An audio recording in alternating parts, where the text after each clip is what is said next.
support to ensure the safety of the state of the city address, which took place on 30th April 2022 in the city of Ekurhuleni. That's your statement, right? Yes. You then say the basis for you bringing in Mr. Matlala was the statement issued by the mayor. Do you have that statement issued by the mayor? I've submitted. There's the other one again after the meeting. I've submitted. I've got that statement. On my bundle, it's on page 81. I'm not sure where it is on yours. It's 81 on the soft copy. The letter from Alderman Tanya, it's a media statement. Do you have it? Yeah, I'm still waiting for it. DM 14. Page 81. It's supposed to be this one. Okay, JDM 14, page 81. So this is you now explaining to us why you had to take this extraordinary step to bring in Mr. Matlala with no process, take him to the mayor, as the chief whip has already determined you didn't even vet them. The statement of the mayor is dated 31st March 2022. Can you see that? I know about this one. Okay. And the date. Can you confirm it's the 31st of March? Yes, yes. So she goes on, the ANC has done this and this and this, and whatever, all about the ANC. Can you read for me the last paragraph that starts with the ANC is clearly frustrated?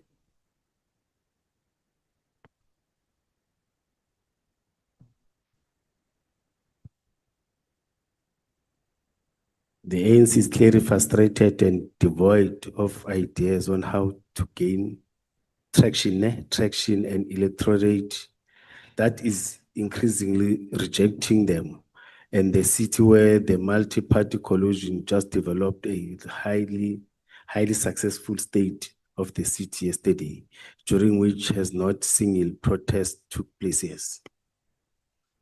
When I read this, your reason for bringing in Mr. Matlala was to protect the state of the city address, and your explanation for why you had to bring in Ms. Matlala is because Alderman Tanya Campbell said the ANC is going to attack the state of the nation, state of the city address. You give us this document where she says the ANC is frustrated, and yesterday we delivered a very successful state of the city address. So why would you even lie to us on why you brought in Mr. Matlala? Because it was clearly not on the basis of the statement. May I answer? Please. Thank you. I've said we met before the meeting. We were briefed by the team. We met before the meeting. My team briefed me, and we met with the the chief deputy chief operations and the team. That's where we were briefed. You see, but as I've said that we met before and after. This one is after, but the one of us planning and putting for VIP protection for him doing what is this thing? As I've said, that we're assisting in terms of the escort and deployment in the outer perimeters. It was that of one, you see, but for this one, we met after, as I've said. That's why I asked you where you got the threat, Mr. Mkhwanazi. And then I had also asked you if you were meeting a month after the state of the city, what is it that compelled you before the state of the city to go and get Mr. Matlala? And you said to me there was a threat, and this is evidence of the threat. So I have a problem with your version of events, but maybe let's move because I'm just running out of time now. May I correct something? Yes. It was the day after. That's why there was a statement. That's why I've even said we met day after. That's where the mayor was happy and said we did the work. 2031. I don't know if that makes sense to you, Mr. Mkhwanazi, but I do want to move on now. You said, Mr. Matlala said, are you going to pay us? Ne? when you were asking him for all the things that you were asking him. In which world, and please, I agree with you, the public service is tough, you have to be creative, you have to find ways, but when you approach a service provider, you have no intention of paying him. Why does he do all of this for you? Is it truly for marketing? And then what are you getting out of it? I know that in the course of your evidence, you were still telling us something about losing your siblings. I don't know if that was the point that you were going to drive, but this relationship is just not understood by us. Why would you go to a service provider? This man makes money from these things. What is he getting out of it? Because according to you, you know, you're saying it's marketing. And what are you getting out of it? Thank you, Chair. You remember I've said, even after the engagement, he was still asking that, is our VIP or are we not outsourcing VIP?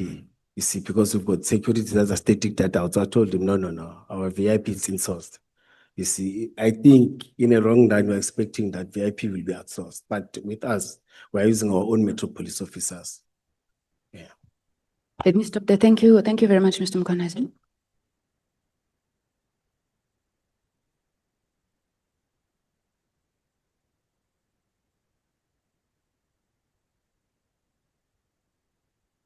Thank you very Chairperson. We rest. Thank you so much. Honorable Nomvalo. Yeah, thank you very much, Chair. Your time ends at 16:43. Okay, good afternoon, Mr. Mkhwanazi. Afternoon, honorable member. Have you ever received money from Ket Matlala? Yes. How did you receive and what was it for? We used to, I had 3 burials and I was having a challenge. You see, I spoke to him. In fact, he visited twice paying. May you please speak through the mic? Yes, he visited twice paying it. What do you pay? What do you call it? I want this terminology.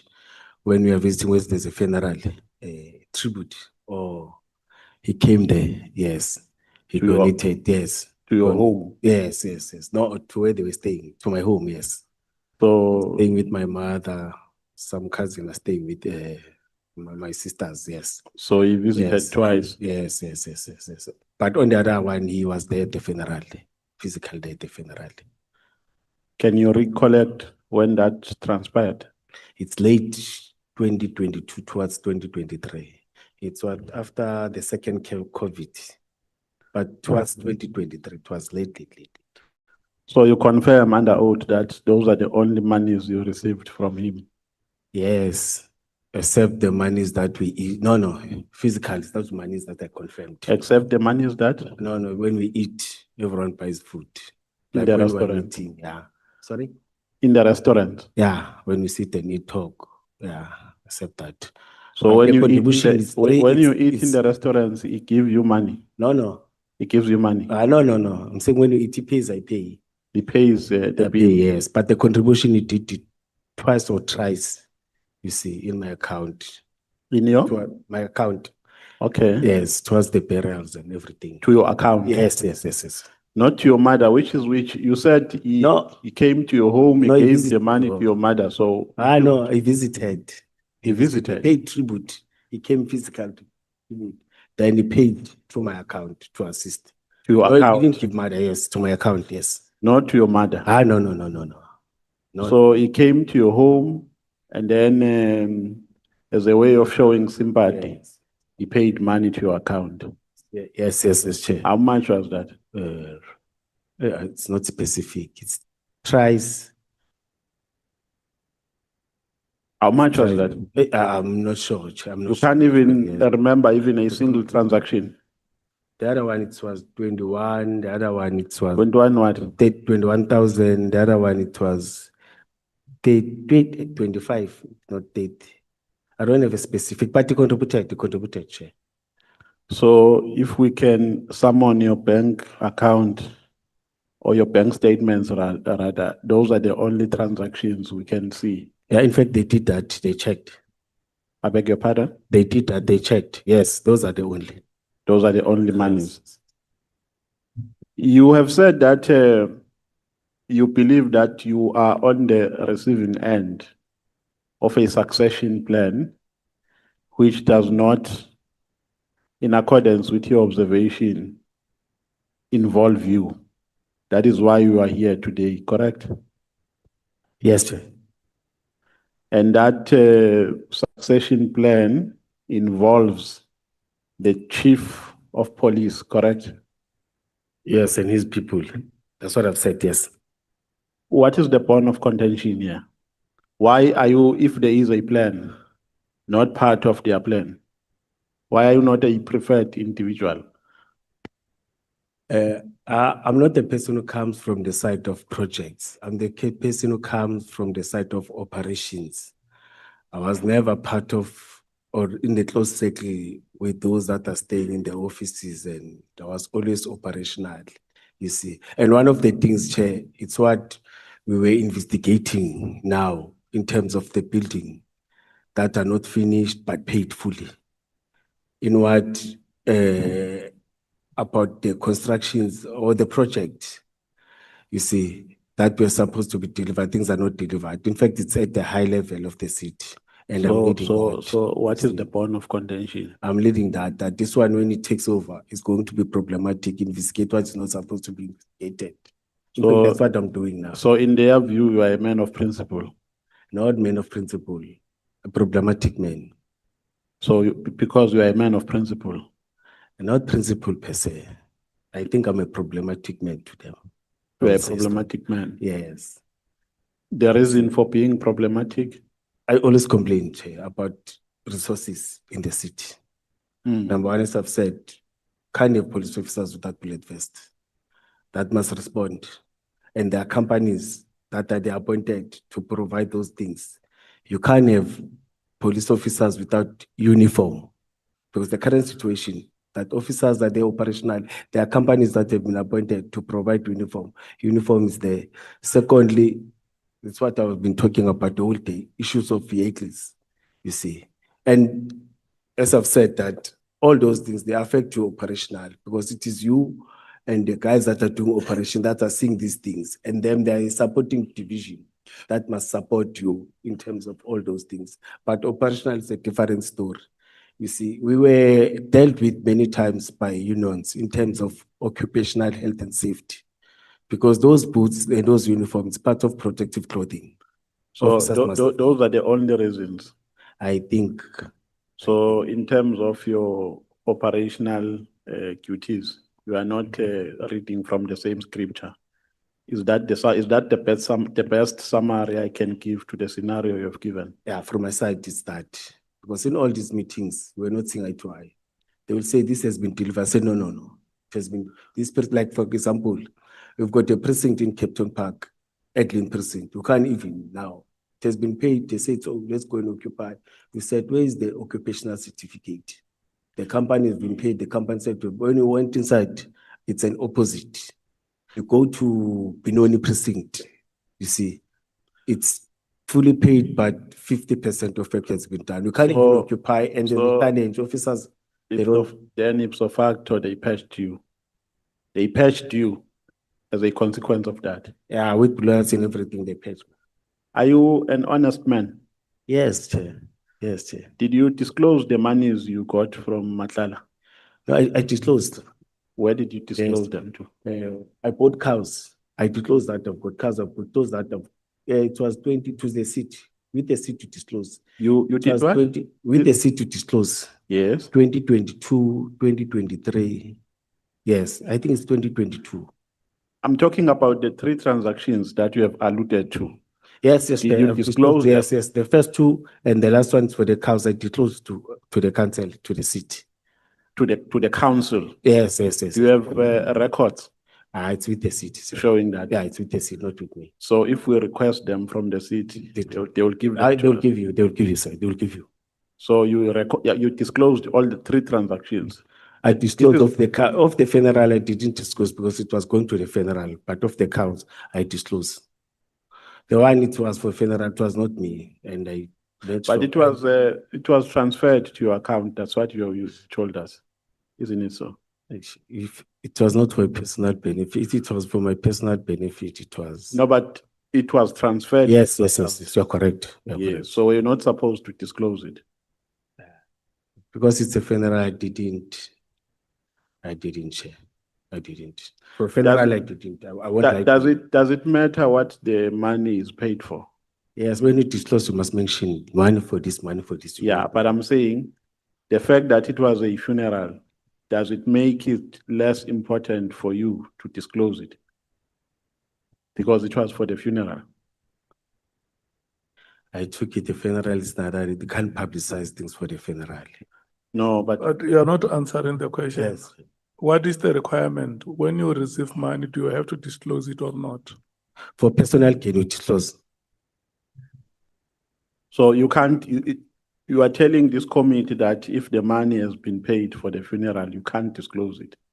No, I'm not saying you can't. I didn't do that. Let me say, I didn't do that. I didn't. No, I'm talking of principle now. I'm not talking about what you did and what you did not do. In terms of principle, when you receive money for the funeral, are you supposed to disclose it? Chair, you know, when you check people that some donated 1,000 rand, some donated 500, I didn't disclose all those monies. But I'm talking principle, Mr. Commissioner Mkhwanazi, what is the policy what does the policy say? It says when you receive gifts, any gifts, money or any gifts for personal benefit, to disclose. Correct. Yes. Now, for the funeral, because I want you to state it on the record. For the funeral, you are not supposed to disclose it. Is that the evidence you are tendering before this committee? No, I didn't disclose for the funeral. No. You are not supposed to. Let's leave what you did not do. I'm talking about principle now. Principle, you are supposed to disclose, but I didn't disclose. You didn't. Yes. So you did something wrong. I think so. Because I thought it's funeral. But if it's wrong, it's wrong. I can't deny it. Okay. You, in your statement, when you explain how you got to know Mr. Van Wyk, who was the director of the Medicare company, you are saying you were approached by members of the Metro Police. Who are those members? I think it's CLU members. Who's this guy? He has resigned. I'll remember his name. Is an officer, a white officer that stays in Boxback. I will give you the names. Yes. So how many were they when they approached? There were two members. How did they approach you? Did they tell you telephonically or? No, they came to my office. They came to your office? Yes. In fact, all the specialized units are reporting in Boxback. The director reports in Boxback and all the units and the members, because it's a central point. All of us, we meet every day, communicate every day with them. But it was physically. They came to my office. Was it not necessary for you to attach their affidavit in this statement? Because we were not there when you met them. When they came to your office, we were not there. So how are we supposed to know that indeed that took place? No, I will get the affidavit, sir. But the other one is not working, but I'll try to trace him. You'll get the affidavit. Yes, I don't think about the affidavit because I've already said that they could. Because here, Mr. Mkhwanazi, we are writing to people who were not there. We are narrating these events and we were never part of them.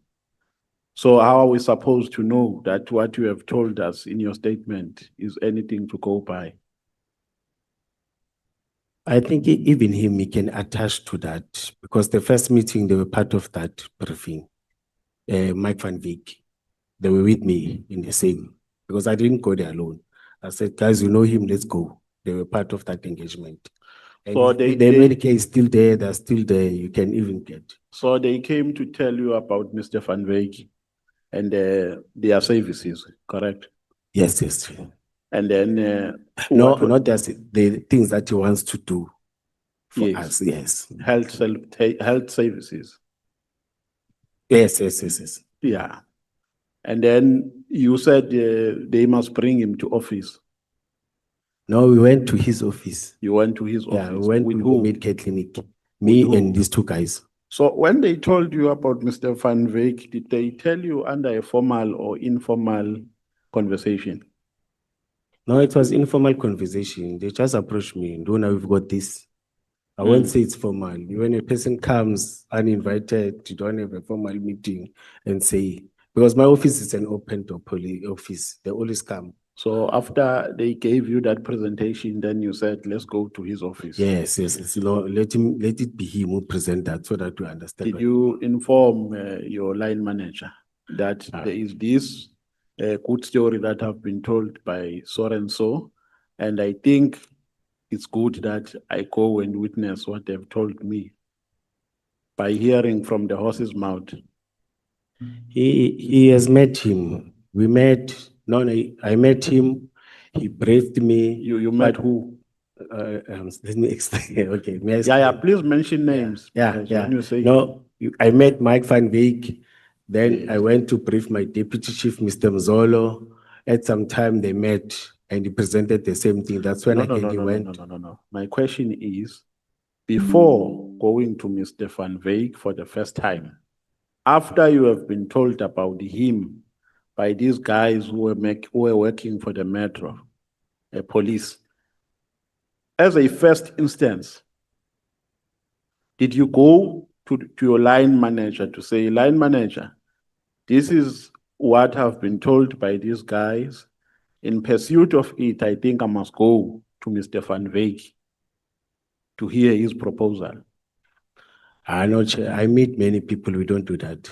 No, don't I don't generalize. do that. Yeah, No. it was specific. No, I didn't do that. You didn't do Yeah, it. we met after I've met Mike, not before. Yeah. Yeah. Because I'm talking about Van Wyk, not about other people. So let's not generalize. So you went straight to Mr. Van Wyk and he made this presentation to you. Yes, yes. And then after that, you invited him to come and present to Metro, correct? No. I met my deputy chief. Yes. Then he briefed the chief. Then he said, no. Mm. There will be a day, because in that meeting, you don't just come and present to CSMT. Yes. They arrange, make appointments and put you in a slot or give you time for presentation. Mm. That's the process that they're doing. Where is the proposal? There's a document. I think there is. I will check. Did you attach it here? Memorandum of understanding. No, Yes. the proposal. No, I was not part of that meeting. I don't know what other things that they discussed there. But No, the one no. that I know. No, Mr. Mkhwanazi. When he presented to you in your first meeting, what did he present? No, when he presented, he didn't have a document. He spoke about these things. But I know that he developed a proposal So that went. he spoke But- from his heart, Yes. and then you got impressed. No, it was a plan that we wanted, yes. It was a So- plan that we wanted, you see. But I know that after he presented there was what we call a proposal. There was a proposal. Where? After he presented at CSMT, he showed me what he presented there. I'm talking about your first meeting. No, there was nothing for There was no proposal. There was no document, there was nothing. So you relied on a verbal presentation. Yes, and he agreed to present. When I said, the second time when I said, no, I spoke to the deputy chief. He said, they've agreed, you can come and present. Then there was a proposal. I know there was a document that he presented there. Where? Okay. No. Let's not move from the first meeting. Let's move chronologically. You are in the first meeting. He gives you a presentation and he doesn't give you a proposal. Is that what you are saying? Yes. So you relied on a verbal presentation Yes. and you took it further without Okay. witnessing any documented information. Then you took it further to persuade your superiors to say, there is this guy with this proposal, he will come and present. Through you, Chair, you must remember there was nothing formal in the first meeting.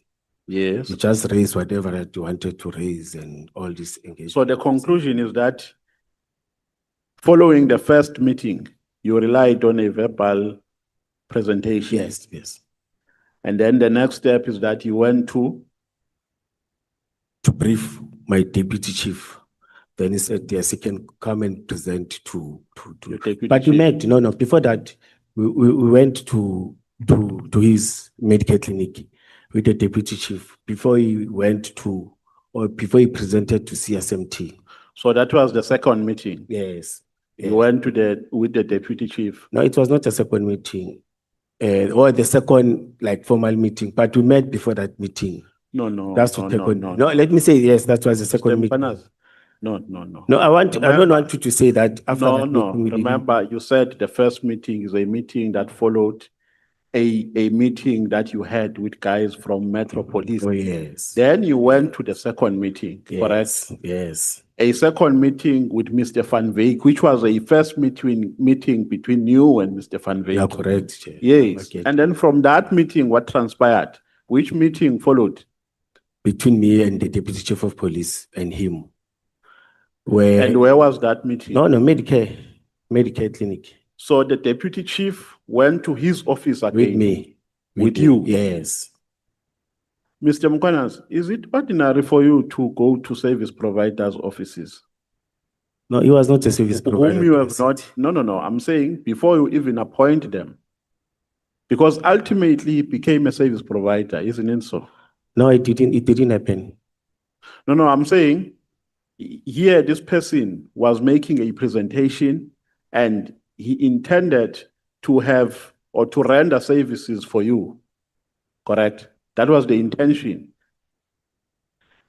To render a free service to us, yes. Yes, that's a service, whether free or not, but that is a service. So that person is a service provider. Now the question is it an ordinary practice for you to go to service providers' premises before you even appoint them?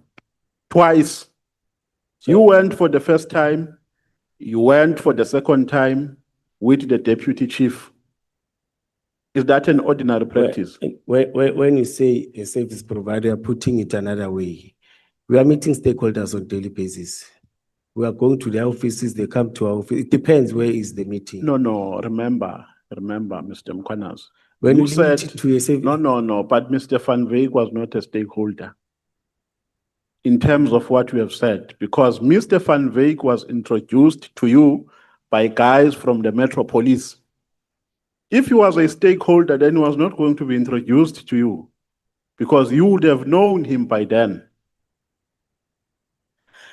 John, that one I don't agree with you, through you, Chair. What is it that you don't agree with? Because I'm just narrating what you have just told us. the How way- does a person whom you have not seen become a stakeholder? A person that you are meeting for the first time, how does it become a stakeholder? How do you meet a stakeholder? There's always a first time. It's either you meet him somewhere. No, I'm saying prior to your meeting, prior to your first meeting with him, he was not a stakeholder. Yes, he was not providing anything. Yeah. He did not provide anything. Yes. Yes. Then why do you say that's what you do to stakeholders? As if this one, before you went to him, he was already a stakeholder. There are stakeholders that do always meet for the first time that don't provide service, but they meet and discuss and say, we want to assist, we want to do this for the community, we want to do this for the city. Then you meet with them. No, And it but I'm doesn't saying, that they're service I'm saying, Mr. Mkhwanazi, before you met him for the first time, he was not a stakeholder. So you were not meeting a stakeholder when you met him for the first time. And I was not meeting a service provider because it was for the first time. Yes, Yes. you met somebody who intended to provide services for you. You are correct. That is what I'm saying. Oh, yes. Now the question is it ordinary for you to meet people who intend to give you services prior to appointing them? How do you meet them? Where must you meet them? No, I'm saying to go to their premises. Yes, you can go to premises. So that is an ordinary practice. That is what I want you to confirm. It's not ordinary. It depends when you engage with me. Are you coming to us or we are coming to you? So it is a common practice. It was not happening for the first time. With Mike, it was for the first time. It was for the first time. I beg your pardon? With Mike, it was for the first time. It was for the first time. Yeah. With Van Veek. When we go, yeah. So it's not an ordinary practice. If it was for the first time, it was so unique. It was unprecedented.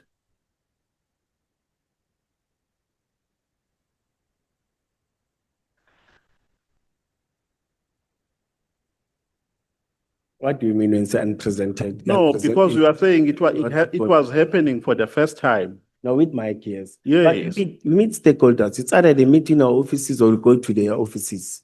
It's happening on daily basis.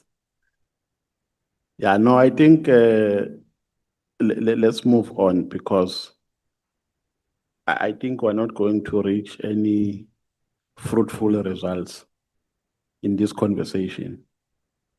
So we are saying before the state of the city, there were some credible threats to which you were exposed.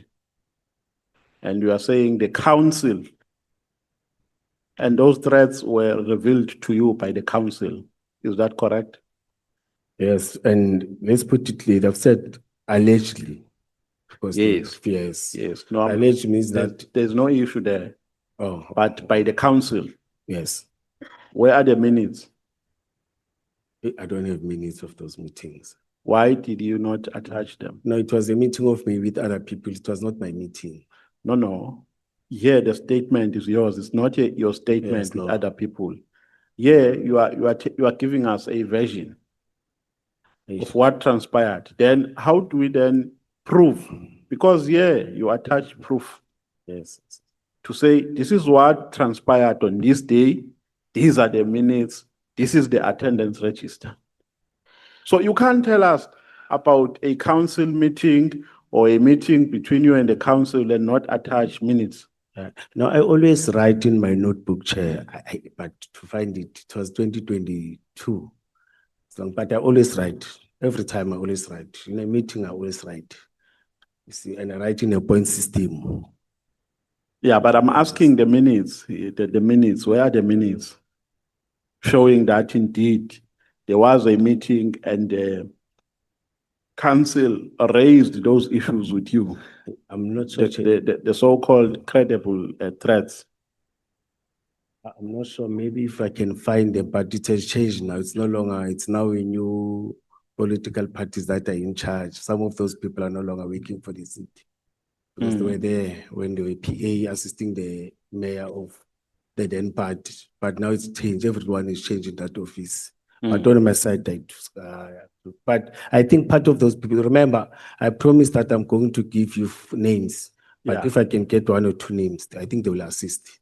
Okay. Yes, because I committed myself that I'm going to submit those names. The observation that I'm making when I'm reading your statement, when you motivate how you arrive to a conclusion of appointing or of bringing in CAT VIP security, the conclusion I'm making is that the metro had no capacity to attend to security issues independently.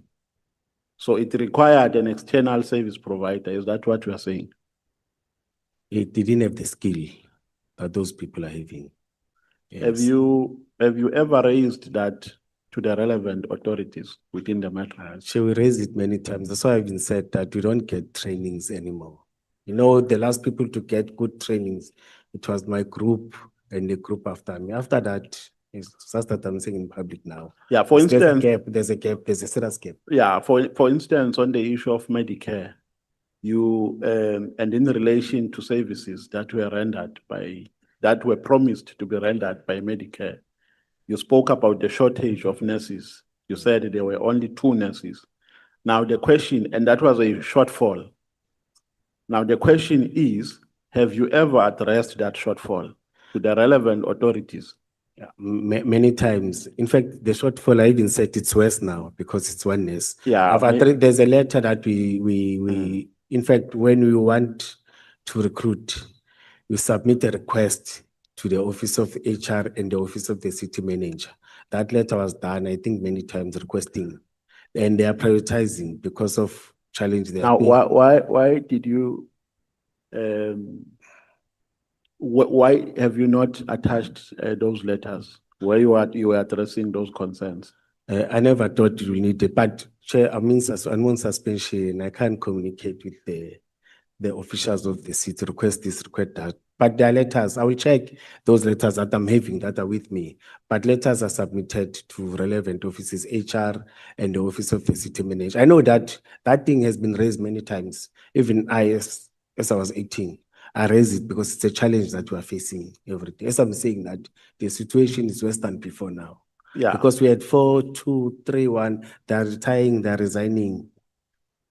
So in your conclusion, the metro has no capacity to deal independently with security issues. It requires external stakeholders. No, it was for that event, Chair. That's why the operational plan was It was specific. for? That event. The state of- Yes, the seat. of And the city, yes, yes. and the operational plan is specific for that day only, not any other day. No, remember, somewhere in your statement, you are saying you had a relationship with stakeholders before you even spoke about CAT VIP protection.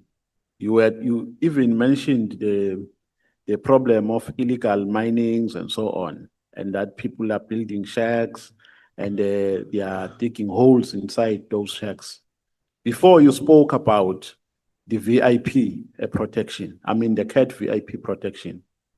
So generally, there is a problem of shortfalls in the security sector within the metro to a point that it can't deliver services independently. Chair, our mandate is changing every day and it becomes a challenge. I'm agreeing with you. For example, the mandate of mines and securing the mines, it's not the mandate of Metropolis, but because it's happening within our jurisdiction where our people are staying, it is there. For example, crowd management was not our mandate. It was mandate of SAPS, but people are protesting and are protesting where? To the houses of the councillors, to the municipal building, they're banning municipal infrastructure, everything. Then we have to undergo. Now we are adding another mandate on top of the smaller capacity that we're having. Yeah, And I want us to summarize it. Yes, we're having I'm challenge. pressed for time. Yes, we're having challenge. So there is no capacity. There That is is. what you are saying. There is capacity, but because of the changing mandate, you see, it No. is training. No. But you are saying in your statement There are that challenges, Chair. you even spoke about rifles. To say the reason why you brought in a CAT VIP protection is because they have rifles. No, I've said the guys that we're approaching, we're fighting with, they've got firepower, rifles and everything. Yes. Yes. And Thank you. And that Thank you so much. necessitates. Thank you so much. Can we pass the microphone? Chair, that was so quick.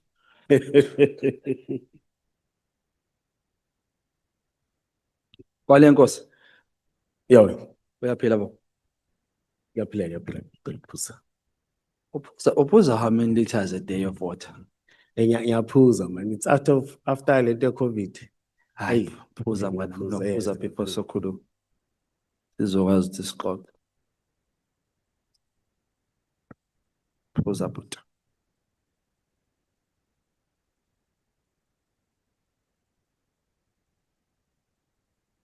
Nodlamelani manje. Hawu. Kwale Nkosi. Yep. Kuwe no Baba Khet Matlala. Ubani onamanga kakhulu?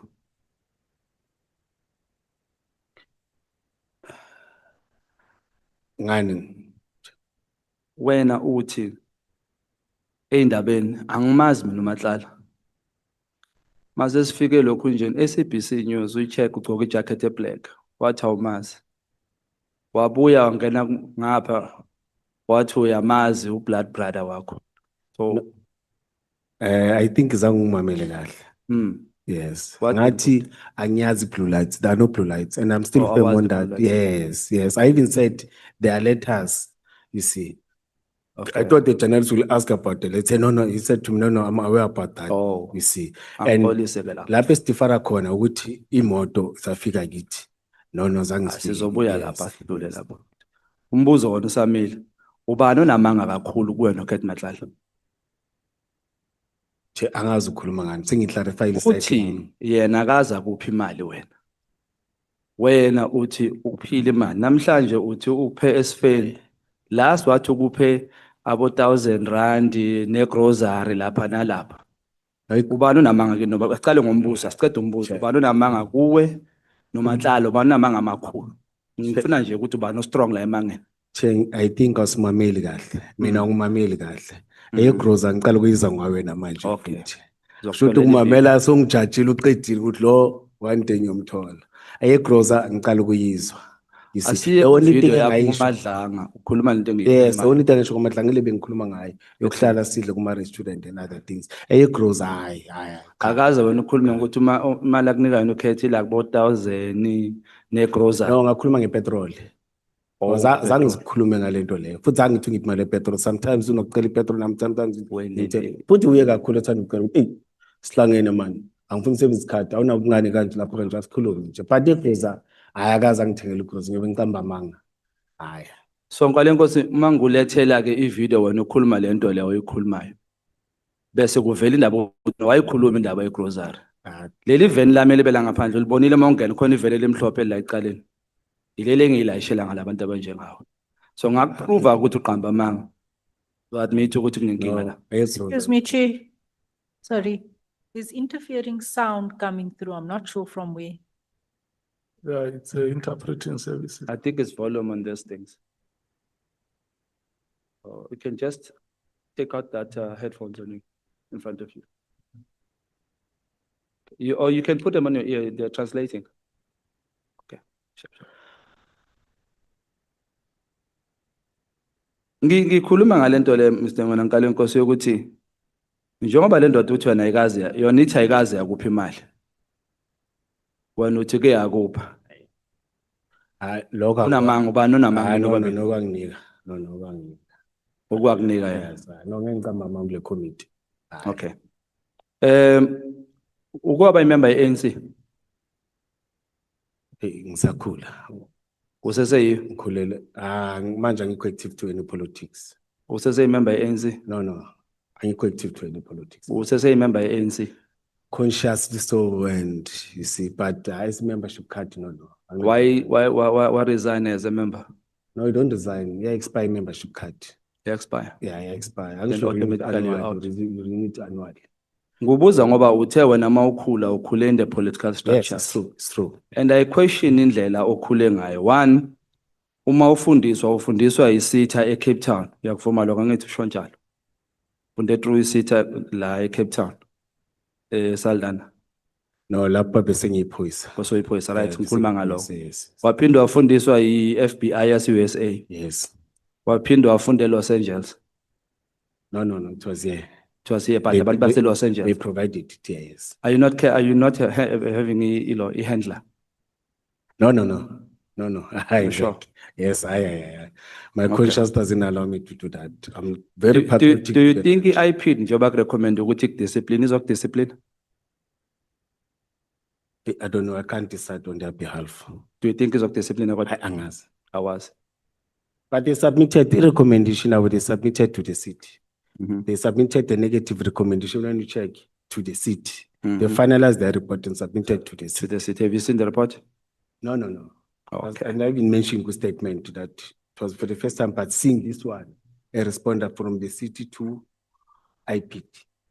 Reason ngibuza ngalama qualifications ngalokufundiswa kwakho kwase-Cape Town, USA, Los Angeles, is that when you come to ama-promotions wakho fast and maningi and aseduze onke wena wedwa nje why? And they're slow. There Slow. are people who grow up faster than I. Serious? They are very slow and who don't have qualifications. When you McBride appoint as a superintendent, did you have qualifications? Che, you can see, I was appointed by McBride now, after McBride, I'm not sure. It's just that Arun Bembo was the chief. Appointed like McBride. McBride was only one term. Appointed like two. No, only one term McBride. Hmm. We only 4 years foot. For Remember, that time, boy superintendent did what? Zanga sayiqeda. Mase ngu-chief foot bangekho McBride. Zanga ayiqeda ithemu yakhe. Oh, azange promote mhlawumbe kawu-2. No, no, no, no. It didn't sit in my promotions. In my promotions was directors and deputy chief. In fact, there's delegation. You see, chief of police doesn't sit in junior positions. I don't sit in junior positions. You see, So appoint McBride when no, I passed the interview. you pass interview. Yes, I passed. I went to interview. Went to But interview. appoint I McBride. passed the interview. Oh, mhlambe ithi ngikusize ngubuza umbuzo lo ofunwa uwe wakho so that soya kowami. Wayephasa interview Yes, sengubuzile wakho umbuzo. yes. Owami uthi wa appoint McBride na.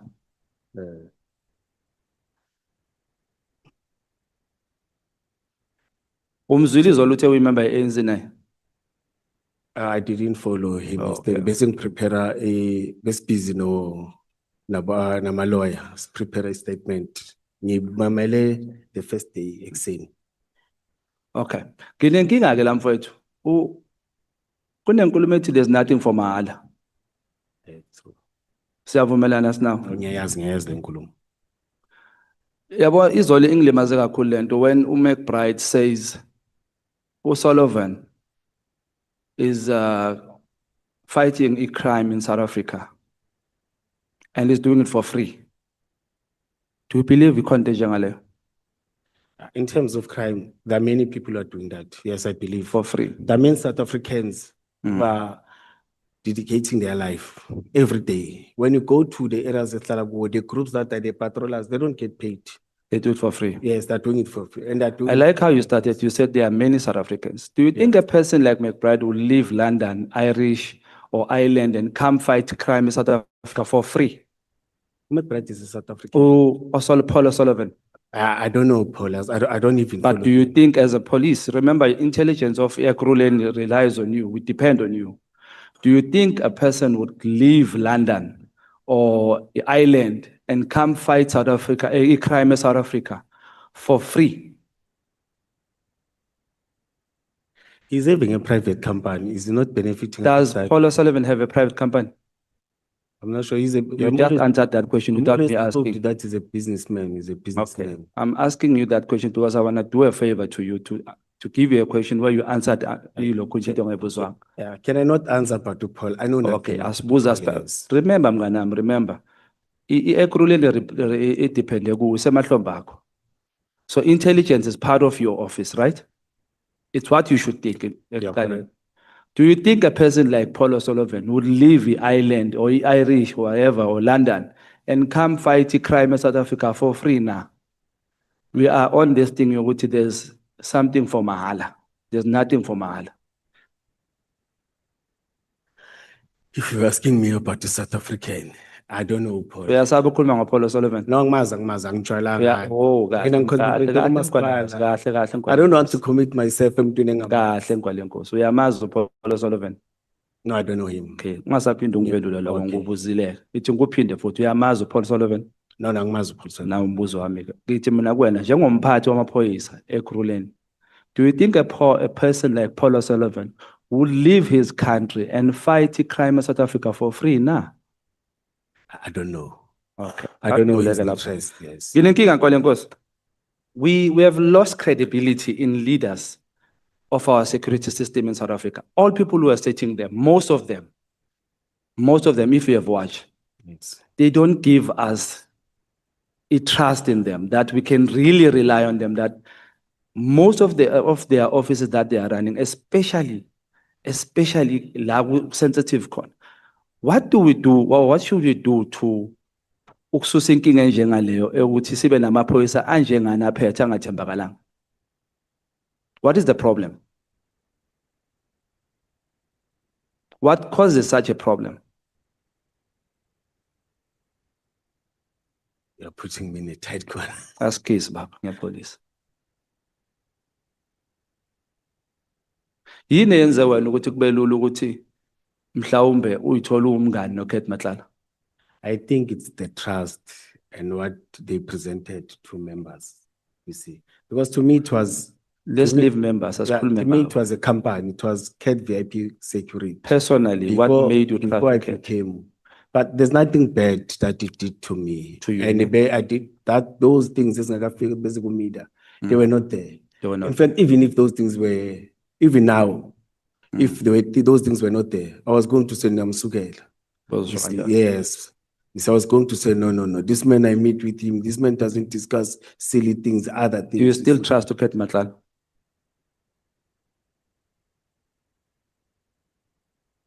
The credibility has made me to challenge, and the way he has presented, and the way he has said, when they were asking me about me, he said he was my friend. Do you still trust Kurt Matlala? I'm skeptical now, see. But I've been done thorough investigation to check all the, but I got all these things So now. if you're saying you're skeptical, what are you waiting for that will change your mind? He's in court. You're waiting for Yeah, he's in court court, yakhe yeah. ukuthi iphele. No, not Ipele. So ingakapheli uzokwazi ukudetermine ukuthi ungamthemba or ungamthembi. Now I've learned many things with these processes. Or you've learned. Yeah, in this Which process, concludes ukuthi you now know whether you trust him or not. no, in anything that we do, we don't just. With what you've seen so far, do you trust Kurt Matlala? He hasn't done bad thing to me. Oh lolo, Mkhwanazi. Ngikubuza ngesizulu mntakaba. Uloko sokubonile, usuyamthemba, usamthemba yini uKurt Matlala? Ukwamthemba before, Yeah, before being him term, but because usamthemba manje, I man saying my doubts. unama doubt. Yes. There's England is below, man. That's all. Are you on suspicion manje? Yes. Do you hope ukubuyela esiphoyiseni uyophatha futhi? Yes, I can still lead. Do you think you are I'm a still good leader? I'm committed. Do you think you are a good leader? Yes, I'm committed. Do you think we should trust you as South African? Yes. Why? I do my work on daily basis. I deliver in terms of the mandate that I'm being given, that I'm appointed for. I do that 100%. In your mandate, I think there were shortfalls in terms of some of decisions that I took. You see, I didn't do that. There was a question that Mkhwanazi was asking. No, chairperson. You see, the intelligent part, we asked it. khulumela ku-mic mntakababa. Oh, there were questions that he asked, and there was a question which chairperson I raised. Now you raise it many times that intelligent, see. And I've said, I think there's an oversight, there's a shortfall on my side. I must make sure that I improve in that skill. In making sure that you don't trust a person at the first time or Ninkinga zemali mnganami. no. Nazo ikoloto. No, ngisenazo. No. I call it the pen is gone. Elerinsi, No. bad laws. No. I don't Lutho. buy. No. I don't buy in school aid. Or uthenga cash. Ngithenga lapha engafota khona ngemali encane hayi. I don't Okay. commit myself to. I've learned that. I was once before divorce. I was once here, but after divorce, I've learned to. Nice mfethu. So la ngicabanga ukuthi imandate yakho, part of imandate yakho ubheka ama-drug unit, ama-taxi task team, truck hijacking task team, illegal mining, VIP protection, and intervention unit. Lapho-ke kudume kakhulu into yama-bribe. So njengoba kulula kakhulu ukuthi uthathe imali kuKurt Matlala, kulula kangakanani ukuthi labantu bakubribe bese uyayijikisa? Now remember, people who are dealing with these people daily basis, it's different commanders. Kodwa phela mase baboshiwe beza kuwe angithi Abo, bona. no, they don't come. No, it's Abeze different. ku- No. So wena uzama ukuthi ngenxa yokuthi abazanga kuwe uyosenda kanjani ukuthi ungayitholi ibribe? Angeke. Akusuke ukuthi uzoyijikisa. No, if it was like that, I think the witness because Zoshu young as illegal mining. Yini? He doesn't know me. Thank you so much, Honorable Breitenbach. Thank you, Chairperson. Good afternoon, Mr. Mkhwanazi. Afternoon, honorable member. What position did you occupy immediately prior to your suspension? The current position, Deputy Chief of Police Operations and Specialized Services. Deputy Chief of Police Operations and Specialized Services at the MPD.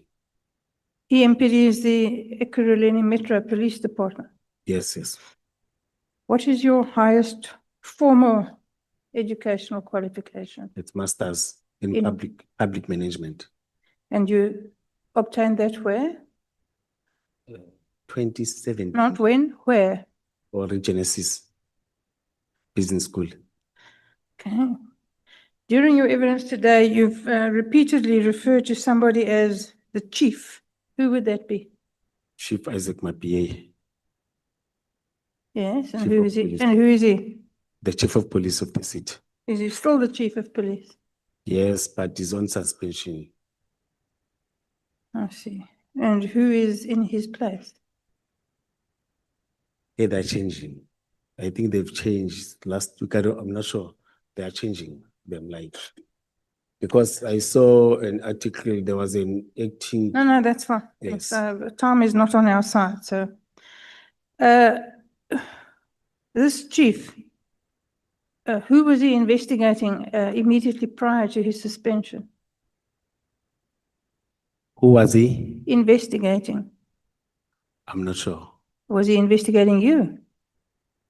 No, I was not investigated by him. You sure? Yes, no, I was working, no one came to me. It was this IP thing, then it went to legal and services.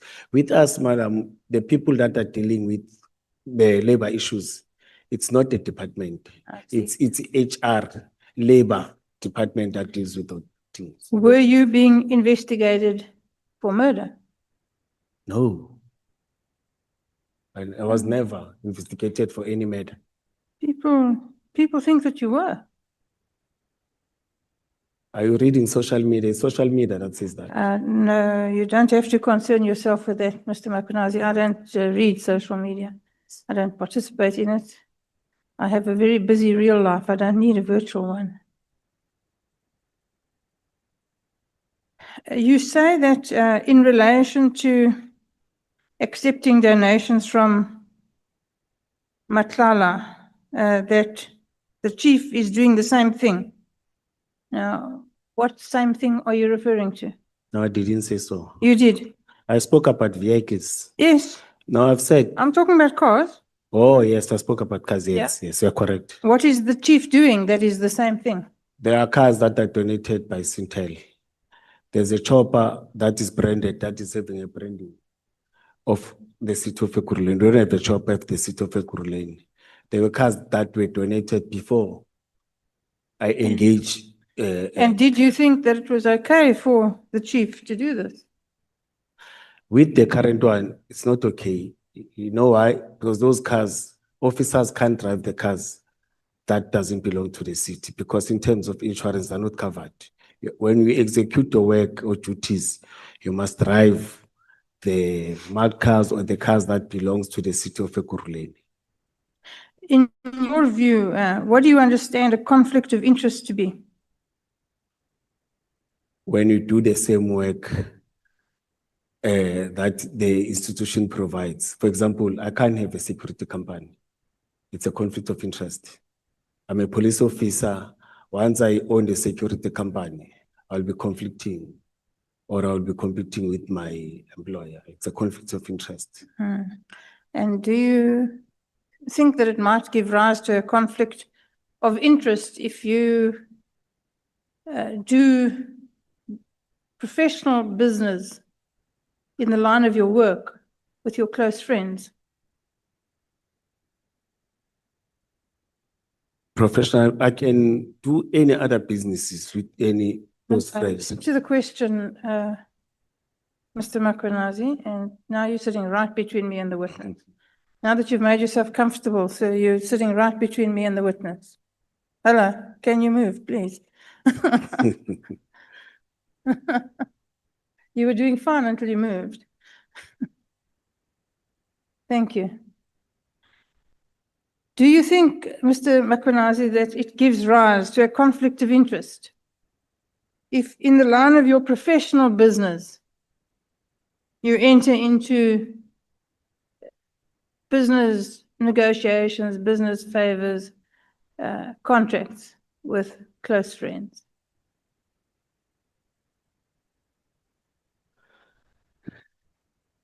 You'll correct me if. I will, don't worry. Yes, yes, yes. You are saying if I do business with a close friend, it will be a conflict of interest. I'm asking if you think that gives rise to a conflict of interests. No, I Not. do business with any friends, I see. as long as it's not related to. No, but I the work said it's that- related to your work. Oh, no, yes, you're correct. It's a conflict of interest. Related to work, yes, it's a conflict of interest. So you don't think that discussing car donations with Matlala, Medicare 24 with Matlala, security contracts with Matlala, who you regard as your brother, is a conflict of interest. Because when the previous honorable member asked you about it, you did not want to make that concession, but I'm telling you now that you should. Because if you don't, you're going to eat away at the little credibility that you have. May I answer? Please. Honorable member, you are mixing issues. The issue, the intention to donate, it was not a business. We wanted to donate vehicles to the city, not me, to the city, to the department, you see. Then the other one, you mentioned two things. Yes, the Medicare 24 or? Yes, even the Medicare, they didn't want to do business with me. They wanted to donate to the city, provide service to the city. It's not a conflict of interest. If I was going to get the services from myself and provide to the city and do business, it was a conflict of interest. Now If I was going to get the cars Yeah, for myself. that's the drift of what you're saying. We've all met Mr. Matlala. And he's not Mother Teresa, this we know. He's not Mother Teresa, Mr. Matlala. Oh, Mother Teresa, oh yes. Yeah. So there's no reason why he would be giving you all of these things if he didn't want something in return.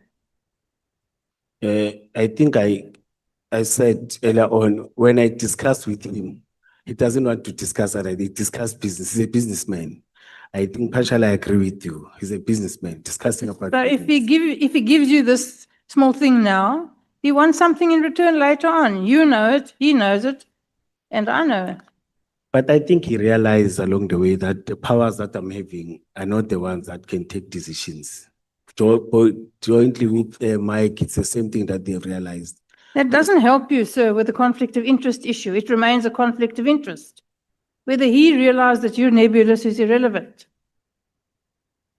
And the issues that you ask is the issues when I was answering advocate. It's the issues that you can get anywhere. In website, in government policies.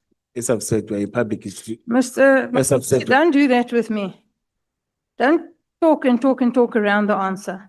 It doesn't impress me and it's not going to impress anybody else. If you don't finish answering, you can stop. Don't keep on and on and on going, but you see, because you like to do that and I don't want you to. Now, you entered into 2 memorandums of understanding with Matlala or his companies, is that correct? it was a proposal, we didn't end. It was not signed. Now, you don't think that's a conflict of interest? No, it was a proposal that he submitted to the city. He submitted to the city. He submitted to the department. He didn't submit to Julius Mkhwanazi or to me personally. Mr. Mkhwanazi, I understand that you may have a very inflated view of your own position. But when you're being friends with Kat Matlala and you're taking money and other friendly little bits and bobs, and then you enter or you propose to enter into memorandums of understanding on behalf of the city, what do you think that is? Madam, can you check the Do you think dates? he's friends with you because of you? Or do you think he's friends with you because he thinks you can do something for him? May I answer? Please do. When you check the dates, 2021, 2021, I was not friends with Matlala. I didn't know Matlala up until Mike introduced me. Then that's where the issue of donation of cars.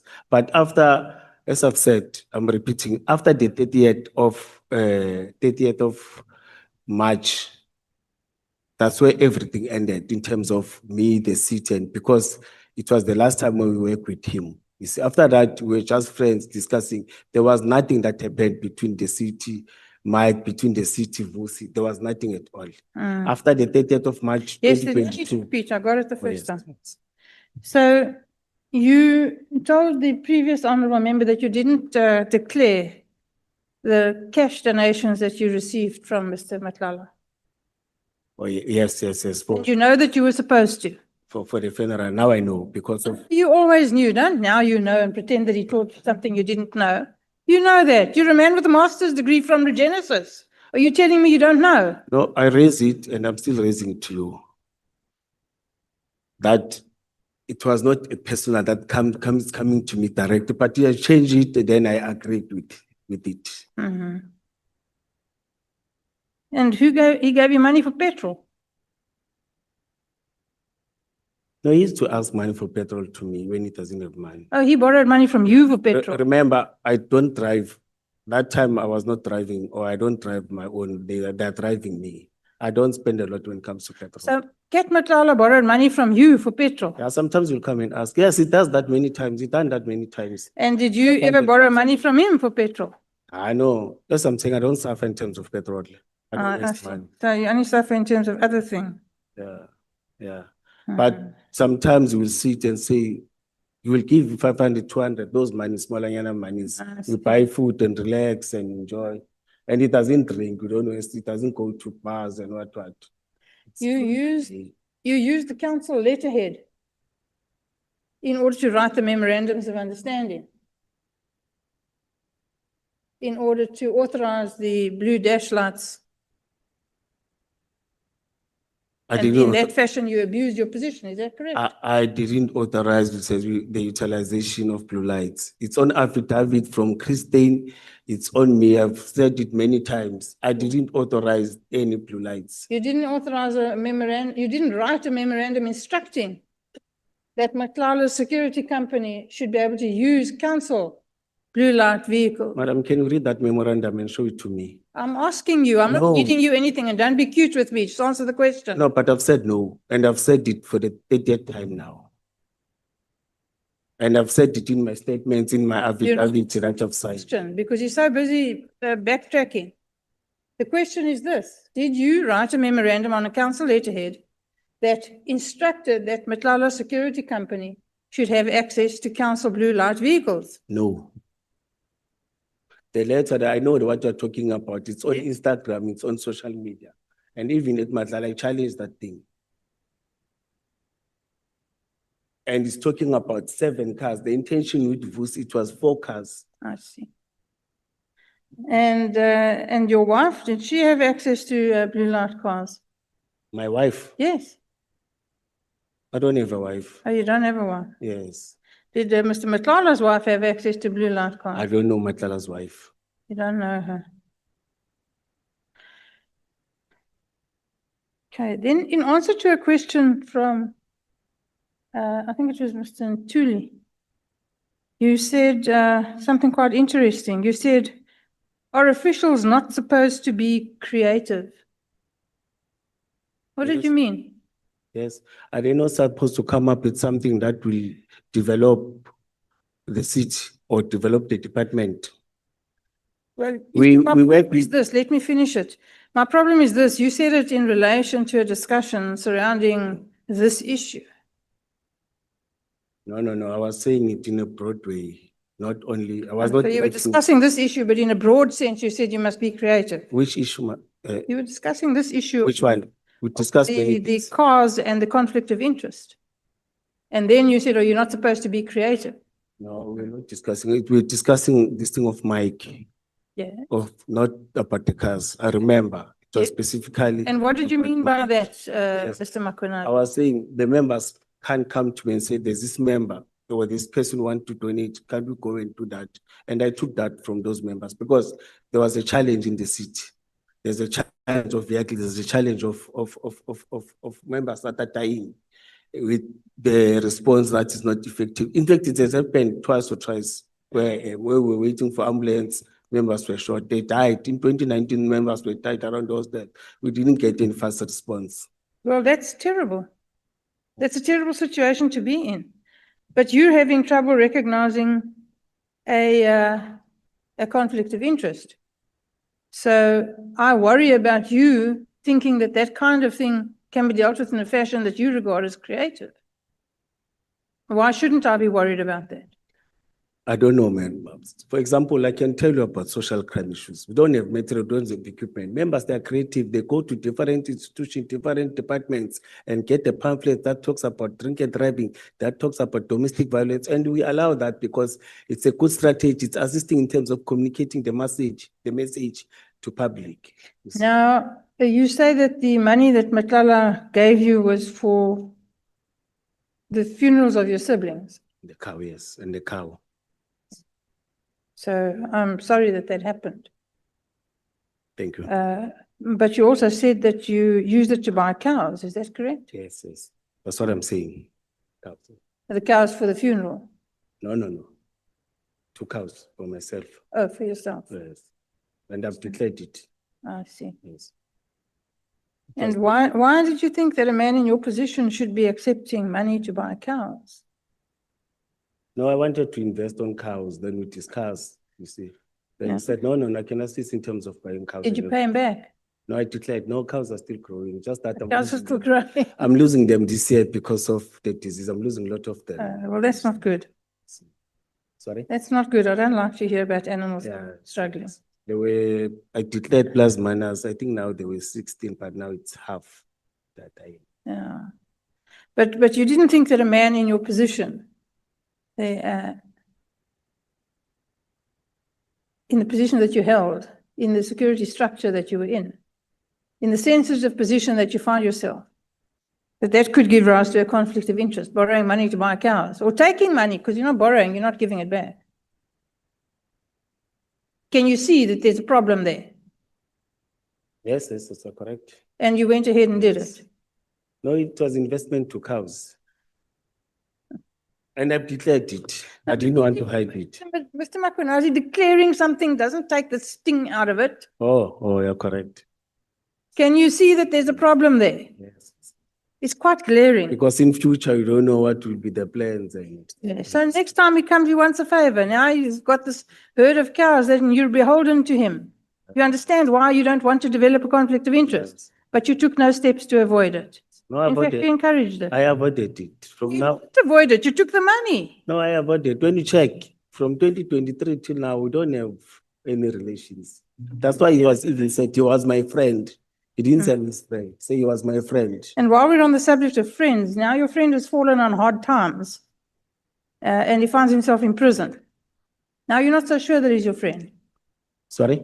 So now that he finds himself in prison and he's fallen on hard times, now you're not so sure that he's your friend. No, he was arrested 2024. Is he your friend? No, before 2024, we were no longer communicating that. Is he your friend?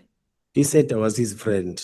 I'm asking you, speak for yourself. You're a grown man. Is he your friend? From now, I've answered that. I said Is now, he your friend? no. No. Yeah, we are no longer friends. Why? Since from 2024, late 2023, 22, we were no longer communicating. This man is like your brother. You said so. Yeah, but we were no longer communicating. Why? There was fault down in terms of communication. Why? We didn't fight. What happened? I think Did he it's stop considered- giving you money? No, it was not about that.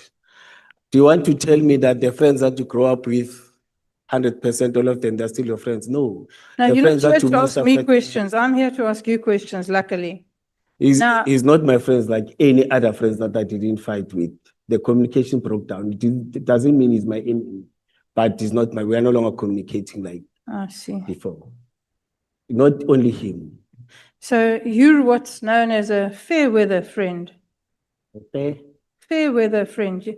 You're friends when the going is good, and when the going is not so good, then you head for the hills. I'm not that type of a person. You're not. Yeah, I'm not that type of a I'm person. beginning to wonder.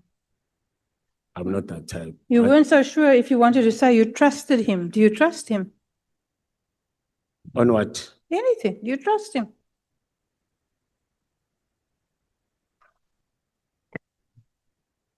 Related to work or Anything. He's personal your life? friend. He's your brother. Do you trust him? I trusted him. And now sitting there today, do you trust him? As I've said, there's a gap now. We're no longer. You don't trust him. Yes, we're no longer together now. Oh, so he's now in prison. Now he's not. No, I Can't be didn't, trusted I either. didn't say that. I've said I'm not that type of a person. I don't betray people when they're in dark. I've said from 2023 till now. 2023, he was there. He was not arrested. 2024, he was not arrested. He was arrested late 2024. When's the last time he gave you any money? Oh, it was that time. That time? Yes. So the time you stopped giving the money is the time the friendship went No. south. No, it was, you're talking about 2022 now. That was 2022. I've said from 2023, Okay. 2024. While you were friends with him and you felt like he was your brother, did you know about all this business of his? No. What business? Yes, he had business of Medicaid 24, business of VIP protection. I did know. You know that Mr. Matlala's got a very impressive record of brushes with the police. I don't have it with me right now, but there's like 15, 16, 17 arrests for things like housebreaking, carjacking, all withdrawn. Astonishingly, all withdrawn, except one he went to prison for. You didn't know about that? No, we checked, as I've said, when I was answering the Honorable, the only thing that came, it was the shoplifting thing. Shoplifting? Yes. You think he got 4 years in Isn't it- jail for shoplifting? No, when you check in the system, it talked about for shoplifting, other things don't appear. I see. But they it's don't funny appear. that the newspaper could find it, but you couldn't. You, the chief of police and the man who's got access to all the intelligence in the world. No, I was not investigating. I can't interfere with his investigation. So you know that Now- you've got this dodgy friend and you don't investigate, but you take money from him. No, but it was everywhere now. He was arrested, it's everywhere. No, everyone knows about it. Did you know that he was dodgy before when he was your friend and your brother? I've said no, madam. But why Because- did you not know?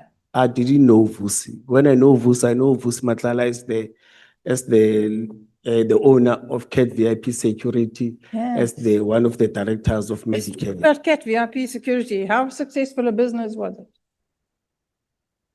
I didn't research that. You didn't. I can't go to him and ask him about his personal. But you want to recommend him to look after the state of the city or the I've city? said I went to his business. I saw the office. I saw everything that is the staff and everything. The registration number, it is there. It's like any VIP. But you don't know anything about the business. You don't know if it's successful. No, I didn't go deep. I can't ask personal things. I can't ask are you successful? Are you failing? How's that personal if you're busy doing a business deal? No, it was not a business deal. It was a favor. I'm repeating to you, madam. I've said it was intention to donate to the city, not to myself. Say to the people of the city, I'm just supplying security. It's a donation. I don't know if they're any good, but I mean, let's just go for it because it's free. Is that how you do your job? Is that your job?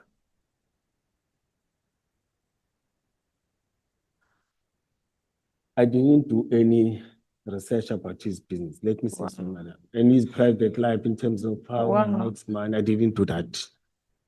What was the branding of his security company? The CAT VIP Security. What was the branding? It's having, no, I'm telling you. Huh? It's having CAT VIP Security. It's having, I think it's the head of, what is this, Royal or Gold thing? I think it's about that. Where did they have that And branding? it's having registration number. Yes. Where did they have that branding? On the cars? No, letterhead. On their letterhead? Yes. But he had it not on any of the cars. No, I've never seen it. Now, what kind of a security company is that has no branding? No, people are doing that. Really? Yes, it depends the type of services. There are people who don't want to be exposed, that are protected by certain companies. There are individuals who want to be protected by see. hiding themselves, who don't want to be seen that their businesses, who do good business. So they're just But for their black safety- cars with darkened But it- windows with blue lights that drive at great speed, but they don't want to attract attention to themselves. I didn't say blue lights. You are the one who's mentioning blue lights. I still repeat, I don't know blue lights. Is it true that you refer to Mr. Matlala as boss? Boss? Yeah, boss. No, we call each other Ngamla. What? Ngamla means senior, Ngamla. What does that He's mean? not my boss. What does that mean? Sorry? What I does don't that want mean? to put it like that. What is it? Ngamla, it's a total of saying Mlungu. What is that? So you tell me what? Mlungu. It's a total of saying Mlungu? Ngamla Mlungu, yes. For what, man? Yes, that's how we call it. In Gauteng, you call it, it's a total. That's how we grew up See. calling Ngamla. Okay. All right. I think I'm done with Even you. in Sotho, we say Lihowa, if you don't want to sort I it think I'm out. done with you. Thank you, Mr. Matlala. Thank you. Thank you so much, Honorable Breitenbach. Ngamla means Ngamla means a person who has money.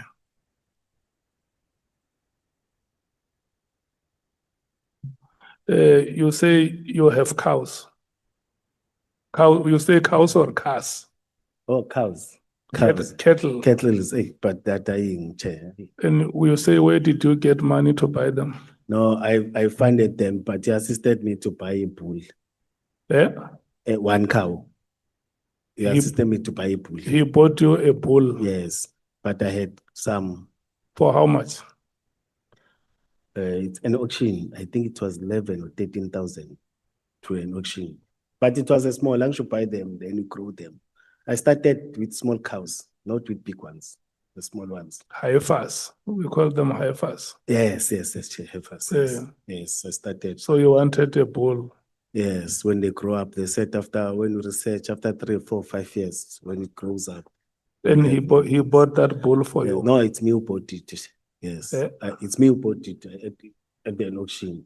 But he assisted me with money He gave for you that bull, yes. 11,000. No, it was 20. It was more than that. 20 or 22.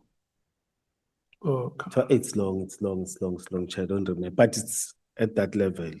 You see, but I already budgeted. I wanted 10, but I couldn't. Okay.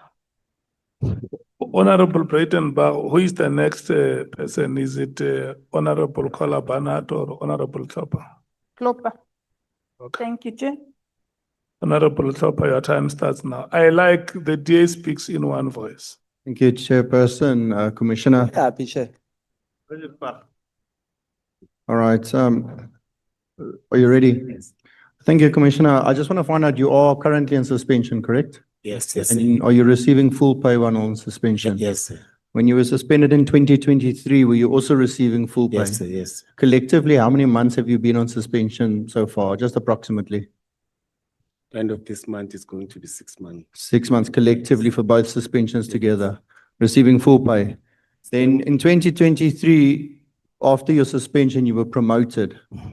In, I think, the November or the December, you received the promotion, which you accepted and immediately asked for an increase to be considered at the highest band. I think almost 200,000 more than was suggested, correct? Let me correct you.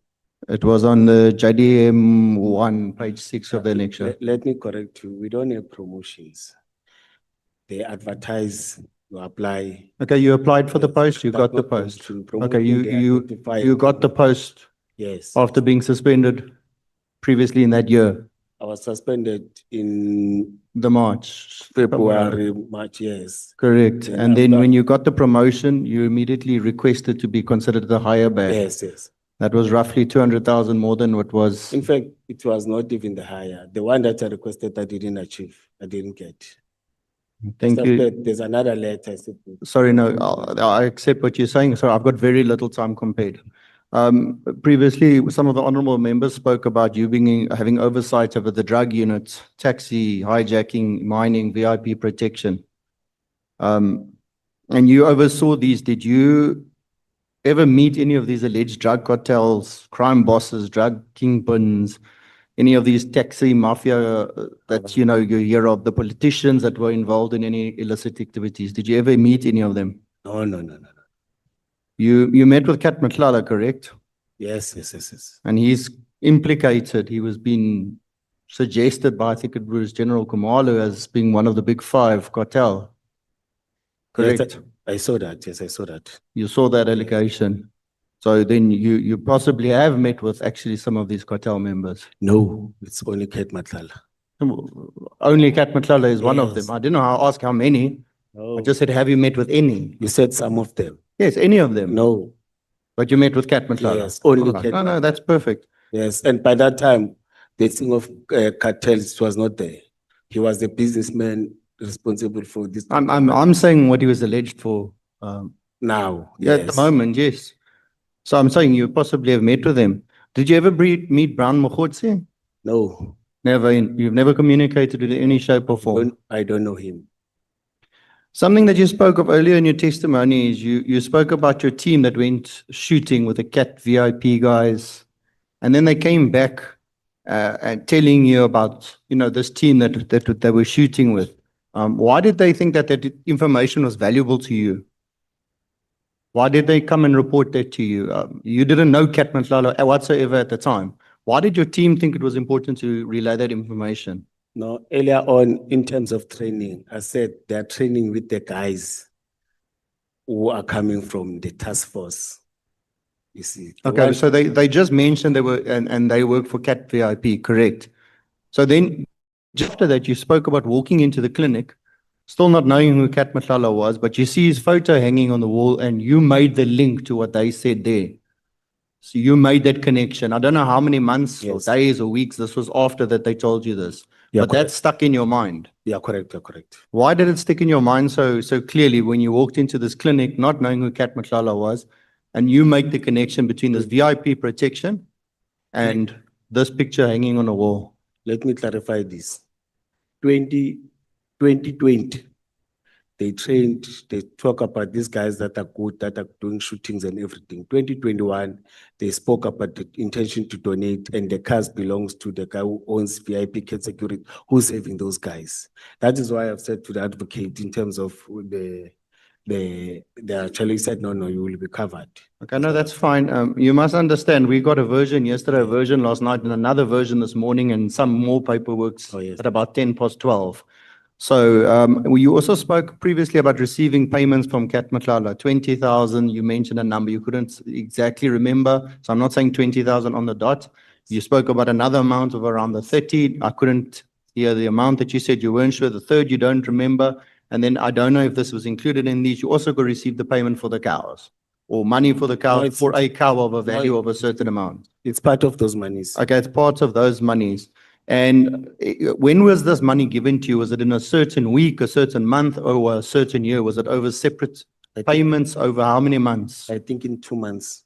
So over 2 months is when you received three Yeah. different payments. Yeah, 20, because I lost those family members in 1 month, 3 members, Yeah. or in 2 months, 3 members. I'm very, very sorry to hear that. It's very unfortunate. Why, given that you knew very well about the charges against Kat Matlala, where you're sitting here today, did you not think it was necessary to bring any documentation or bring up these payments in your statement? Considering the claims made by on the 6th of July, considering that Kat Matlala is in court currently, you speak about him here specifically.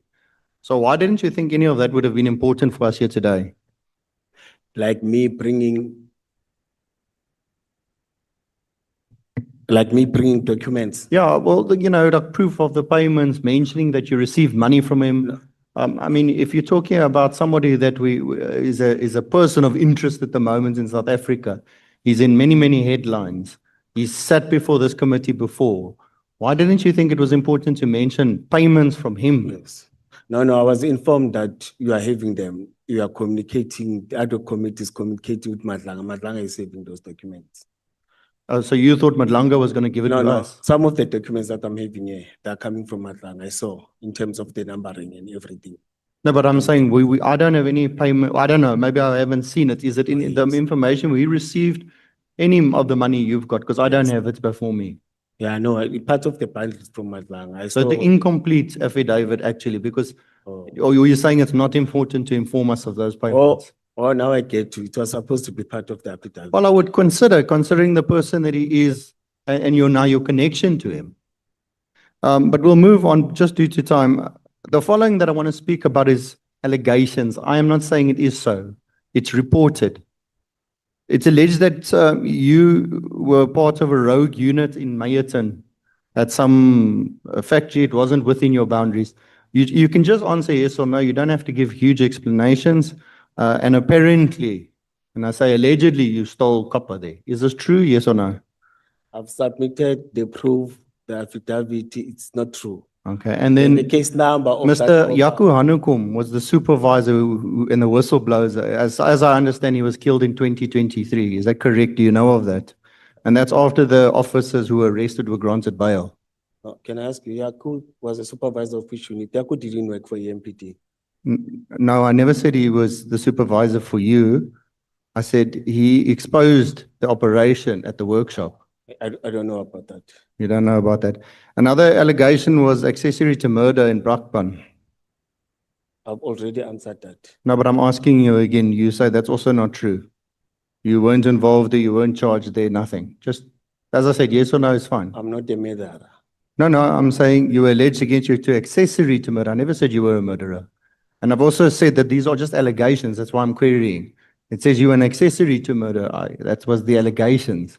I'm just asking, is it true, yes or no? May I not answer that because I've Okay. already answered that. I don't want to implicate. You couldn't hear the last piece, sorry? I've already answered.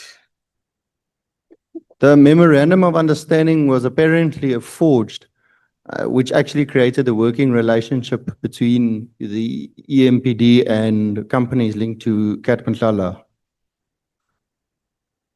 It was not forged. The thing that I raised about forgery is the operational plan of the 30th of March, where there was a city of address. I even raised it to Madlanga Commission. I've raised it even here, that operational plan that was submitted. to No Madlanga. problems. If you're saying it's not the MO, I'm 100% covered. Thank you. On the same matter, however, you and your team allegedly refused to do vetting processes. Of the 275 Ekurhuleni Metro police officers were found with criminal records in 2022, and 100 were waiting trial. Is this true? Did you refuse to do any vetting processes? It's not true, and can I explain it? No, it's no need for explanation. If you say it's not true, it's fine. It's not true. I've got documentation that I've attached that talks about that. No problem. Former Deputy Chief Rivers Spies testified that you authorized more than 50 promotions in the EMPD over 3 months period without proper vetting or administrative procedures. If it's true, or is this true, sorry? He's lying under oath. Why would he make such an allegation, sir? I don't know what makes him bitter because he's working at the city of Tshwane. He was not there when I'm doing that. Positions were advertised, people applied, people sat in those interviews, different supervisors. I don't sit in junior positions. They sat in those junior positions. People passed those interviews. Then things went in. You don't sign off in any of that. I'm still explaining, sir. Right, but my Yes. time is limited, so Mr. just please keep it short, sir.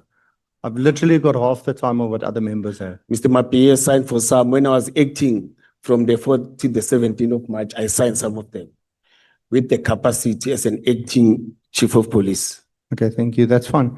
The question then is, in your own conscience and the view of South Africans who you serve, do allegations, suspensions, meetings with the likes of Cat Mhlala again, not raise concern in your own department, SAPS, law enforcement, and in general, because that is the reason we're sitting here, is because everybody's implicated, and I've said it before, everybody denies it. Not one person has come here and acknowledged even partial truths. Does it not then raise the question, what must South Africans think of the police force, the law enforcement that's meant to protect them? It does. And it even does to me, my kids, it does. I think my time's almost complete. I don't know how much time I have, Chair. How much? 2 minutes. The VIP protection, protecting the city's political heads, such as the executive mayor, municipal manager, as well as visitors of the city from any threats. That's part of your scope that you explained. I think it's 27.1. Do you mean the visitors such as the important ones or visitors in general? Because a lot of visitors are murdered. They're raped, they're assaulted. Whistleblowers who have made allegations, and allegations against you as well, are killed. So when you speak about the visitors to the city, who are you referring to under that section 27.1? The cities are visiting each other. For example, when the management and the city of eThekwini, they come and visit the city of Ekurhuleni, we assist with escort, we assist with VIP protection. When the mayor is having visitors from China, from London and everything, when they're in the city, we assist them in terms of protection and making sure that you provide escorts from the airport to our offices or from where the mayor is or from civic center to. That's fine. Thank you, sir. My last question and my closing question. While I understand that there's financial constraints and, generosity is you appreciate it. The question then starts, so where does generosity become bribes? When does it become a capture? And when would you then consider yourself bought? I was not bought. I never said you were. I asked, where does generosity become bribes? When does it become capture? And at what point would you consider yourself then bought? If you're accepting money People are getting contracts, tenders. They speak to you about VIP and how it works, and suddenly they are giving those services to the city. So I'm asking, at what point does it become bribes? I don't Can work- capture. I don't work with tenders. I think. No, I think you must really not listening. I'm going to say it one more time because it's my last time. I have no more time. Where does generosity become bribes?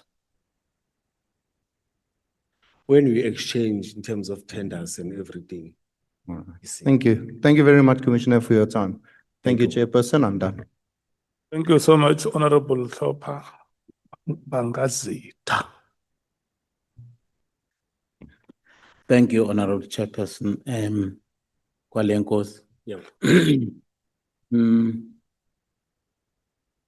Kwale, you were suspended on the 20th of February 2023 for 3 months for an alleged offense of registering, branding, and fitting blue lights on privately owned cars.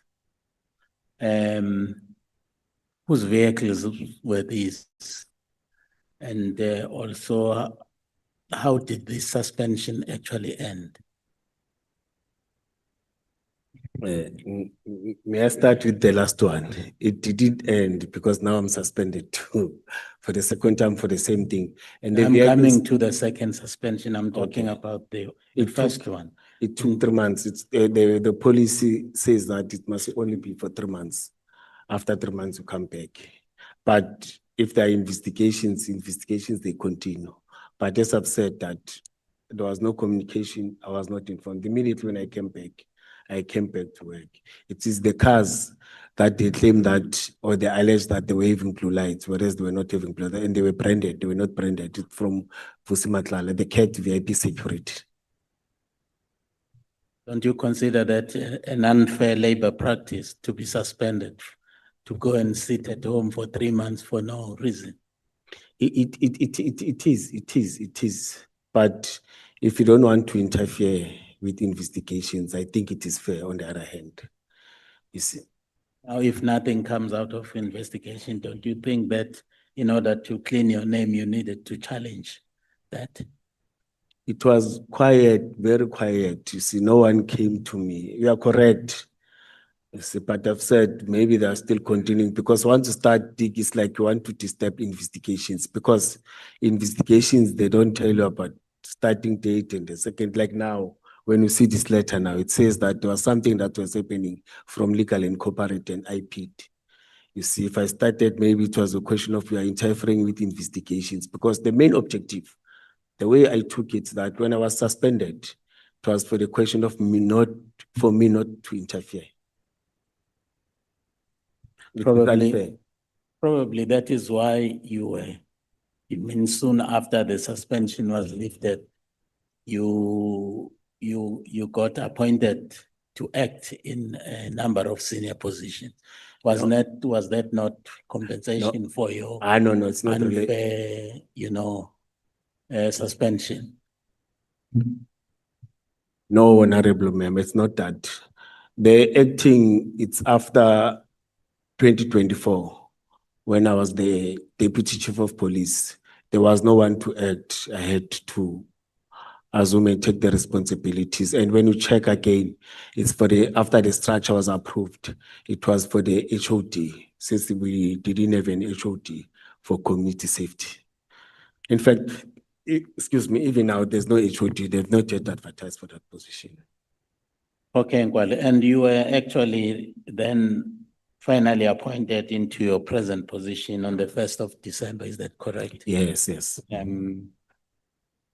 And did you actually undergo any merit assessment kind of test? Yes, it is legislated. Or what the procedure is or the process is for the appointment of a senior official like yourself? Yes, I did. It is required for you. And it is managed and monitored by COCTA, the province, not the municipality. It was somewhere in Sentin. I attended for 2 days. I've got the proof, the documents of that. I understand you you were again suspended on the 1st of November 2025. And why were you suspended now, this time around? It's for the same allegations. And it was for the issue of the noise around Matlanga and Ad Hoc and everything. Mkhwanazi, why are you always being associated with putting on blue lights on privately owned cars? This was in 2023, February, now November 2025. Why? What actually puts you in close proximity to blue lights and privately owned cars? It's the same accusation, the same people who are accusing, it's the same people. Okay, and it's about the same thing, not about any other thing. The same thing of 2023 is the same thing again now. And it's coming from the same people, but at least now they came out. Before I didn't know because it was media, all of them, they were saying, we don't know. But So what do you intend doing now that you are in suspension? What happens if there's nothing that comes out of it, like it happened before? There's a process that we've started in the city. Whilst I'm attending this, there are processes that I'm attending to. It's just that I can't discuss them, but there's a process. I was called by the appointed attorneys to investigate. There's a process that is taking place. And at least now they came and informed, unlike before. Okay. Where is the chief of police? He's on suspension. Is he himself suspended? Yes. But he's my senior. He's suspended by the city manager. But he's suspended by the council. The chief is appointed by the council, suspended by the council. So at the moment, the EMPD has got 2 senior leaders on suspension. When you say leaders, yes, because the other people are suspended. But for deputy chief and the chief, both of us were suspended. So in your assessment, Kwali, what does that do to the integrity of the police service and also the morale of your men and women in the booths out there to see 2 of their most senior, leaders being suspended? It does affect the morale.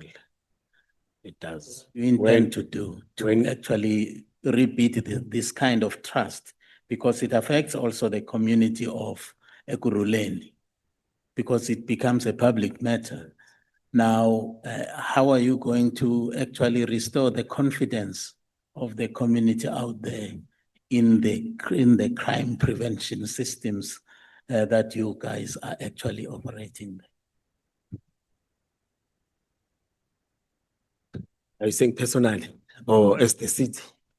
Well, you are leading an institution. How are you going to clean the institution so that the people begin to restore the trust of the people in the institution? I'm aware of the programs that they've started. The city manager, the acting HOD, of meeting members, of engaging members, and again, in terms of capacitating, in terms of tools of trade. You see, there are tools of trade that are coming in. But other programs, for myself, I said, let me focus on this and focus on the internal one. But I know that I must come and contribute positive to change that impact and change the image. Because to be honest, I agree with you, say, the image has been affected a lot. On daily basis, that this newspaper articles, there's this and that. So it does affect the institution. For the record, Mkhwanazi, could you please outline the EMPD organizational structure as it existed at the time, particularly the reporting lines from the chief of police to the deputy chiefs, and where the operations and specialized services department was positioned within that structure? It's going to be a lot, but now let me try to summarize it. It's the chief of police. It's the Just chief of, in brief. in brief, because when I can, it's like a lot. It's the chief of police, then we're even deputy chief of police. After deputy chief of police, we're having director specialized and operation, no, director specialized services. Then after director specialized service, with other 3 directors, director south, director east, director north, as I've said. Then we have director bylaws. Then you've got, no, you said in terms of operations, it's like that. Then when it's going to be a lot, when I touch other deputy chiefs by then. Okay, thanks, Kwali. As the head of operations and specialized services, what were your formal responsibilities and decision-making powers, especially in relation to operational support, specialized units, and engagement with external service providers? As I've said, that one of the responsibilities of the task is to engage external stakeholders, engage all the role players in terms of what do you call this? Safety and security stakeholders that are participating in crime prevention, but also to give command and control in terms of your bylaws, your operations, not bylaws, yes, bylaws, it was part of us again. But in terms of your specialized services that are dealing with all these crimes that we've been mentioning, it's your taxi violence, legal mining and other things, to make sure that you give direction to the commanders that are operational, that are executing the duty. Sometimes you even join them, because I've joined them many times operational, to make sure that when we execute it correctly in many operations. Because it's an operational part of it's an operational director. Also, I sitting strategic, but you must also go, not just oversee. So you must make sure that when we execute correctly and be part of those operations. Thank you, Gwali. Can you clarify whether functions such as medical support for officers, emergency response assistance, and operational welfare during crises like COVID-19 fell within the scope of operations and specialized services, or whether they were located elsewhere within EMPD? No, they're not even located within EMPD. That's why I've said let them go and present to the city so that we can get those assistance. Because operationally, we're suffering, we're affected on a daily basis. This was going to assist us a lot, you see. We are affected as the end part, or as the operational part, or as the operational officers. But it involves many departments. HR must be part of it. EMPD can be part, because the personnel belongs to us. Then the other things belongs to health department. It's different department. Okay, thank you. So with regard to the approach by Metro Police members concerning Medcare 24 clinic, can you explain how such matters would ordinarily be escalated within the EMPD, environment, and why this issue was actually brought to you in your official capacity specifically? Why was it brought to you? Let me start with the last question. Operational members that are getting short, there are members that are reporting to me as director. As I've said, that the units that I was leading by then, even now I'm leading, but in a different level. It's units that are in confrontation on a daily basis with the criminals, units that are there in terms of traffic law enforcement. It is us that are affected. But procedurally, the one that I've said that you communicate with your senior deputy chief communicate with the chief of police communicate. That's why there was a formal letter that was submitted, or a formal proposal that was submitted to the office of the chief of police after the advice of the deputy chief and after we've engaged Mr. Mike Van Beek of Medicare 24. Okay, thank you, Ngwale. At the time Medicare 24 services were proposed, what internal processes or approvals, if any, were required before such assistance could be considered or facilitated for EMPD members, particularly during an emergency public health situation? I think the procedure that was done, it was correct. You send it to the office of the chief of police. we send it to the office of deputy chief and we sit together. Then we take that suggestion to, as I've said, it's affecting other departments. You take it to other relevant departments. They comment in terms of their functions. That, no, this is our function. This is we feel how we do. As I've said, that with us, the HR part of it, or let me say HR is a function of an HR department that is outside EMPT. We have to write a letter and request them that this is what, because they deal with the personnel, the one that are hiring those personnel. But again, in the manner that where it affects, I mean to say where it affects health department, you communicate with them. That's the procedure. But unfortunately, it ended there. It didn't go outside. And I was so disappointed, I must mention. Where is the helicopter that Mr. Van Wyk actually offered as part of the package? No, it didn't materialize. Nothing happened.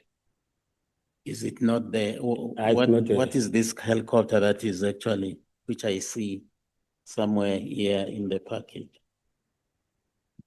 This one. Could this be the helicopter that Mr. Van Wyk was? No, it's not the one.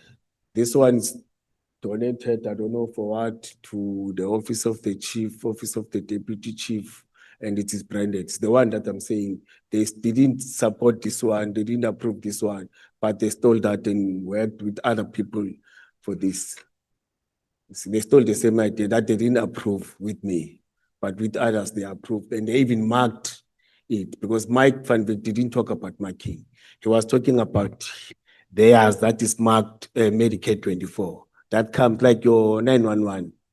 You come and assist, then it's not to say for us as EMPT, you patrol healthcare issues and other things. No. For them, it was sit in terms of emergency services, not to brand it. And this one, I don't know. That's why I went to Fleet and said, do you know this job? As an acting HOD, as an acting chief of police, he said, no. I've never approved this. The Fleet didn't approve. I don't know where is it operated with this branding. Thank you, Gwale. Thanks, William. So is there any council policy that regulates, the influx of donations from actually, Good Samaritans, just to actually assess them and find out whether these donations are genuine donations, there are no strings attached to it.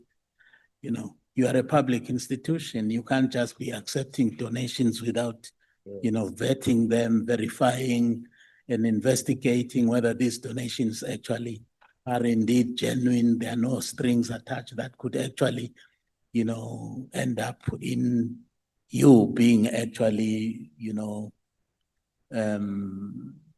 image is tarnished, as it were. Yes, the letter from Legal and Cooperative says there are no processes. The letter from Proxy, it said there's no procedure. All of them, they just come and they've been doing like this. It's always like that. That's the response. Because in fact, the relevant person who is supposed to guide, it's Legal and Cooperative or Proxy, because it deals with this thing every day. But he said at EMPT, since from I was a recruit, we used to get things like that, vehicles like that, and it was accepted. I think that's one of the gap, one of the challenges, because we're a public institution. At least when we are guided, you don't have to fight with any individual. There's a policy, there are procedures that you must follow. And again, that leads me to collaboration between the interagency collaboration. How is that actually regulated? You mentioned in your in your evidence here, I think it's paragraph 38, where you are actually also looking at private security company and collaborating with them to fight crime. How is that regulated? So that you don't actually find yourself cooperating and working with sinister private security organizations. Thank you, Honorable Member. When we wanted to draft an SOP, it was about us addressing those gaps, because there's nothing that guides. As I've said, that members can wake up today And or they can plan now that they want to go into an operation in such a place that these 2 or 3 security companies, then they agree with them, they go and work, you see. And issues of accountability, they become a change. We really need SOP. But at least that developments that have happened, there's a cooperation agreement that we signed that was driven by Minister Mkhwanazi, the Premier, and all other security agencies that we signed as Gauteng. That covers all the metros. You see, but the gap is with the private security.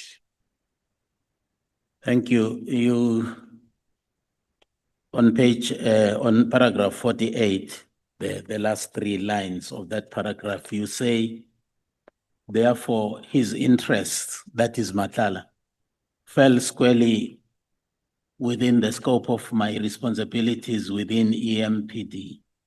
We subsequently grew closer and he became like a brother to me. He became like a brother to me. Can you unpack that? Yeah. Oh, thank you. As I've said that after the 2022 State of the City address, we're talking other things. No longer talking about the plans and other things and other things. We're just taking as brothers, like friends, you see. But time to time, Vos is interested in business. You talk about other things, but business related, but not his personal life, not his business. You see, that's how the engagement was. You see, it was no longer about what was happening. But with the CAT, the scope of working with operational, in my job description talks about that mobilizing all the sectors in terms of safety and security, making sure that they work within the city. Even now, there's a program that they've started that talks about that. I think it's part of addressing the question that you asked before this one. I remember now, I saw the MMC going, addressing some of the issues. I think there's an action that they're taking to address that gap that you mentioned. Okay, thanks, Nkwali. But you go further on page 50, and you say, additionally, we also discussed broader social matters. Broader social matters, what is that? This is what I was saying. We'll discuss about what is happening, but things that are in politics. What is political matters, no. business matters? Like challenges in the country, but not deep. We used to discuss life. Hey, when you news, you have seen news that are talking about this, all those things, but not deep, serious things in personal ones.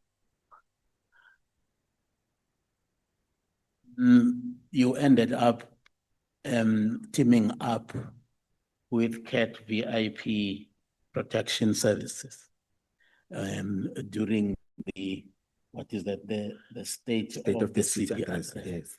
What processes did you follow to actually formally appoint CAT VIP, protection services? Is there any particular process that you followed? Because I would imagine there are so many private security companies in Eteguru Lane and elsewhere. Why this one specifically? As I've said, thank you, may I answer? As I've said that the guys that are there, they are guys that are they are well trained. They are coming from task force. My guys recommended them. Then I was happy that we got guys from task force. But for me, again, as I've said that when I attended 2 trainings at Tabazim, they are training there. I know how they train. I know how good they are. But they said they've now left. They're now working for CAT security. That's why I identified CAT security. So these are the guys that can assist us. You really wanted people who were going to scope and donor the people who could actually, who were threatening to disrupt the. There's this document. When you check in this document, the tasking, they were not tasked to deal with people. You see, the tasking is different. We've got plus minus EMPD, SAPS, Kayalamisi, they're tasked differently. Even them, they were tasked differently, not to scope and donor. Scope and donor is no longer working. You see. Crowd management has changed. You deal with people, even if they're wrong, the law says You manage it, you treat it, to make sure that you find a peaceful way to solve the problem. Thank you, Honorable Chairperson. Honorable Vessels. Thank you so much, Mangazito.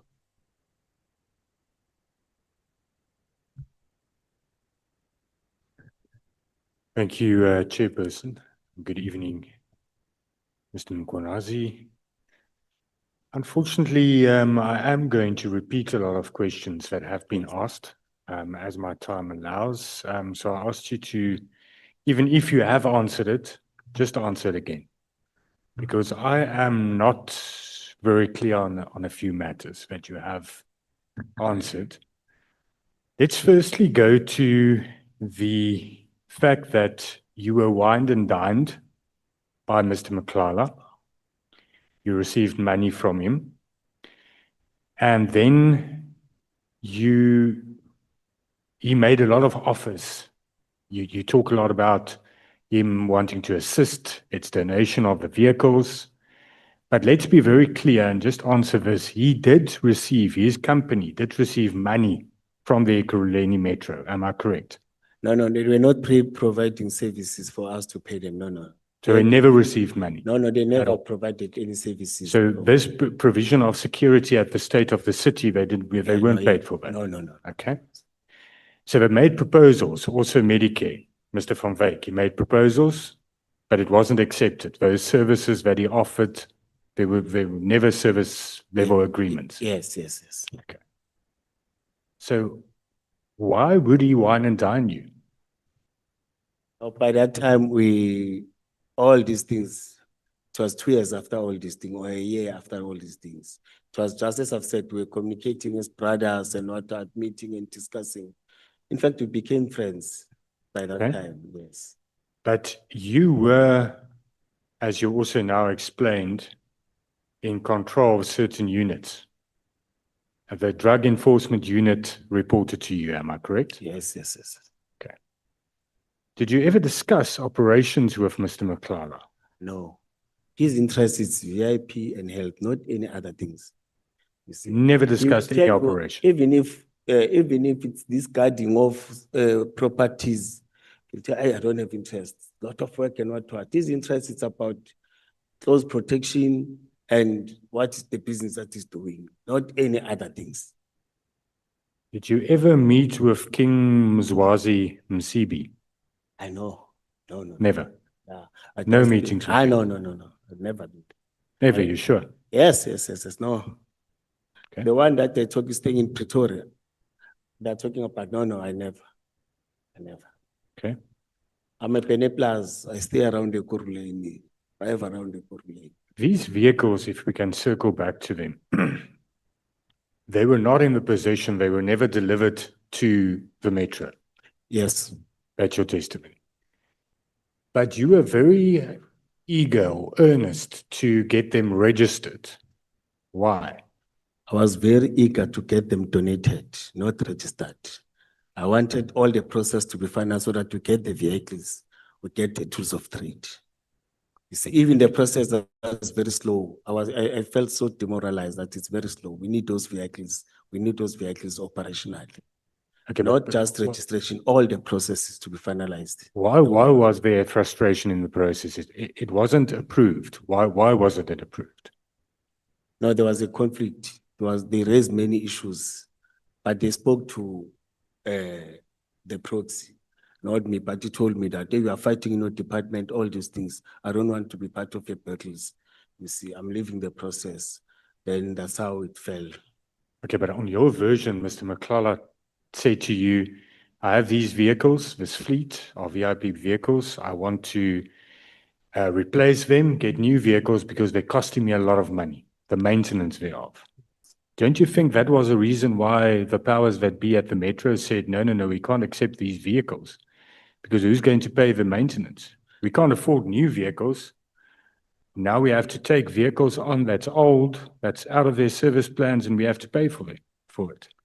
In terms of vehicles that we're having vehicles that are far older than that. Even now, when I can tell, the type of vehicles that we're having a vehicle when you can sell the value, it's 40,000, but per annum we spend 300,000. You see, but those vehicles were not older than the vehicles that we used to have by then. And some of them, they're still there operationally. Okay, but the point is, there were certain reasons, issues raised, as you said, why this donation was not accepted. Did you not then act prematurely to have the registration done? Because wouldn't you first need approval to accept this donation? Because there can be various conflicts, as you now said. I think maintenance is also a problem. But you do the registration of the vehicles premature. I engaged the prox. The prox said, no, we need the letter of intent. With the letter of intent to show that this vehicle belongs to him, we can start the process. Okay, but now those vehicles are driving around in the streets of Ekurhuleni, and they're being driven by CAT security, but they are registered to the metro. Am I correct? No, they were not driving around the street of Ekurhuleni. Were they somewhere parked? Yes. How do you I know think that? so. You never received the I'm vehicles saying I physically. think so. You think so? Yes. No, they Don't were you not- think that's the big problem with this? Vehicles that's registered to the metro is driving around. That's what I've said. That's what I'm saying, that if they were identified driving around, those people are supposed to be arrested. And that's what I emphasize, that if that's the problem, we're supposed to arrest the people. We're supposed to go and arrest them because it's a crime. A person is not a police officer, can't drive blue lights with blue lights, you see. But the point And is that's you why- made it, yeah, but you made it possible. No, it was not possible. You made it possible. There were no blue lights. If I want to buy a car, but the deal is not has not succeeded yet, and I register that car in my name, but the previous owner is driving around with that car, getting speeding fines and all of it, it's going to be on my name because it's registered on my name. If there's illegal conduct by that vehicle, then it's going to be me that's liable. It's a stupid thing to do, don't you think? And you registered, you pushed for the registration of these vehicles on the EMPD's name. Why? I didn't push for any vehicles to be said. I approached the proxy. Proxy said this is the process, and we followed the process. No one pushed. Even the letter that is coming from the city, even the letter that is coming from the proxy, it says I didn't push. It says I approached the proxy. Proxy said this is the process that we must follow, and I followed that process. Well, that's also a very strange aspect, because in the letter of the lifting of your suspension, it is said that the investigation was conducted and that the due process will now follow. It's very clear in that letter that the intention of that letter was that there will be disciplinary steps against you. And then only a month or two later, there's this report by the legal services saying they can't find any wrongdoing. It's very strange. It seems very strange. Disciplinary process doesn't mean you are guilty. No, I accept that. But you are concluding. There's prima That is- facie, there's a that prima is facie unacceptable. case that something is wrong. I don't know about that. That's what that letter says. Otherwise, it would have lifted your suspension and said, sir, you're going back and no steps will follow. But that's not what the lifting of your suspension letter says. And it's a procedure for all the employees. No, And it's not. It No, it's the can't be. procedure of the. If there's no prima facie case against you, it would have said, we found nothing and you are, there won't be a disciplinary hearing if there's no prima facie case against you. May I invite you to go to all the cities, not the city of Ekurhuleni, and check the disciplinary processes and the collective agreement between the unions. It's one collective nationally.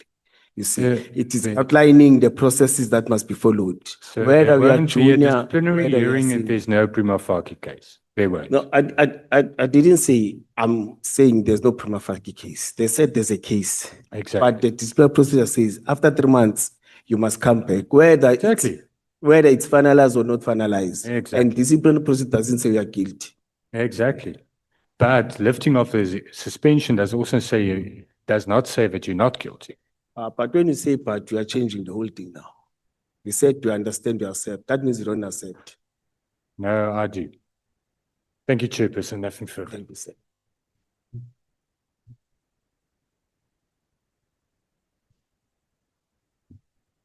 Honorable Vessels, thank you so much. I'm looking at the time now. Can we come back at 18:30?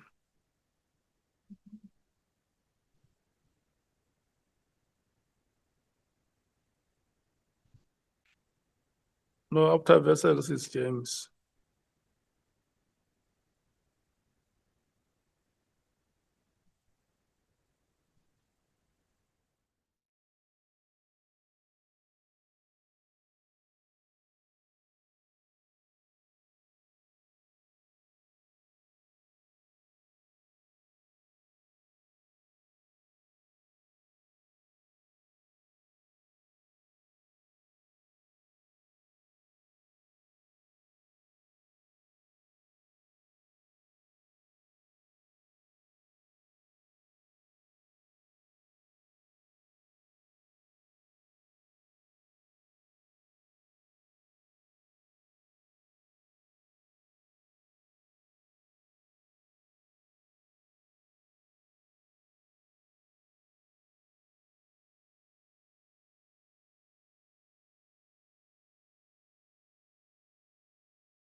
resume, Honorable James.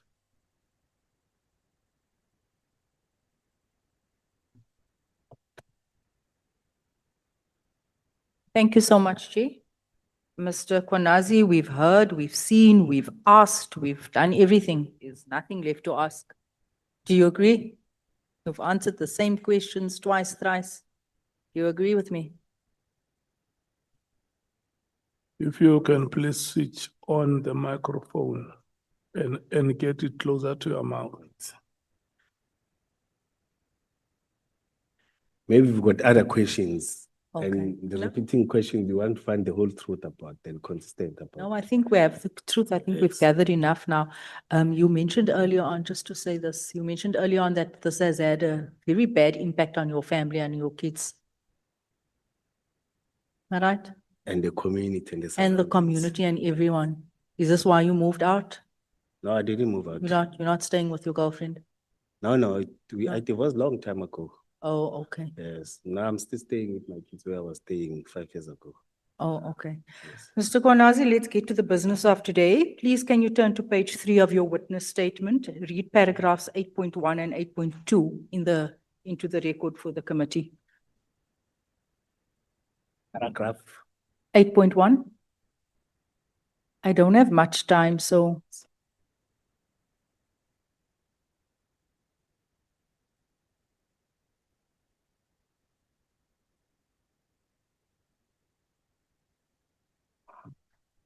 Can you read 8.1? Yes. Understand from, sorry, any related claim regarding corruption, financial or otherwise. Please speak into the mic. Let me do like this. 8.1 related to claim regarding corruption, financial or otherwise bribery, misuse of public resources within SAPS and any other relevant institution. Okay, 8.2. Evaluating the extent of misconduct, unethical behavior, members of SAPS and any other relevant individual or institutions. Okay, that's why we're here today. Yes. Okay. I looked at your CV and you served in law enforcement for almost 2 decades, correct? Yes, madam. Very long time. I assume you understand very well what constitutes corruption, correct? You understand what's Yeah, corruption? yes, madam. Right. You understand what constitutes bribery? Yes, yes, yes. Good. As a senior manager for many years in public service, would you also understand very well what constitutes misconduct and unethical behavior within law enforcement? Yes, you're You correct. do. How do you define corruption? Define corruption. If you are providing services and somebody, for example, you are making an arrest, somebody doesn't want to be arrested, gives you money for you not to execute your duties or arrest him or her. Okay. Any other definition? Example?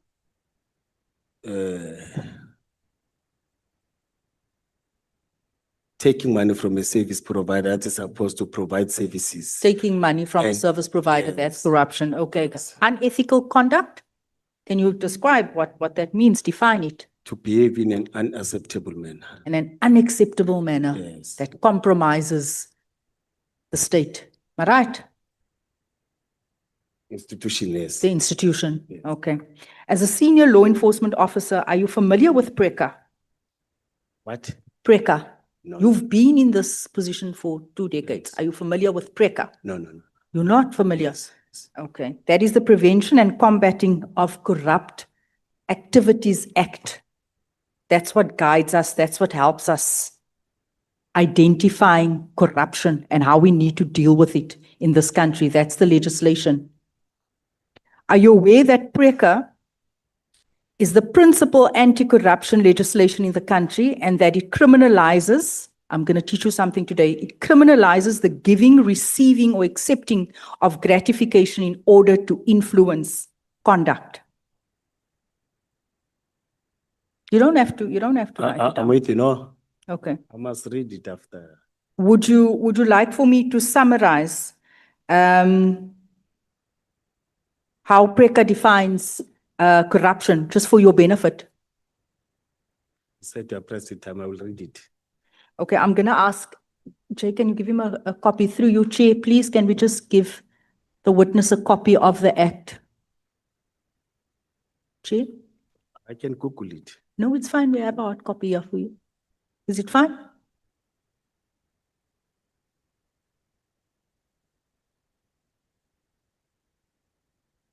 Okay. If you can turn with me, I think it's page 3. I'm going to read there. The general offense of corruption occurs when a person gives, offers, accepts, or agrees to accept. Sorry, page 0 of PREC. Preka. Just read the preka there.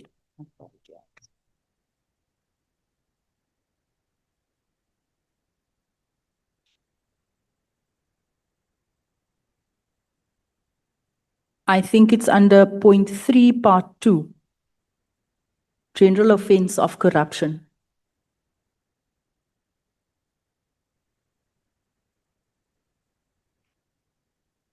It's highlighted in The green. one you highlighted.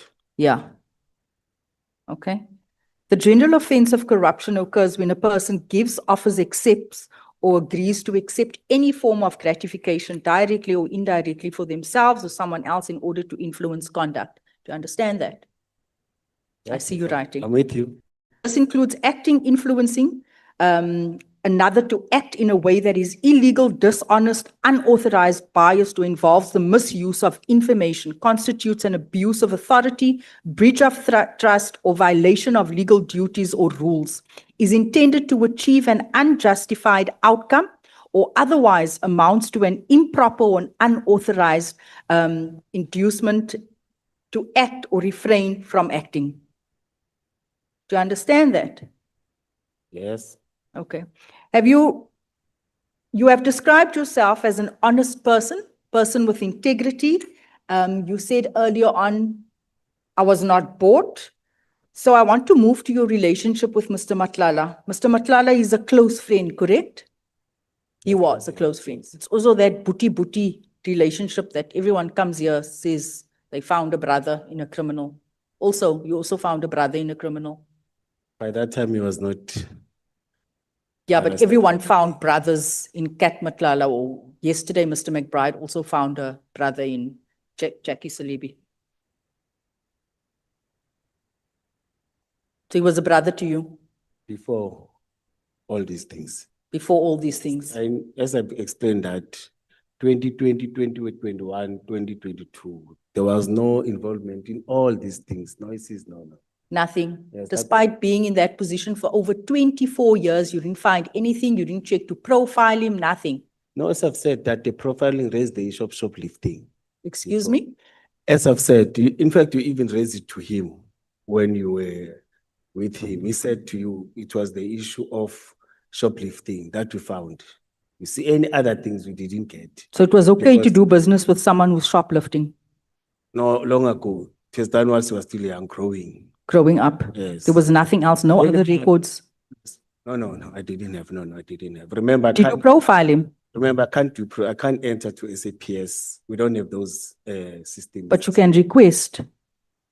It takes time. It doesn't do that. You need permission to do that. You And need, so you just trusted him blindly. Yes. No, And the business that they were registered business doing very well, like your Medicare and CAT VIP security that time. I trusted. you trust everyone you meet. No, we are talking about Usmatlala. Yeah, specifically Mr. Matlala. Not everyone. You didn't seem suspicious. You didn't know how else he makes his money, nothing. You didn't bother checking. No. There I didn't. I must be honest to you. Okay. When you were introducing Kat and Mike, did you formally, Mike van Wyk, did you not formally disclose this relationship as a potential conflict of interest? Now remember, Mike didn't say he wanted to provide services to me. He said he wanted to provide to the city and free out of charge, not to me, to the city. That's a service, whether it's And free or not, that's why- that is providing a service. You need to disclose it No, it was because it can impact the reputation of the city. but it was disclosed because he sent an formal email with all the details to the city of Ekurhuleni. He even went and presented to the city of So him sending you an email is disclosing. No, he even went and presented to the senior management. Then Where was your first meeting with Mr. van Wyk? it was In the city or on his premises? no, the business is within the city. in the city? It's in Boksburg, yes. No. Was it at his premises, business premises, or at the city's offices? No, business premises here in Boksburg. Whose business premises? His, Mike, yes. Mike. Yes. So you meet this person, Clinic. excuse me? It's a clinic. It's a clinic. Yes. So you go to him. Yes, yes, yes. He didn't even come to the city. No, no, no. The guys have said, let's go. Is that appropriate? Yeah, there was nothing wrong. It doesn't, it's not a service provider. I wanted to his You wanted the freebies from him. No, no, Mike didn't give freebies. You are changing it now. There's No, I'm not changing. You said he gave freebies. From who? You said Mr. Mike van Wyk Oh. gave freebies. He gave free services Wait. to the city. Which paragraph? You said that. No, I'm saying Didn't you I say he wanted did to free provide- COVID testing? Didn't you see he assisted with many things? He assisted with photocopying. That was Was- 300,000. Did you was- say that? Service to the city, yes, not to me. Yes, to the city. Oh, I thought. Are you not a representative of the city? Yes, I thought. Yes. You represent the city. Yes, he wanted to do that. He wanted to give service to the city. I agree. Yeah, he was giving services because you even put a cost to those services. The cost. Yes, you say 300,000. Oh, yes. Yeah, oh, Yes, yes. yeah, he was.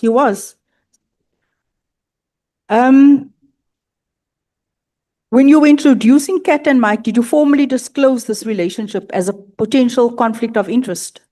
No, it was not a conflict of interest. They No, said you they were- didn't. You didn't disclose it Why are you saying it was a conflict of interest?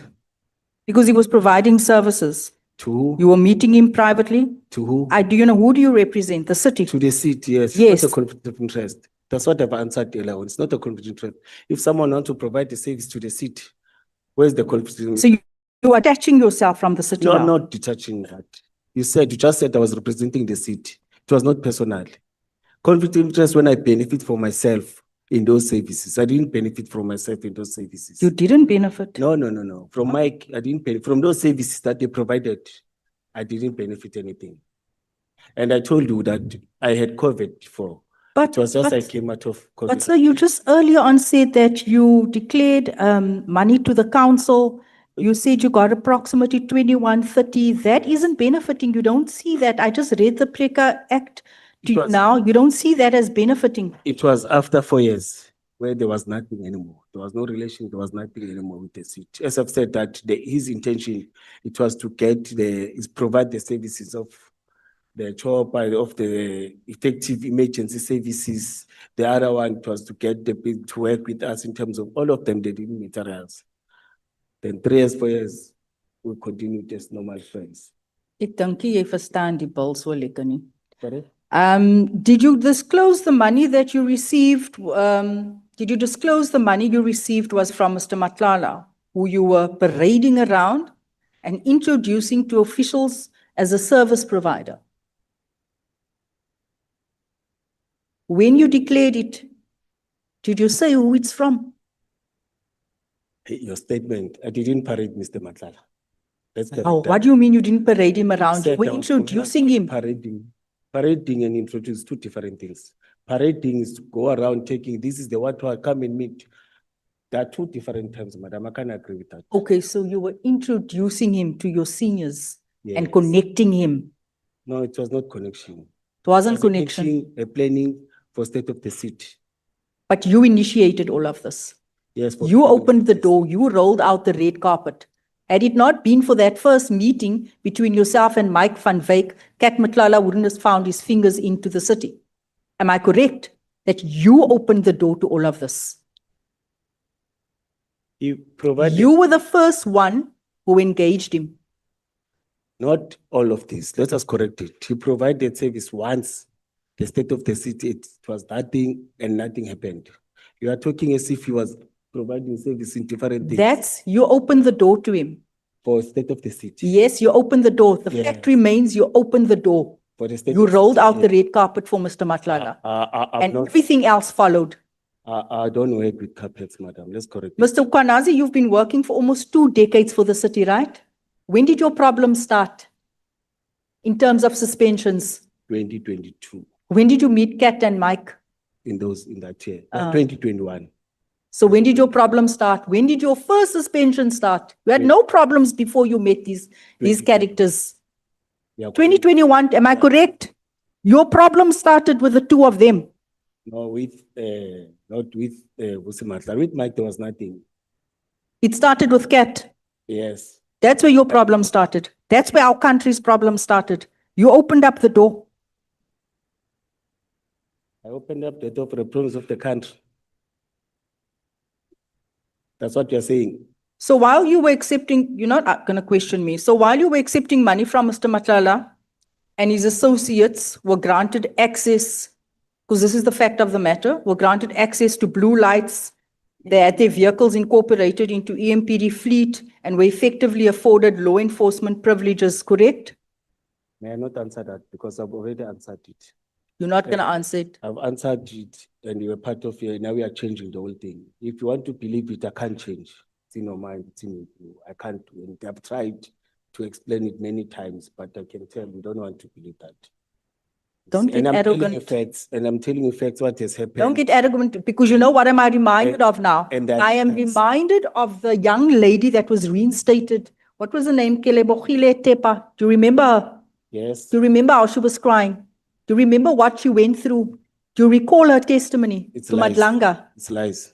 Lies. I can prove it. I've submitted to my presenter. I've submitted. So she lied about being harassed. She Honorable- lied about being victimized. Honorable Sokanyile, She lied under oath, I'm telling you.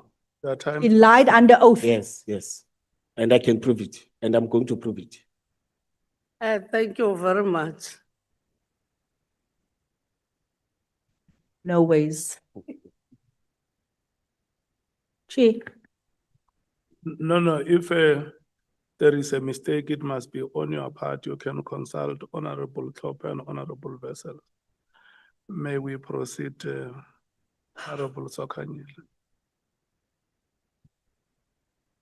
It's not my own making. It's the chair. Okay, thank you. Oh, thank you. You? Okay. Thank you very much, Chairperson. Sawubona baba Mkhwanazi. You were honorable member. Looking at the nature of the relationship that you had with Mr. Matlala, how can you say the type of a relationship that you had with him? Was it professional or what? Let me start by saying I regret having it. I thought it was professional. Just- Let me start by saying I regret it. I thought it was professional. It was about good intention and you see. But out of what has come in me there in other things, my mindset and after engaging this house again in Madlanga, my mindset and the media and other things. You see. When For the he first gave time- you some money, are you saying that professionalism, not a friendly relationship? No, remember that time. Cannot regard him as a friend. No. That time, remember, he was my friend. Before it was a good relationship. It was the intention to do. On a friendly basis. Yeah, no. I'm still talking about. Let me listen to you. I'm saying that, was it a professional? You're saying that at that time you regarded it as professional. Then I'm asking now, he gave you some money, some kickbacks, if I can say that, for funerals, whatnot. Was not, you cannot regard that relationship as a friendly one. Let me start by saying it was not a kickback. He was not providing any services. He was now just an ordinary friend. He was not providing any. It was 2 years after Okay. the state of the, or so not 2 years, in fact, maybe a year after that, you see. But Then- now when you can ask that about me, I've changed. Then you're saying that if a person gives you money when you're having problem, funeral, you regard that as professionalism. Not professional, it's contribution. It's not Ubuntu. Ubuntu. It's what it's happening. I've done that many times. Okay. In your statement, I think this question has been asked. You are talking about a helicopter that was illegally branded with EMPD. Are you saying that it was illegally branded? I'm still saying it again. It is illegally branded. I don't know what is it doing. It was illegally branded because the only person who's supposed to brand is Proxy, it's Fleet. I went there, they don't know anything about helicopter, they don't know anything about branding. But here I see that it's not photoshopping. It's members that are reporting to me at EMPD. There's a chief of police, there's a senior management, all of them that are taking photos with this branded, with EMPD emblem and everything. And What it is doesn't that belong to the helicopter city. now? I can't tell. I didn't see it. I can't tell where is it. You've never used it. No, no. It has been standing there. It was never used by the EMPD I don't or know. the emergency services. No. Those people that arrange for that, it's Revo Space, it's Ivan Duplessis, I'm told, and the chief of police. I don't know where's the job. I don't know what it's doing.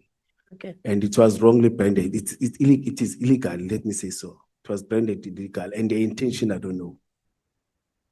For the state of the city address, you were given a responsibility to oversee the security part of that state of the city address, as you were alluding to the fact that there was people whom you thought were going to disrupt that state of the city address.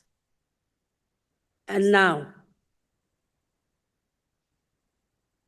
to the donation of the cars by Mr. Matlala came during that era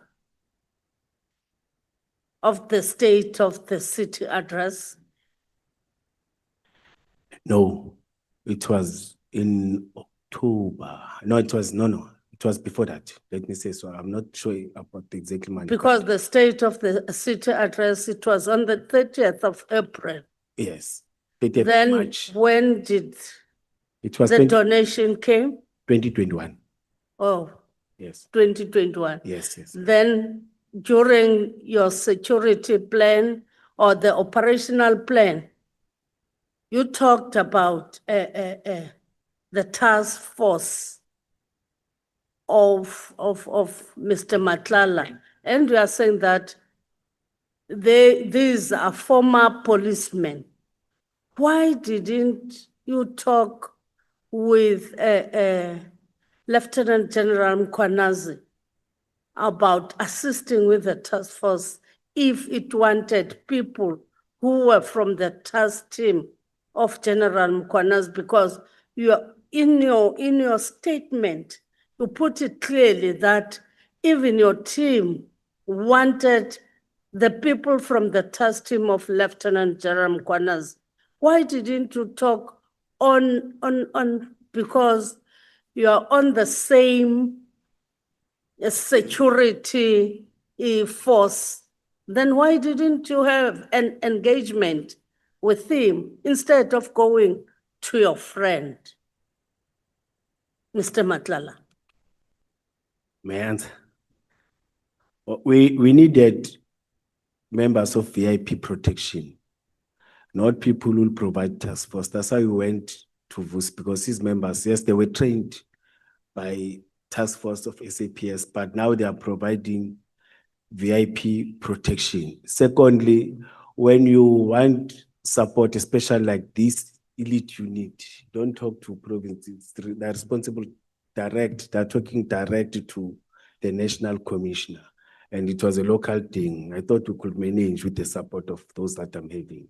But we didn't want task force off because the threat didn't need people to come up with rifle and shoot and everything. No. They only respond in serious crimes. As you see in media. According to a statement, you're saying that your people wanted the people who were formerly from Lieutenant General Mkhwanazi's task team. No, not Lieutenant General Mkhwanazi, who were from the task force that General Mkhwanazi was responsible, but now they've resigned. now What is doing written VIP. here? in But your that, statement? sorry, they're doing VIP protection now, not task force members.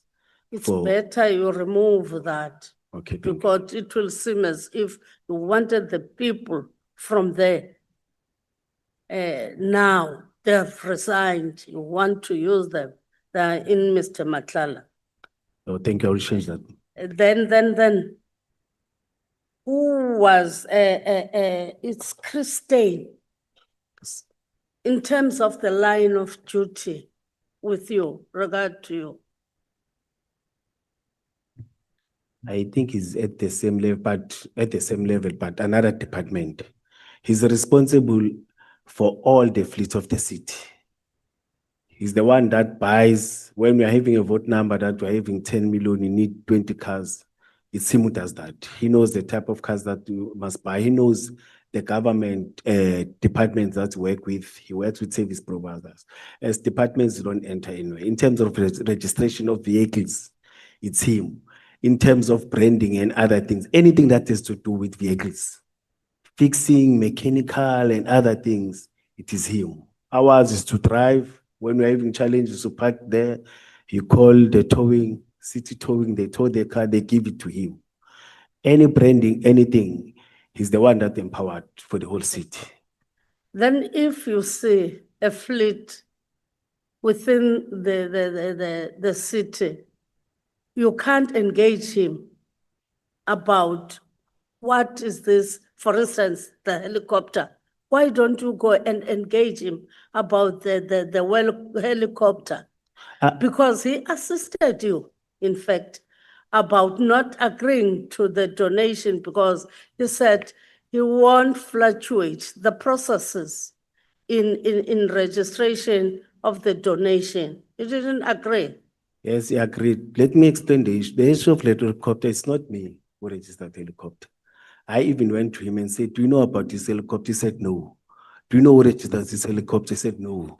Do you know who branded this helicopter? He said, no. It was registered by the other three, not Chris. And it's him who's supposed to do that. It was not done by that. And again, buying an helicopter also having challenges of other serious things. Of Then you didn't even bring it to the attention of the municipal manager. No, I did. And These what photos- did he do? No, there's a Or process did now. he do? No, there's a process. I'm saying that there's a case now. There's a process that is taking place. It's part of the evidence, like I'm doing. It's part of the evidence that we'll be talking to as the disciplinary procedure is continuing. I submitted all the Okay. documents. Will you agree with me when I'm saying to you that Christine did assist you in not agreeing to authorize this donation? Hun- That you will agree with me? That's all. 100%. 100%. Oh, yeah, I agree. Yes, I agree. Because you nearly put yourself in danger. The excitement of getting vehicles was going to do that. I agree with 100%. But nonetheless, you are in a DC processes, not so? You're suspended Yes. now. For what? For branding the vehicles, for putting blue lights, Vehicles now. the same vehicles. Remember, it started 2003. You see, they still have that. I must present my case. What I'm presenting here, I have not yet presented to them. I have not yet forwarded any evidence. And So you didn't brand these vehicles? No, we didn't even receive them. You can't brand something that you don't. You didn't receive them? Yes. Mr. Matlala said in his statement when he went to the prison, he said that you took the cars for some time, for some weeks, and then they were returned after that, but without any blue lights. You are the fifth. And he was not happy about that because we're supposed to pay because we have used his cars. You are the fifth honorable member to say that. And I still maintain that we didn't receive the cars. We didn't put blue lights. They were not there. Yes, there's an affidavit that talks about that. In fact, from Christine, we're having two affidavits, 2003 and now, when SAP has visited him in terms of their investigation, they wanted to get that thing. He submitted a copy with an affidavit. That's not true. You simply took the personnel for security purposes. No, we use them for that day only. for that day? Yes. And then you paid? No, no, no. It was free. Didn't pay. Oh, you Yes. didn't pay? No, no, no. It was, he gave us only 4 members. I'm not sure, but let me check. But you didn't want full? We didn't pay for, no. We didn't Because pay. I think in your operational plan, when you presented it, saying that you want the cars, you want the security, you were going to smuggle in the cars, not so? The cars, No. and then payment be done. No. Oh, No, it no. was not your plan? Yeah, no, payment is done by finance and other. You can't do that. Even if you can be the chief of police, you can't do that.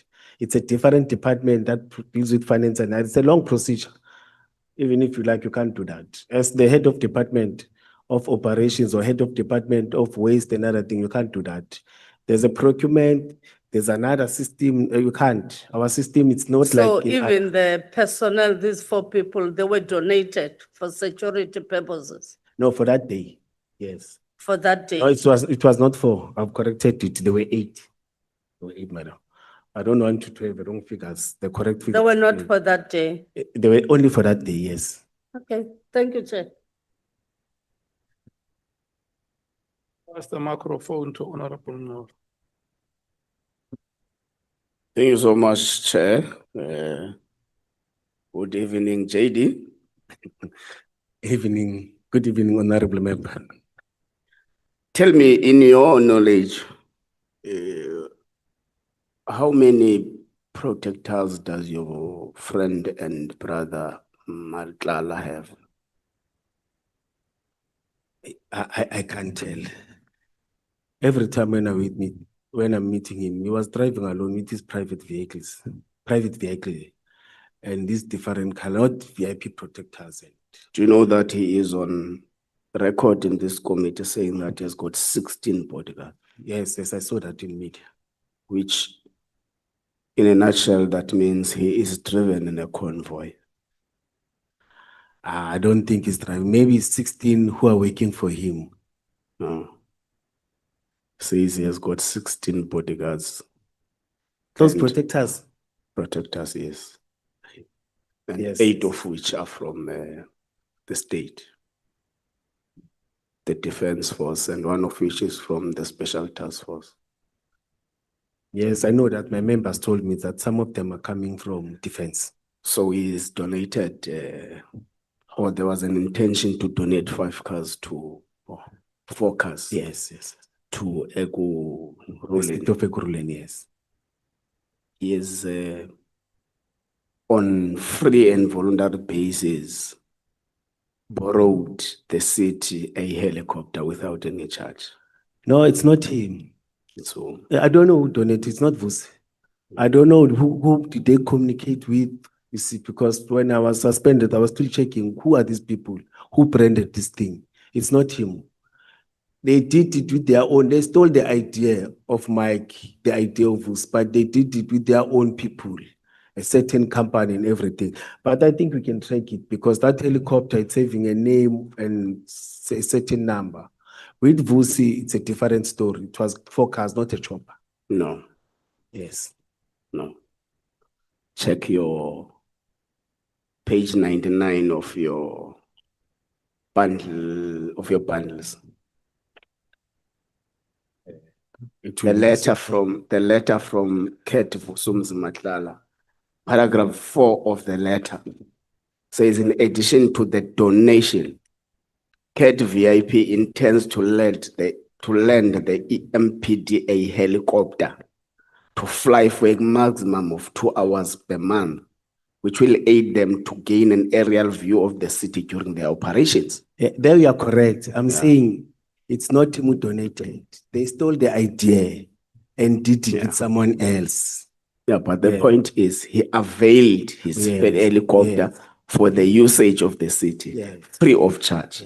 It means he is the one who would fuel the helicopter. Yes, you are correct. On behalf of the city. You are correct. Then you want us and the people of South Africa to believe that with given this Ket came to you on several bases to ask for 1,000 rand for petrol. No, the issue of that, it happened after this has failed, after these things have failed. As I've No. said, that it was 2 years. No, but the point is, this CAT is ready to donate you material. CAT is driven in a convoy. CAT is availing a helicopter for the usage of the city, to fuel the helicopter, to fly in the aerial view of the city for 2 hours a month. And you want us and the people of South Africa to believe that CAT regularly came to you to ask for 1,000 rand for a petrol. Honorable, Given this background I've just given you. Honorable Member, I didn't say regularly. But We're not- it was not once. That's what you said. No, in terms of, well, not every day, but. I did not say every day. But Regularly does not mean every day. It can be in each and every 3 months. No, not like that. No, you didn't do that. You didn't do that. I'll be lying. I can't take advantage of that because it's not there. I must lie about him. No, I'm saying the question is, you want this parliament and the people of South Africa, given this which is contained in your statement and the letter from CAT VIP of donations, including the helicopter, and is the one who's going to fuel the helicopter for the usage of the city. No, you want us and the people of South Africa to believe that CAT came to you, not once, to ask for 1,000 rand for a fuel. I didn't say that. So it means each car in his convoy gets 58 rands fuel. Is that what you are saying? I didn't say that. Do you want to apologize to the people of South Africa for misleading them? No, I didn't say that, Honorable. Okay, can we give you an opportunity for 1 minute to apologize for the people of South Africa for misleading their parliament? Maybe if I've said regularly, I apologize for that. But you once asked, I know it was difficult for Do you apologize for misleading the people of South Africa and their parliament? Let me say regularly, I apologize. Let's move. You say to Honorable Nduli, CAT is your friend and your brother. You confirm with Honorable Nduli. This is in collaboration with what is contained in paragraph 48 of your statement, that he is your brother. But comes Honorable Breitenbach asking the same question.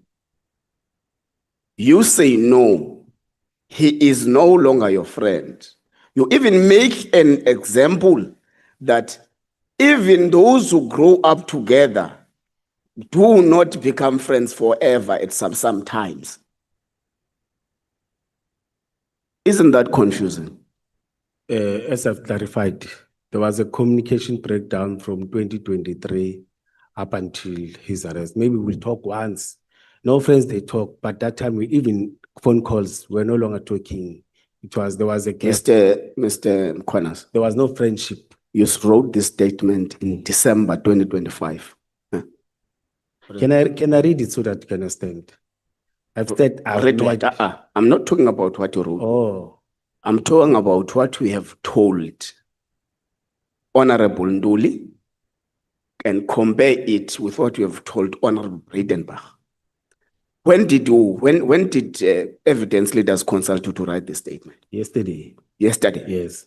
Okay. I'm saying So it means you wrote the statement, signed on it, whilst Mr. Ket Matala is in prison. I said No. Do you agree that yes. you signed off the Yes, statement yes. whilst Mr. Matala is in prison? You are correct. You are correct. Now, you say to Honorable Breitenbach, he is no longer your friend. He was your friend, but because of the arrest, he is actually there's a communication breakdown. We even make an example that even those who grow up together do not become friends forever. Not after his arrest. As I've said, that from 2023 till now, there was a communication breakdown. We're no longer communicating. We'll communicate once. It's not to say we fight, not to say he's not a friend, not to say what to say, but now there's a gap. We were no longer communicating. No friends, they communicate time to time like this, but there was a gap. No. The usage of your statement to Honorable Bredenbach was that he was your friend. He became a friend. That's why he said to me, she's not agreeing to me. Because he wanted me to say, he wanted me to say he's no longer a friend. I've said there's a communication breakdown. We are no longer communicating like before. Okay. There's a gap between us. I even said that it doesn't mean that when you grow up with a person, you see, up until now, we'll remain friends, we'll remain that close. He's not my enemy. I didn't fight with him. You see, even before these things were there, honorable member, you see, but there was also just a communication breakdown.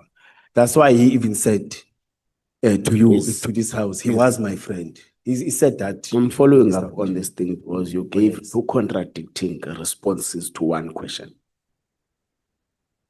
Now, I'm asking on their behalf, they have left. Is Mr. Ket Fusumuzi Matlala your friend and your brother?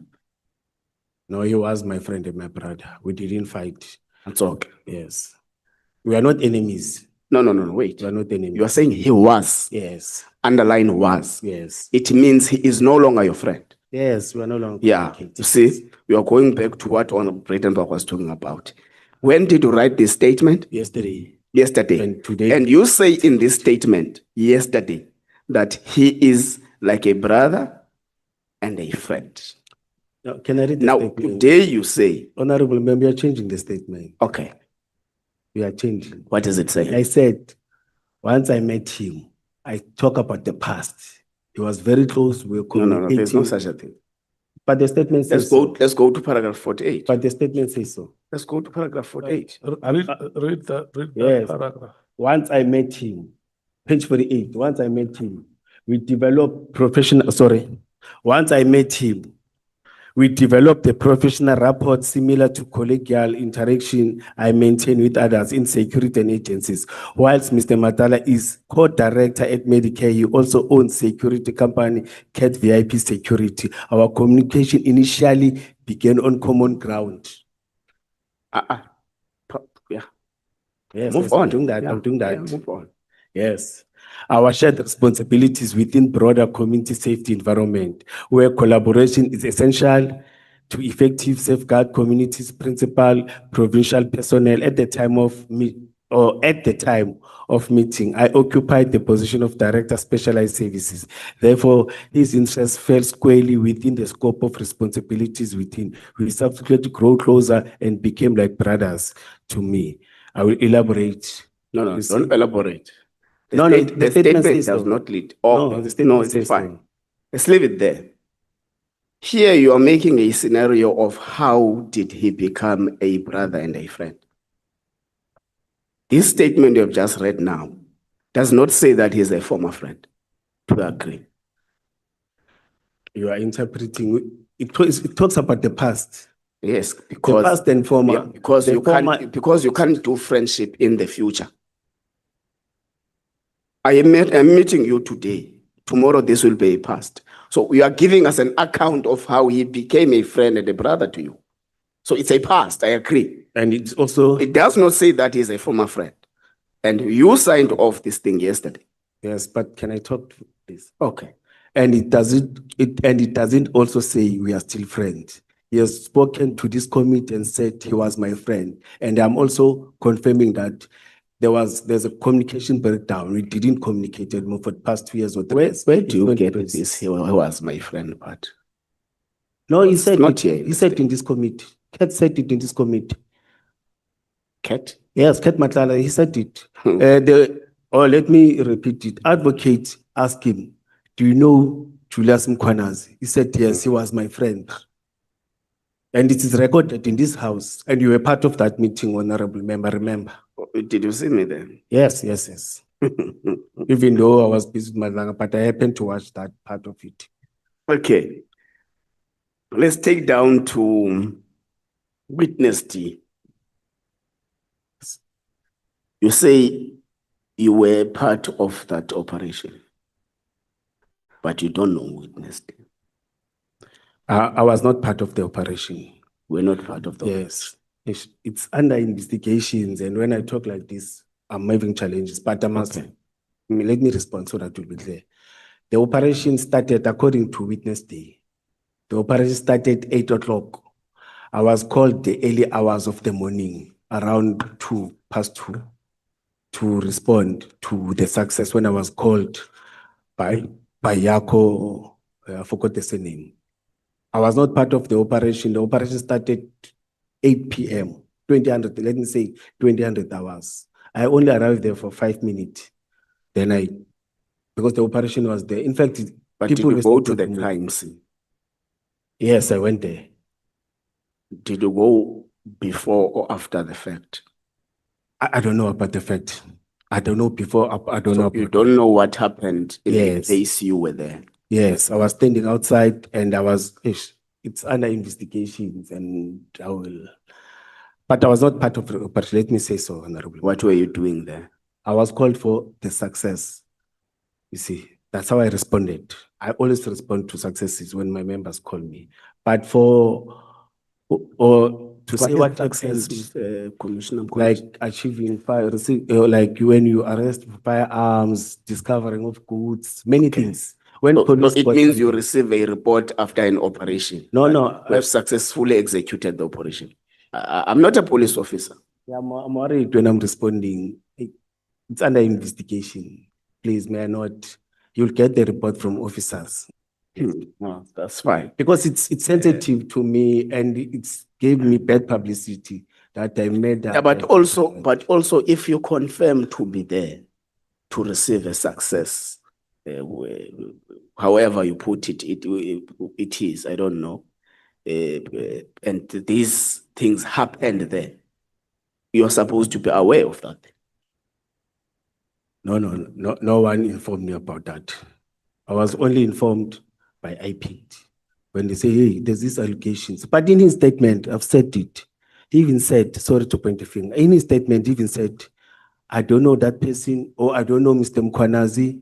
He called me Superintendent Mkhwanazi. I don't know Superintendent Mkhwanazi. Superintendent Mkhwanazi never spoke to me. You see, the person who spoke to Superintendent Mkhwanazi spoke to me. He said, you see. And they asked him again, when we read that thing, that statement, can you point? He said, I don't know him.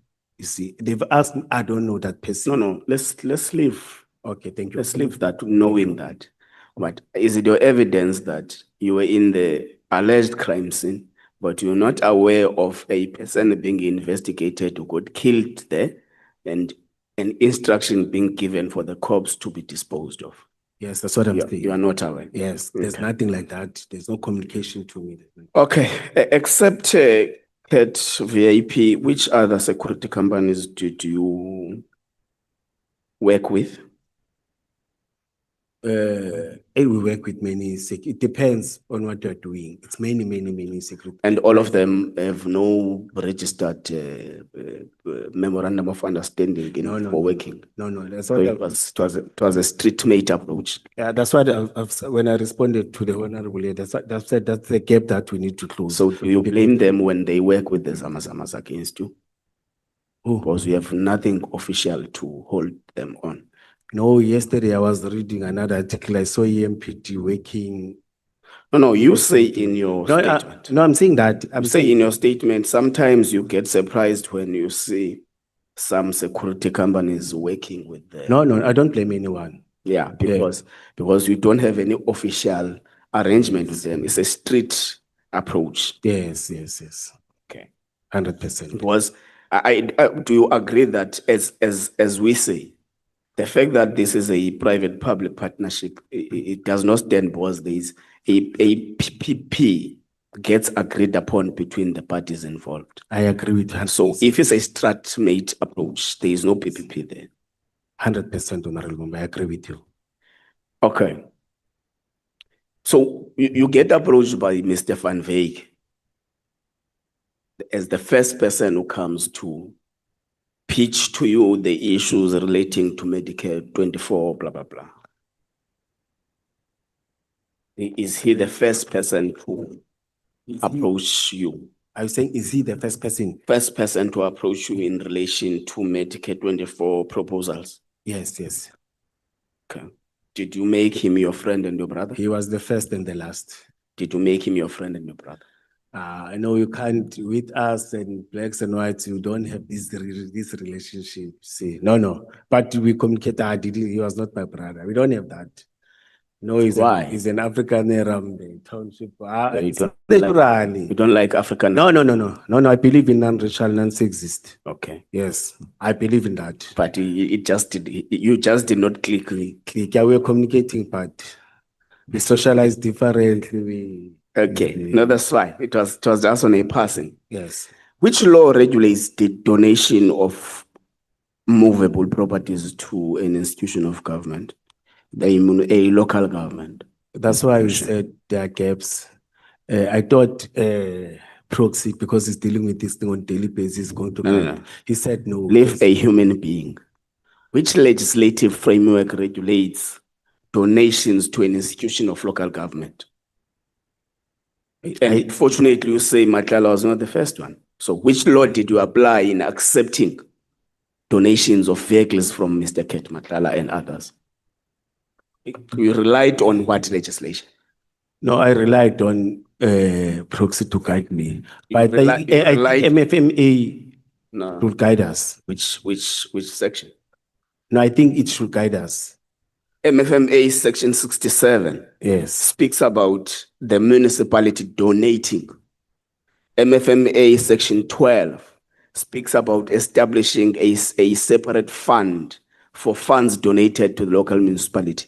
Hence, I'm specifically asking about movable property. That's why I answered when the honorable member, I still repeat, when he said it means that there's a shortfall, there's a gap, we need to establish. But you did it anyway. No, it didn't materialize. Okay. You did it anyway. It didn't materialize. We wanted to. But you were doing it. That's the point. Yes, proxy said it was. The point you're doing it, and you say in on record here that Okay. you have done it before. It's not the first time. Yes. That's what you said. They said done it before, yes, not me personally. Okay. Because it will be recorded wrongly that he has been doing these things forever and ever. But it happened before, I agree with you. Okay. That's fine.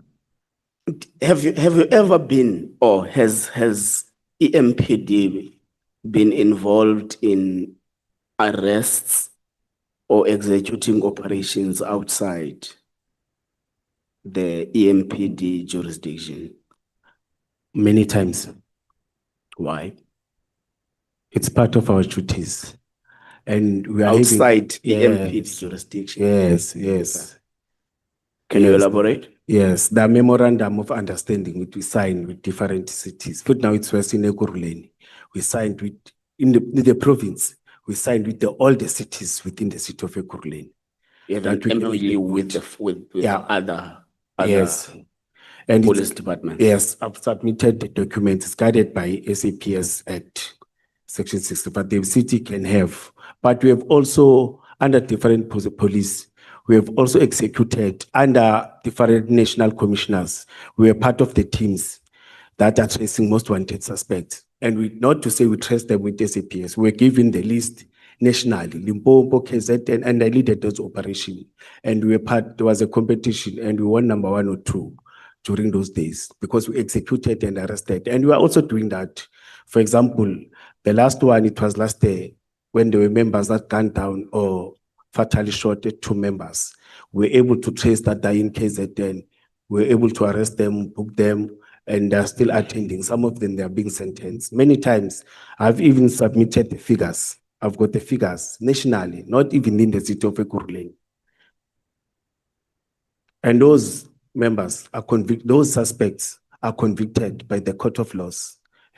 We sign on monthly basis for members to go outside to attend courts because they're supposed to sleep. It depends on the court. It sits for 2-3 days. Members are going there and criminals are being convicted. There's nothing wrong about that. I know that when they were presenting, they said, we are not doing that, grandstanding, they're lying, we're doing that. We've got figures, I've got case numbers and the names of the suspects and everything. Is that the same thing you said at the Matlanga Commission? No, they even asked that. But it's in a statement in the Matlanga Commission? Yeah, it's part of it. That's why it's part of my evidence. But we haven't arrived on it. Okay, because you are still going there. Yes. That's fine then. Yes. So what then happens when you execute an operation outside the jurisdiction of Ekurhuleni? How do you process whatever you do? Let's say you arrested someone. How do you process that? It depends per operation. You've seen some of the operation, when it's not serious, you can go to and book at the police station. If it's the city of Ekurhuleni, you inform them, you come with a suspect where he committed a crime. Most of the times, those crimes that are committed within the city of Ekurhuleni. And it's a challenge that we're having in Gauteng. Gauteng, most of the people that are there, 50% are from outside Gauteng, 50% are staying. And in most of the crimes, especially firearms and everything, they're outside, you see. But when you go down, you get information, not intelligence. We don't do intelligence. We're not allowed in terms of intelligence. When you get information, we say, no, we know the suspect. Some of the relatives are on and say, no, he's at my aunt in KZN. You see, sometimes you get a team, the Hawks. But do you win those cases, Yes, criminal yes. cases in court? Yes, that's what I'm saying. The criminals are convicted. Have you ever got sued for unlawful arrest? No. That as long as you provide evidence, suspects are convicted. With lawyers, with advocates, are convicted many times. That's how I'm saying to you. You can even trace because I've got case numbers here and check in terms of those case numbers. Some are still attending those cases. Can you please submit those case numbers to the committee secretary? In fact, when we're done. Yeah, in fact, When we're done. this big file, I'm going to leave it for you. Okay, for this that's fine then. Thank you. There is a principle that even with donations, it must not create a reasonable future preferential treatment. There is that principle.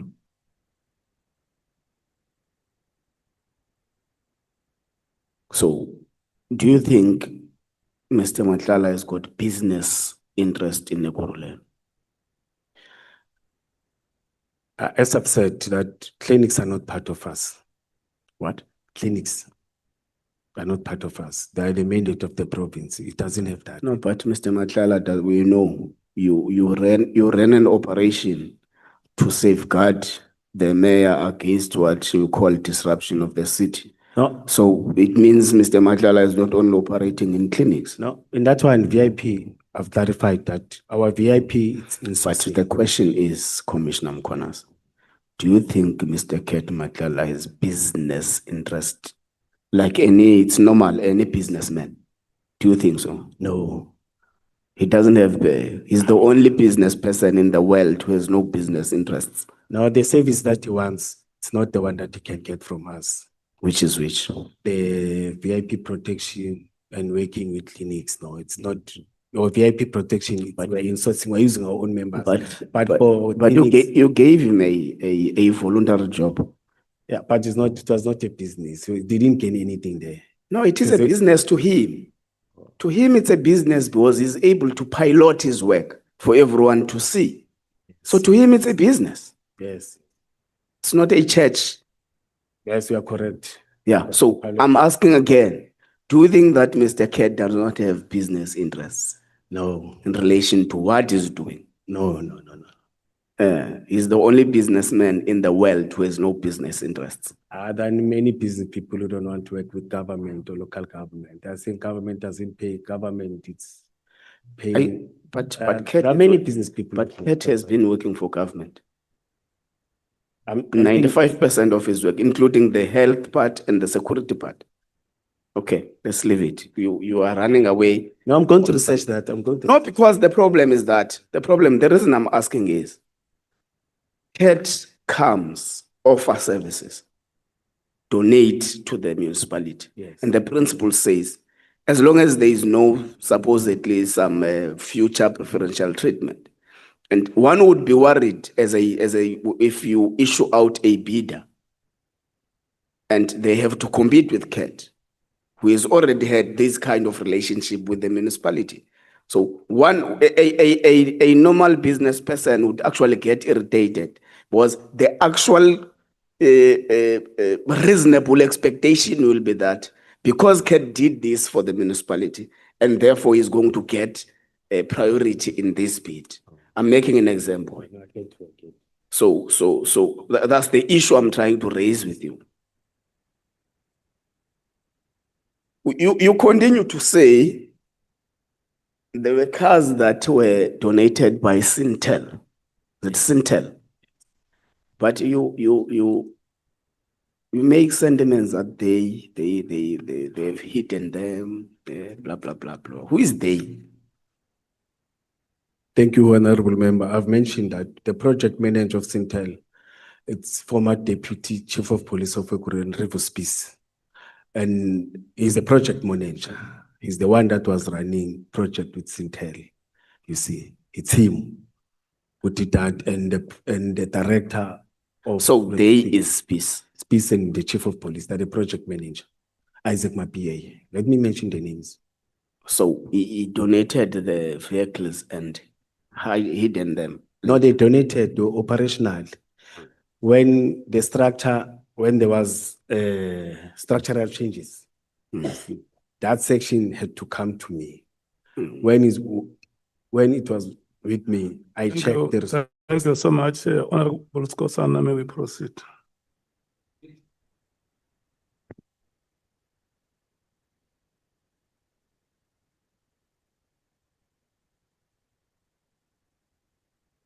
Yeah, SC, funa uyibona le ndoda.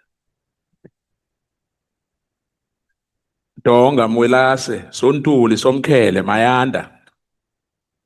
Ezakho lezo msibaba. I salute. Sithokoza. Ngizokuthoma nje ngokukubuza ukuthi umlingano wami ubuze ngendaba le page 45 or 444 if I remember. Lana ama qualifications wakho athi une postgraduate diploma in public management. Yakuthatha isikhathi esingakanani ukuyenza? Page 44. It's 45. Ama qualifications, your postgraduate diploma. It took you how long? Yes, I started 2012.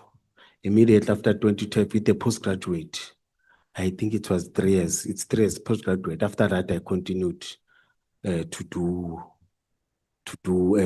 masters. In fact, it was supposed to take 2 years, but because of financial challenges, I delayed.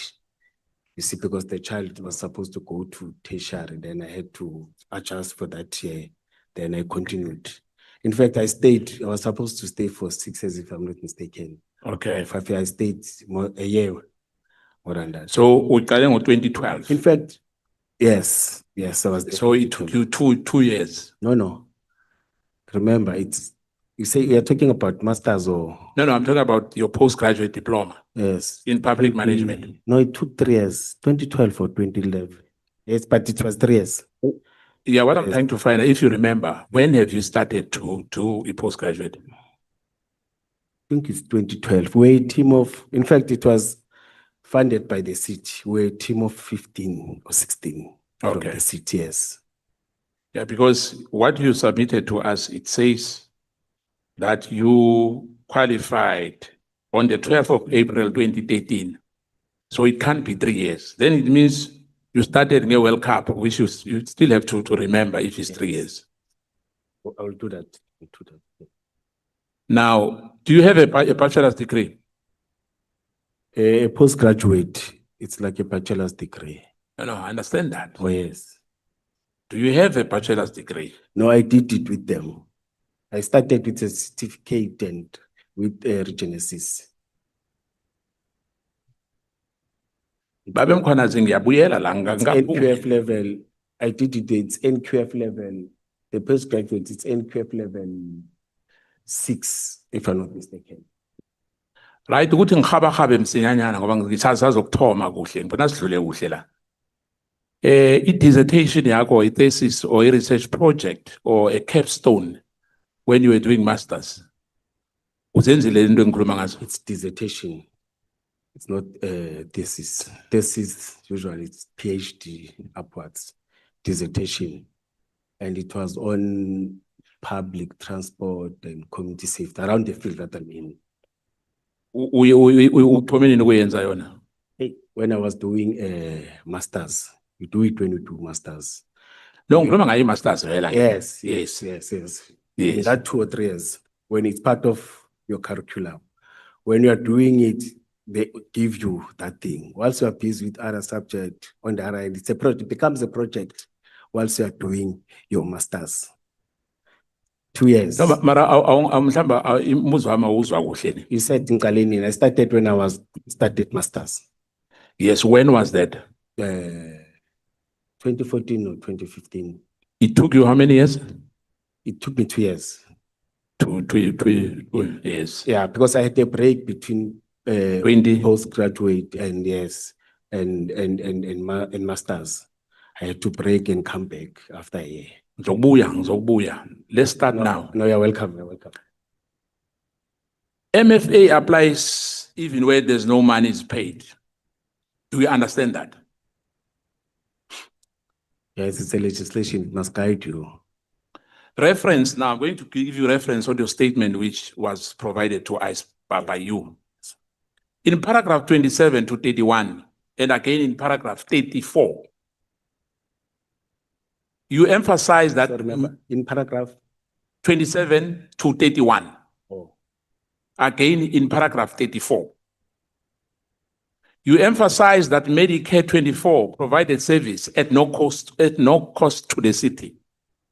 Do you accept that under section 62 and 116 of the MFMA, the use of municipal functions, personnel, authority, and operational integration with a private entity constitute a municipal resource even where there's no invoice issued? Do you agree? Yeah, you are saying it says so. You want me to repeat again? Yeah, please. No, but I agree with you because you are reading it. I agree with you. Yeah, what I'm asking you, do you agree? Yes, because it is there, you are reading it. Now, admission of illegality through informality, that you agree? That is an admission of illegality through informality. Is it part of the legislation? No, I'm asking you. I'm asking you. I don't have it with me. The They question. are advantageous because to read something that I don't have. No. I'm reading what you submitted to us. Yes. Now I'm giving you a MFMA, which I think you know. I mean, you are a senior public service. Remember, we didn't use services of the city to Medicare. Medicare used. Wait, Yeah. Baba. Can you read it? It says using. No, wait, Baba. Okay. We agreed. I started by saying to you, MFMA applies even where there's no money paid. Do you agree? Yes. Thank you. Then I gave you paragraph, Yes. which you submitted to us. Yes. Now, I said to you, do you accept that under section 62 and 116 of the MFA, the use of municipal functions, personnel, authority, and operational integration with private entities constitute a municipal resource, even where there's no invoice issued? Do you agree? But it says the use of municipal resources. My argument is that we did not use municipal resources, but they wanted to use their resources and provide their resources to the city. That's where we don't understand each other. That's why I don't agree. I'm going to demonstrate to you because you are the one who Yes. gave us this. Yes. This morning as well. Reference paragraph 36 to 38. And in paragraph 37, you expressly stated that the city relationship with the private security companies was informal and had no formal agreement. Do you agree? Yes, sir. Do you accept that this admission means EMPD operations were conducted outside a lawful procurement, contracting and oversighting framework contrary to MFA and Municipal System Act, acting without lawful delegation? Do you agree? Member, I don't disagree with you, but the No, thank you. The Act says. Yeah, but mamela. Oh, yes. You're not disagreeing with me. Am I right? Yes, but the act says using state resources to a private company. But I'm saying to you, with my statement, the private company, we use the private company to benefit the state. No, ngiseza lapho. Oh, I'm coming because you have no, our services, anything as you said, those cars were not even delivered. Am I right? yes, yes, yes. Thank you. Reference, I'm going to give you a reference on your sworn statement here. 17, 26, and 51. In paragraph 17 and 26, you describe extensive operational control. While in paragraph 51, you rely allegedly on the instruction from Mr. Mzolo. Am I right? Sorry, remember, you said 17 and 26. 1726. Yeah, you described to us extensively about the operational control, whilst in paragraph 51, you rely on an alleged instruction from Mr. Mzolo. Do you still remember that? The to-do list. Yes. Do you agree? Yes, it's a to-do list. That's why I want to emphasize, because so that I'm saying you rely on an alleged instruction of Mr. Mzolo. Do you agree? no, but the instruction was saying, can we create the memorandum of understanding so that we can work? Yeah, I'm saying you rely on the instruction, alleged instruction of Mr. Mzolo. Mr. Mzolo and the meeting that we had. I've said even if Yeah, I'm saying it's your Yes, paragraph. It's not me. Oh, yes, Who's saying yes, that? yes, The yes. paragraph says so. Can you then point to the committee here, to any written MFMA compliant delegation authorizing you to operationalize private, medical, or security service on behalf of the city? As I've said that for Medicare, they submitted a letter of memorandum, requesting a memorandum of understanding or requesting us to sign. But that memorandum of understanding didn't succeed. Didn't succeed. Then with Matlala, it was an operational plan that we use when we are executing our operations. In fact, not only for that thing, in all our operations, we draft operational plan if it's a planned operation, guided by the SAPS or guided by the training that we got in terms of operations. I'm coming to, in other ways, you agree. Because it's a question. Remember, the question, we are disagree or you agree with me? The Act says so. Thank you. But operationally, it's different. Blue lights, because there was a lot of denial, visas, and operational reality. Now, reference paragraph 65 to 69. Yeah, I'm requesting clarity. When you say operational reality, are you saying there were blue lights? I don't know about blue lights. There's a denial from you. And there's operational reality, which which you as well. As I'm saying, go to reference, paragraph 65 to 69. There's a denial from the city. There's a denial. No, we're talking to you now. You remember you are employed even if you are suspended now. We can't separate you from the city because you are a deputy commissioner, am I right? I agree on that. Thank you. You said page? 65 to 69. In paragraph 65, you deny authorizing a blue light.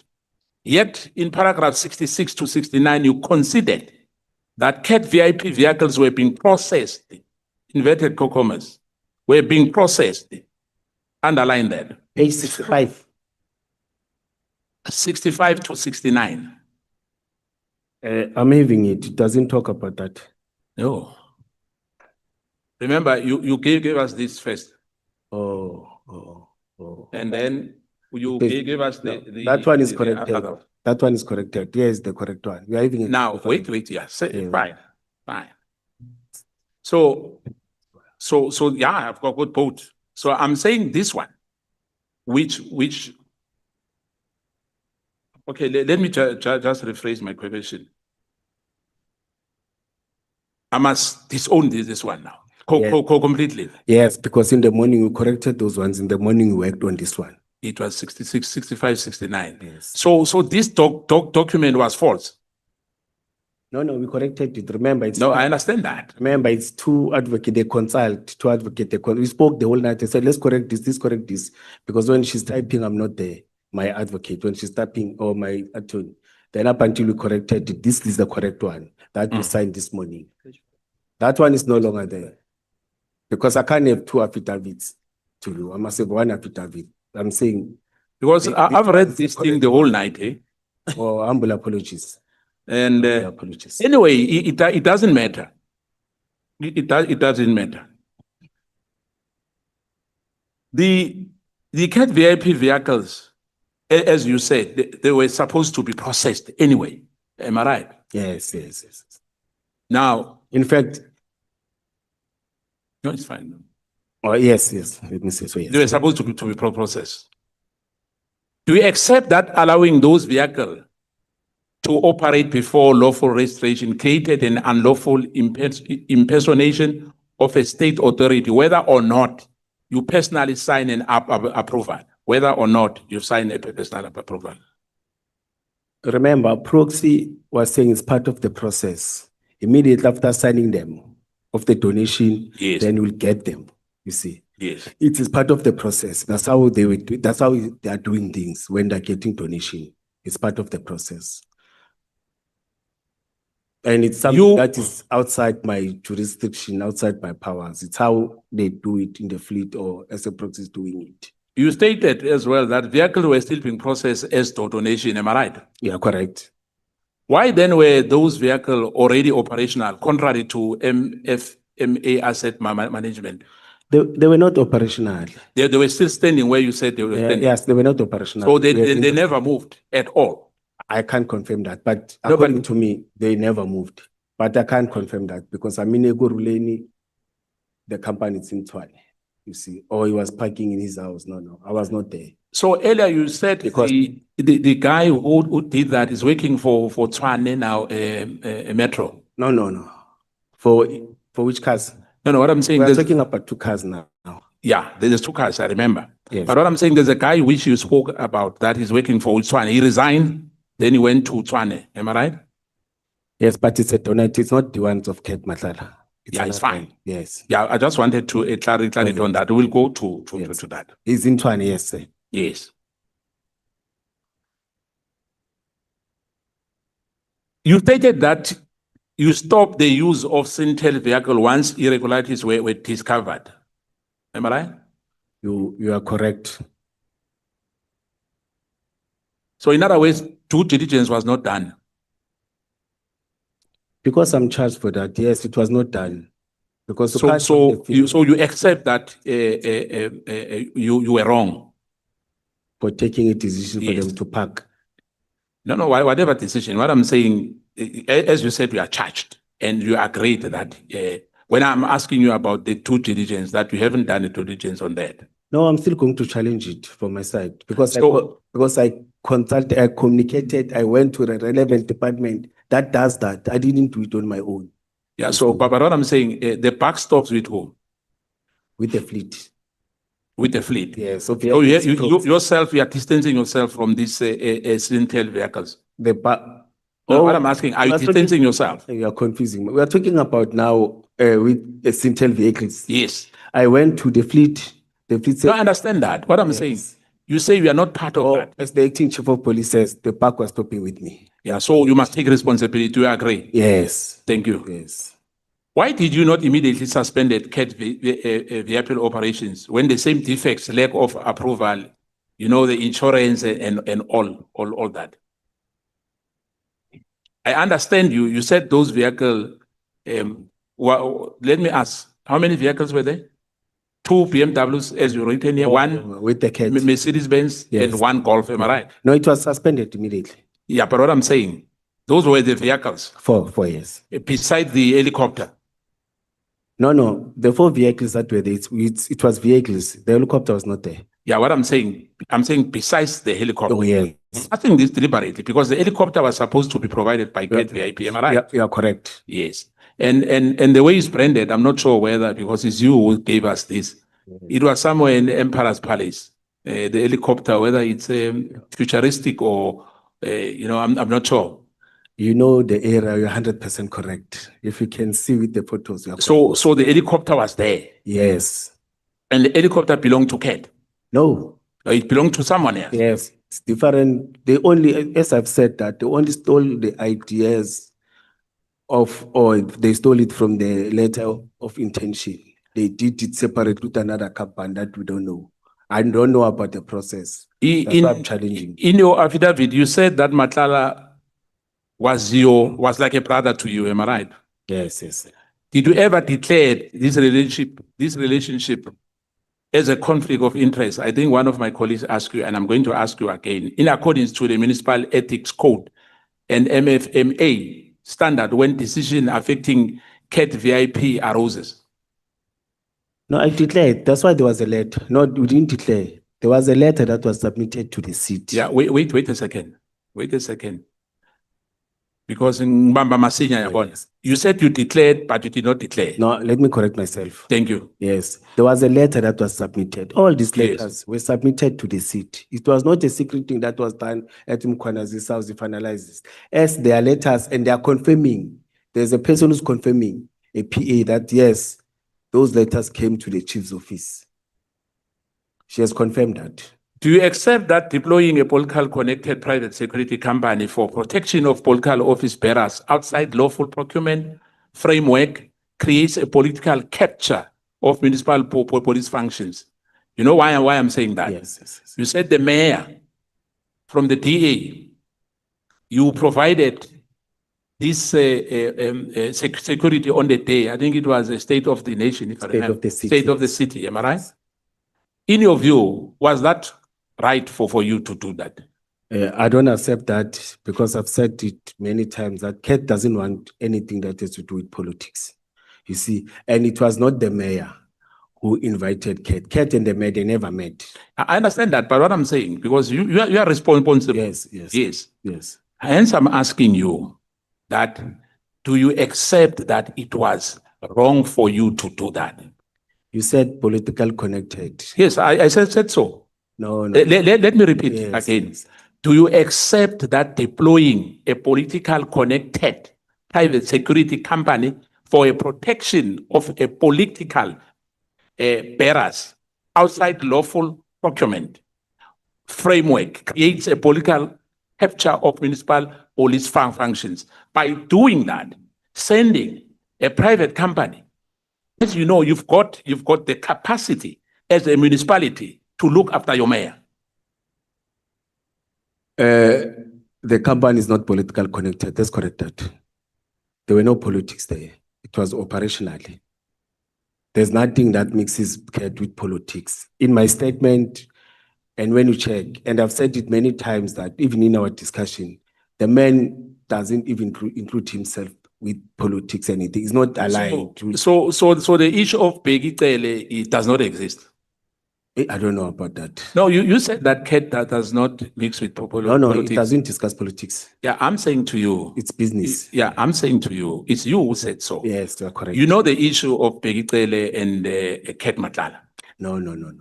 You never heard of it. No, I heard of it. When we visited there, you never heard of that. The issue of a black Woolworth bag. No, I heard about that. It was on a second, but first day I was. So let's not say that he's not involved in politics. Say between yourself and him. Yes, I'll understand that. Oh yes, let me see. Thank you. Now, because of time, I'm looking at the time there. I've got 7 minutes or so. Now, why did you continue to integrate the private security companies into EPMD operations without vetting framework? I think that question you've been asked. I'm just want to emphasize that. SAPS clearance or council approved risk as assessment. Was that done? Maybe it was done. No. I've said that's what our oversight. We went to the company, we checked, the company is registered.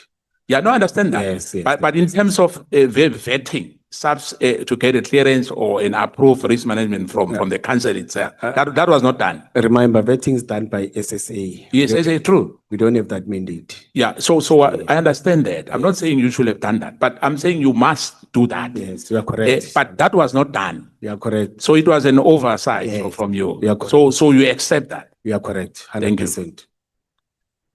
You repeatedly rely on superior officers, systematic failures and resource constraint, yet on your submission, you establish a long-standing senior command authority and public management qualifications. Am I right? You are correct.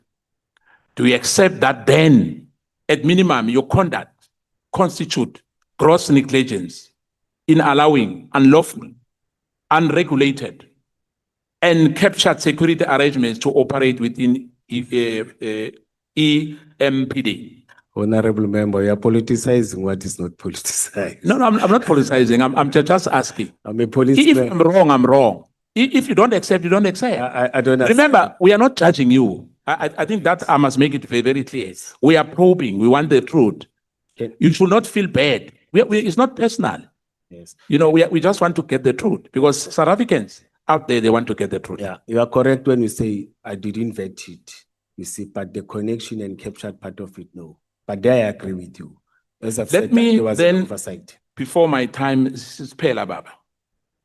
Ngabe uyamazi uSibu Mkhwanazi? Nanga one cafe lapha eSprings, izingiza cafe. Uyamazi? Izingiza cave. Yeah, eSprings. uSibu Mkhwanazi uyamazi? Is he your brother mhlambe? Let me ask No, like that. no. Umazi. No, It's no. for the first time uzwa ngaye kimi nje. No, I know him because we once closed that place for irregular, but he won it in court. We were challenging because there was a complaint of music and what, but it was not me. I just submitted to the other department, especially the environment that deals with noise and what, the Okay. one that dealt with him. Uyayazi company ebayibiza ukuthi uGugu General Trading and Project. No. Awuyazi. Yes, no. So uSibu lo naye awumazi vele umazi. Usbu is exact. I know him. I know that he applied and he operated, then the council stopped, but he went to No, court and we. asime kancane. Oh. Sibuyele emuva. Uthe uSibu wavala into lapha eSprings, am I right? Yes, I vala, but he won it in the court of law. Wavala in cafe or in? Is it cave?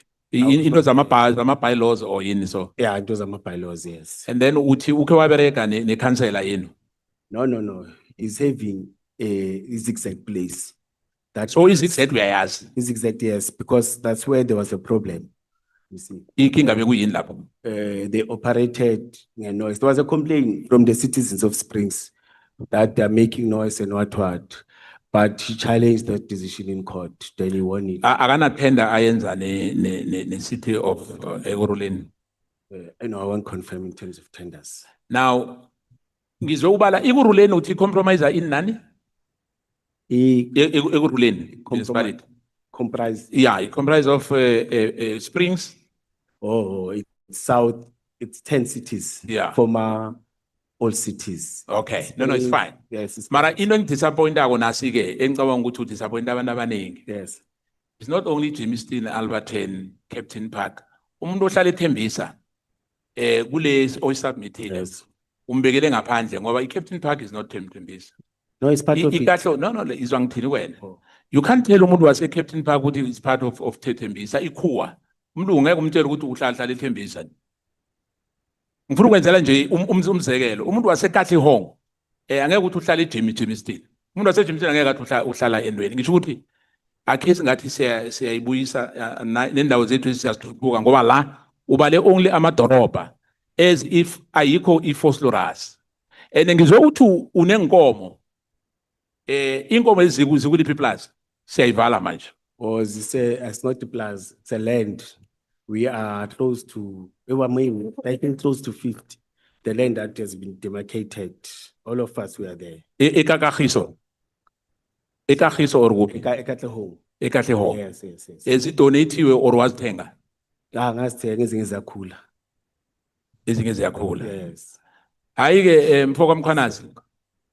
Ngibawa ukuthi ke mawukuthi uyabuyela emberegweni. Niziphathe kuhle.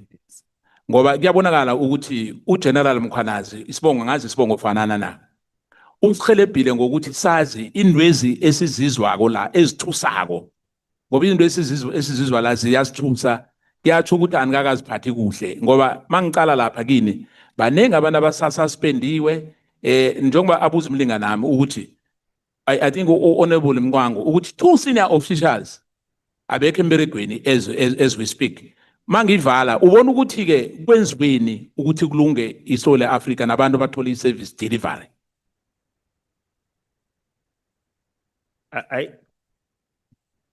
As I've said, now I'm focusing on this, but intervention is needed. It's very Ngiyathokoza. important in terms of. Ngiyathokoza uChair seka masekenze njaya kusuke kubhalile. Ngiyathokoza Chair. Honorable Cameron.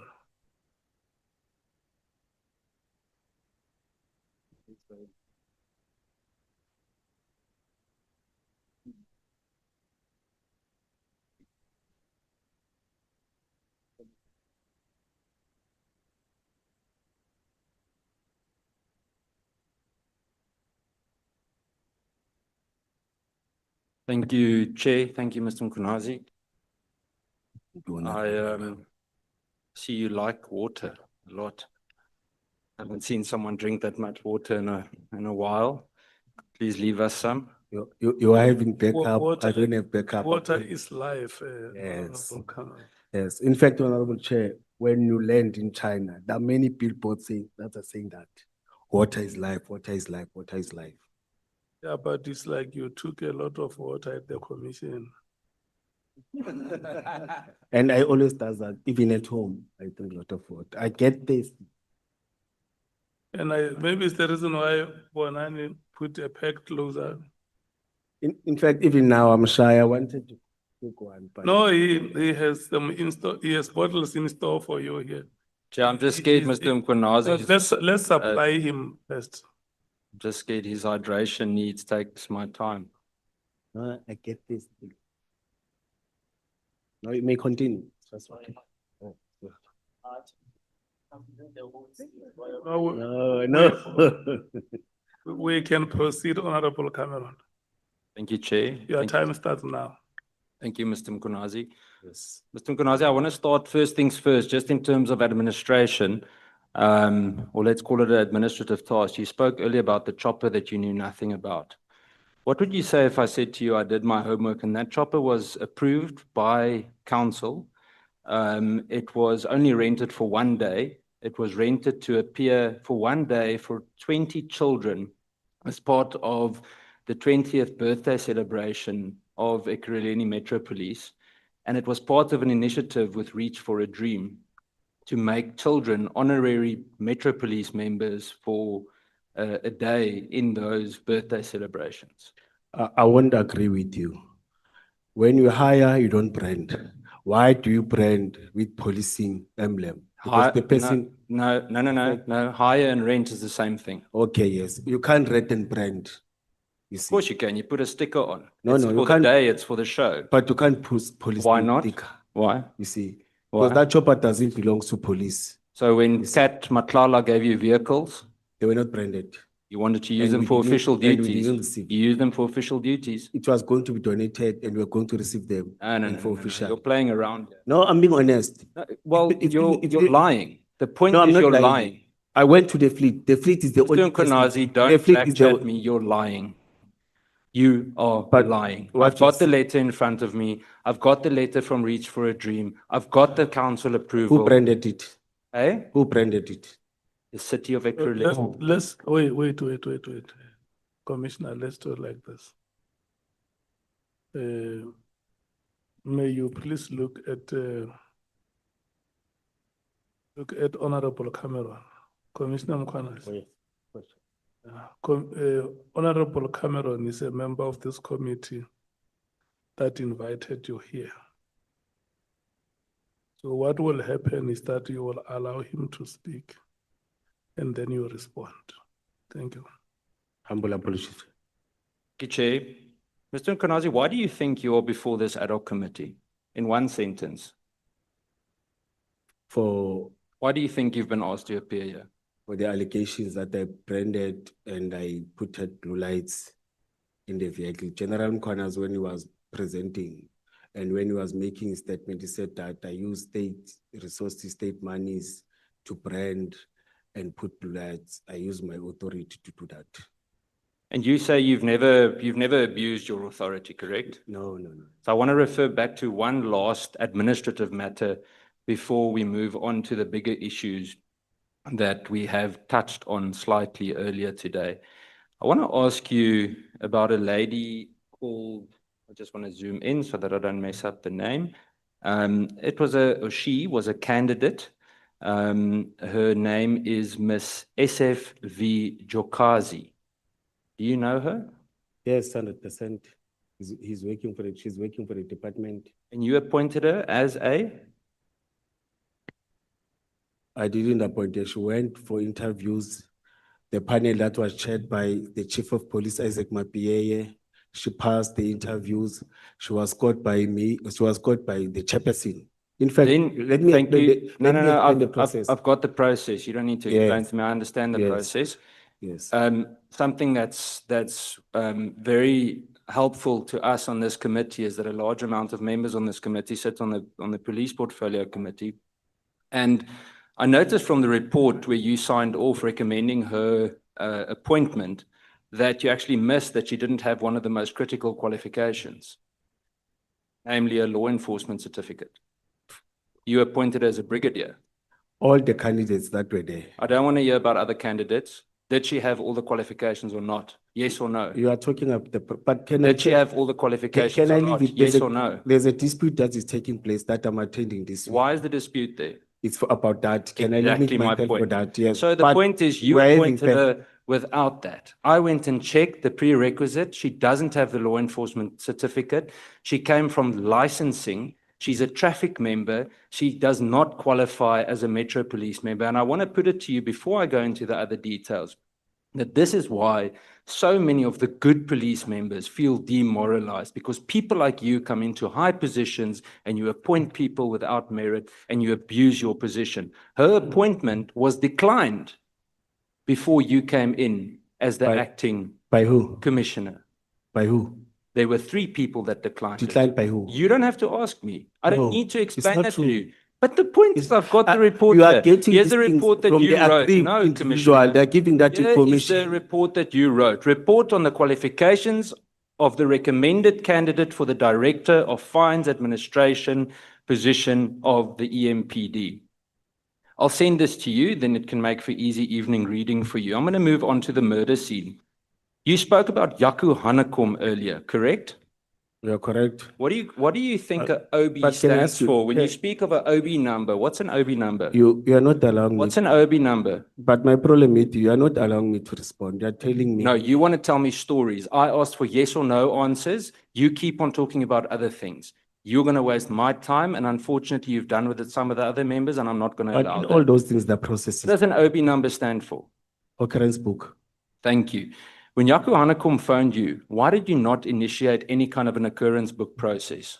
No, usually when I respond, I don't do occurrence book. Occurrence book is for members that belongs to the precinct that are deployed by commanders when they report on duty. Who says that? No,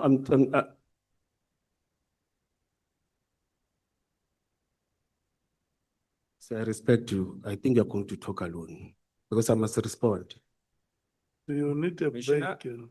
Okay. Commissioner, I'm going to say this peacefully and calmly, but I want to know who told you that only members from a precinct. Let's do like this, UOBs. Honorable Cameron. If you ask him a question, allow him to respond to the question. Giche, but then he must actually respond. I don't have an answer on that. Thank you. That's enough for me. So that leads me to the next question. Would you agree that an OB number is the official starting point of any reaction or investigation? When you report on duty, when something happens, I'm telling you of the processes. You said you don't agree with it. I didn't I say I can't didn't answer you agree. any- I I can't said, answer what do you you base it on? That's my I question. can't answer you any. I asked, what do you base it on? Occurrence book about what has happened in that place. or No, that place. no. See, It's an occurrence book. You report what has occurred or what is occurring. It's a simple English. you see what my point is. Now he's talking about something totally different. Stop running to the sides. I want to know, what did you base your answer on when you said that an occurrence book is only for members of a precinct?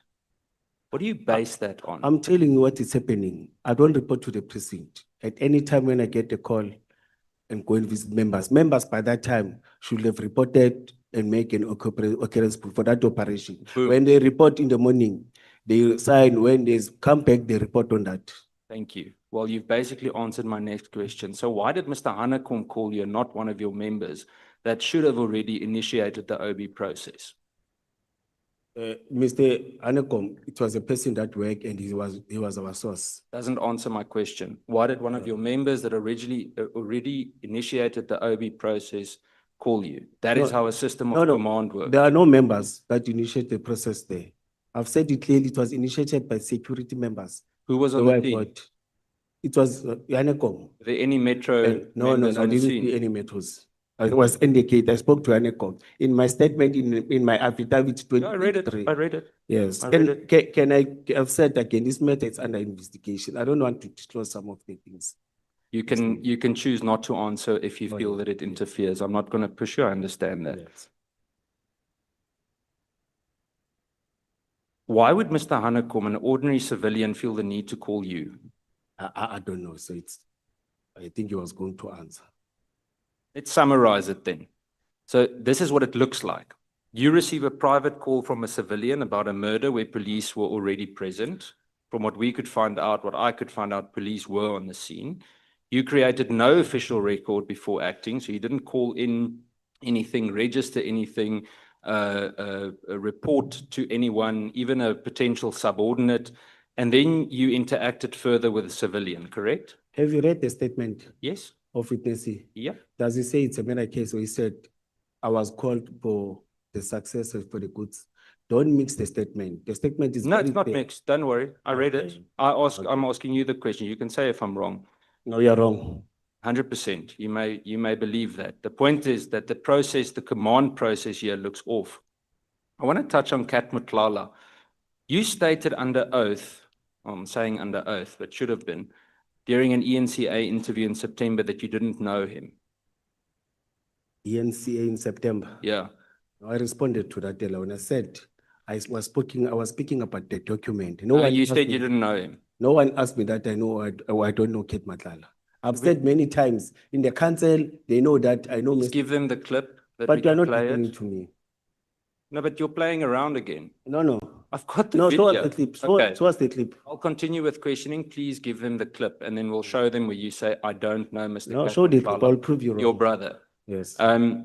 Yet in your testimony at Madlanga, you then suddenly say, but now that you're saying that you never said you didn't know him, I guess the question is irrelevant. Regarding Mr. Mklala and his services, I want to touch on you seemingly not having done any form of due diligence. When you're in a position of your kind, that senior in a Metro Police Department, do you think you should be concerned about the people that you associate with? I think you are correct. Okay. No, let me say, I don't, let me say, you are correct. Let me not put, I think you are correct. So you would have noted probably, I guess we all noted it, we got a bit of a surprise that Mr. Mklala likes to hand over money in Woolies bags. Remember that? I'm not sure if I can say the shop's name, but there was whole controversy about the bags, correct? Something must have set off alarm bells. You called yourself a police member earlier. You said you're a cop, something along that line to the previous person that questioned you. You should be seeing something is off. Now, in front of me here, I've got a list of all the cases against Mr. Mklala.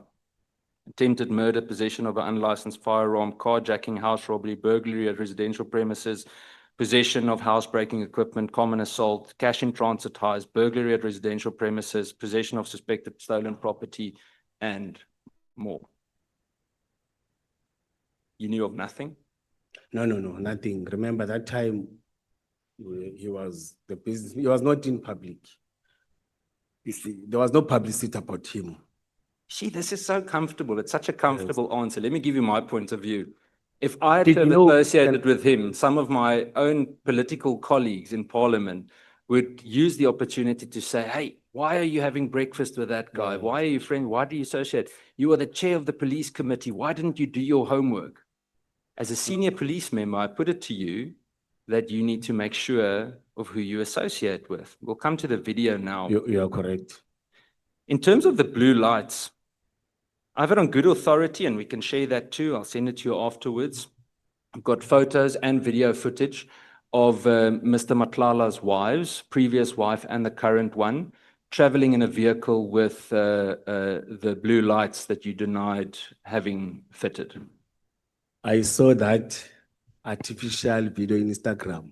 It doesn't show. No, but Chair, Okay, no? Right. may I not answer that? Why not? You can laugh. You are not taking me serious, and I'm taking you Well, serious. you smiled, so I laughed with No, I you. didn't smile. You smiled. No, may I not answer that? It's very convenient, Commissioner. You are not showing me respect, and I'm showing you No, respect. no, Commissioner, you know what? You've been dancing around for the day. So I'm quickly going to say this. I'm not here to fool around. We are spending night after night listening to people implicated in some of the most serious corruption in this country. You were almost bed friends with Mr. Matlala. And all of us are sitting here because of the people that you associate with. You do not have the luxury to tell us what we can and can't ask here tonight. But you must We allow do me it to within respond. parliamentary rules, and I have allowed you to respond. Keep it don't. brief. Can we play the clip, please, Chair?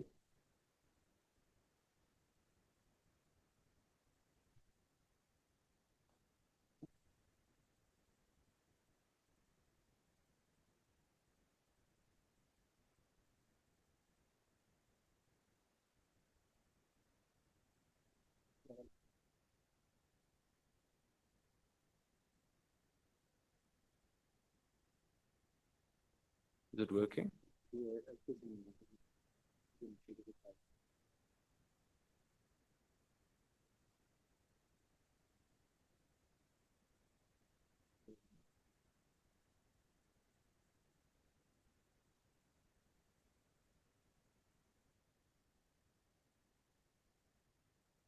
But I think a poignant and pivotal moment in his testimony was when we saw Mr. Mkhwanazi, Commissioner Mkhwanazi rather, conceding that he did in fact take money from Vusumuzi Matlala, saying a petrol money there, a little bit of money here. Let's play you that clip. Sometimes you give me money for petrol, or sometimes you borrow money from me, saying I'm lang na mali petrol, can you give me 500 rand, 300 rand. It's those monies. But we use, as I've said to you, we're beginning to be that close now, talking every day and meeting and discussing. Even after these failed things, he was never negative to me. You see, he was very positive, and you see, the only thing that stopped the communications, this news that, hey, now there was this shock and fear. Decided to take a special leave so that I can give the council and other processes and procedures of people that are doing investigations or whatever with these allegations that are around. My name is all over the place. You see, there are these allegations that the city has fitted blue lights, the city has registered the vehicles, of which it's not true. It's allegations that are not unfounded. It's allegations that are not properly investigated. Okay. You're saying you have taken leave of absence or special leave. When did you file your leave?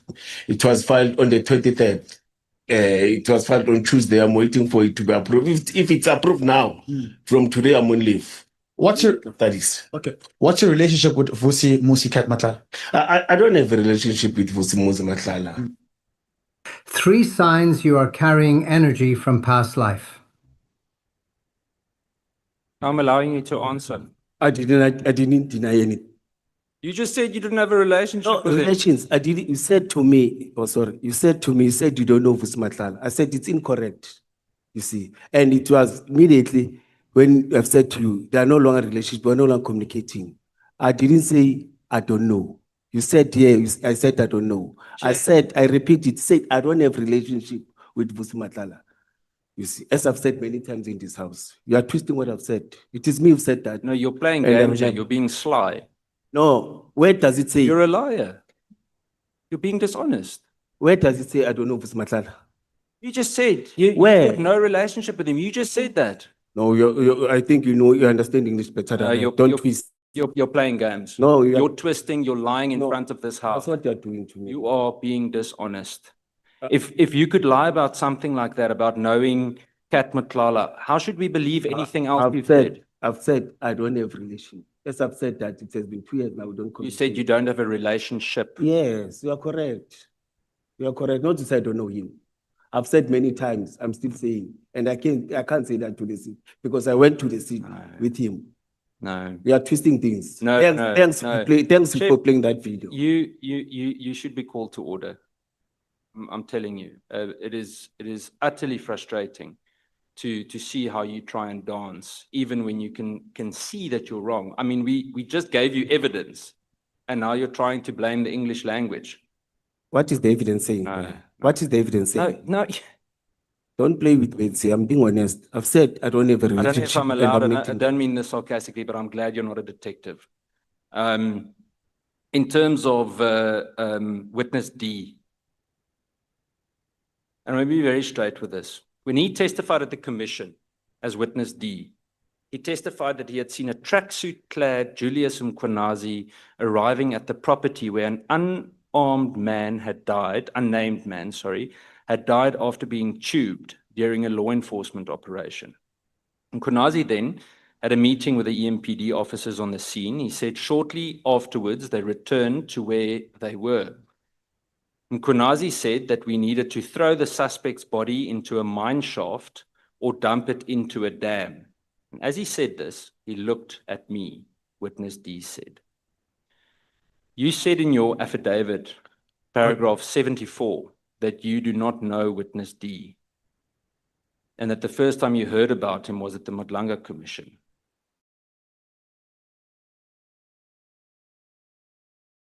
So what do we believe? Yes, after he's mad. And you can't be selective when you read paragraph. You read paragraph that are only accommodating you see. And in that paragraph, you start it where it doesn't start. I'm not asking for you to give me grammar lessons. Do you want my paragraph? Do you want me to give you a print? No, I read it. What you are saying is not true. May I not answer that again? Well, it was testified. You have an opportunity to answer it. No, I'm still going to If you answer. don't, it creates even more room for everyone to doubt what you've said. But it's not a You spoke his name aloud in an open session at the Madlanga Commission. No, you see, you are lying again. They asked me at Madlanga, do you know witness D? I've said no. And then you said And his I name raised the aloud. group. It's not true. You are not telling the truth to the nation. You want to paint me with the Mr. wrong things. Mkhwanazi, you're the last person to speak with me about truth, sir. Madlanga will tell you. You have admitted to so many things that people are right and that you are wrong on today. No, it's you, Things not that you were untruthful about. I myself have proved it to you on several points by now. With due respect to you, Chairperson, you are not an honest, honorable member. You I've read the got 7 statement. minutes left. You read the statement. I'm not here to prove my statement to you. You read the statement and you twist it. It's in your eyes. Okay. Does my eyes look twisty? I'm very sober. Got 7 minutes left here. I want to touch on Sintel. What would you say if I said to you that Sintel was an approved, council-approved contract with the city of Ekurhuleni to provide, amongst other things, roadblock buses, AMPR-equipped vehicles, computers, and speed enforcement vehicles that were all registered, insured, maintained, and fueled by Sintel. And that these assets were always contractually owned by Sintel. In fact, Some of the buses were drove, and I checked this, were driven to roadblocks by Sintel, after which Metro Police would take over the operation and it would be driven back again by Sintel. With the buses, you are correct. It's part of the contract. Metro Police are not allowed to drive private vehicles that are not registered within the city. With APPR, back office and other things, that contract talks about that. You are correct. Donating and driving private vehicles. I didn't say that. That's your story. I didn't But say you just said it now. No, I didn't. You are not I honest, said that Honorable Sintel, stop telling me I'm not honest, Mr. Mkhwanazi. You lied about appointing Can you read it someone again? illegally. Please read it again You for me. keep telling me I'm disrespectful, but when I read something in plain English to you, you don't listen and you accuse me of something else. please. I have told you here that they supplied on a contractual basis AMPR vehicles and the buses. Then I said to you, the buses were driven to roadblocks by Sintel staff from where the operation of the tools on the bus contractually agreed with by the Ekurhuleni Metro Police or Ekurhuleni City Council were then used by Metro members. You are correct. We spoke about other vehicles. Continue with other vehicles. There were no other vehicles, sir. Can I read it But to you? that's because it's recorded. Expresses required Sintel to supply roadblock buses, ANPR equipped vehicles, computers, and speed enforcement vehicles. Which are those speed enforcement vehicles? Who must drive it? This comes from your contract. No, and you're wrong about that too. I'm still repeating. Metro Police is not allowed to drive Yes, they private are. vehicles. If You it's can't contractually done, they are. No, They not are. allowed. No. Tshwane Metro Police No. up until recently No. had a deal with BMW You on are the not same insured. thing. You You are are not wrong. insured. No, BMW was advertising. BMW was advertising. We had the same vehicles in the city of Ekurhuleni. The same thing that they did in Tshwane. They were marketing themselves in the city of Ekurhuleni. So they I was drove part of those that. vehicles. I know they were advertising to Well, us. you clearly weren't watching very carefully. No, I was not watching. I was part But of go that. ahead. No, accuse me of dishonest. Do you know what SWAT stands for? Intervention. I don't No. know SWAT. What does SWAT Intervention. stand I don't for? want to talk about SWAT. What does SWAT stand for? I don't know, sir. You call yourself a tactical head and you don't know what SWAT stands for? No, I don't know. I don't know, sir. Are you a police officer? Yes or no? I can't answer that. You played the video now. I can't answer that. Are you a police officer? What does that video tell you? Are you a police officer? I can't answer that. Are you a police officer? I can't answer that. And you don't know what SWAT means? I can't answer that. Yeah, at this rate, you're not going to be a police officer for It is very my long. constitutional right to say I can't answer that. Oh, fine. Yes, You're the one that and you don't looks have like to a police force me. officer that doesn't know And what you don't SWAT have to means. force me. I'm not going to. Chair, I'm going to close. Mr. Mkhwanazi, I hope that this would go slightly better, but you have proved to us why you are sitting here today. I can tell you now that you're not a leader. You represent a certain thuggish behavior in uniform, and your failure and the way you've conducted yourself, illegal appointments, the way that you have locked away cars that don't belong to the Ekurhuleni city, have actually made Metro Police a joke. It's because of that kind of conduct that South Africans don't take it seriously anymore. I also want to tell you that the public no longer trusts institutions because of people like you.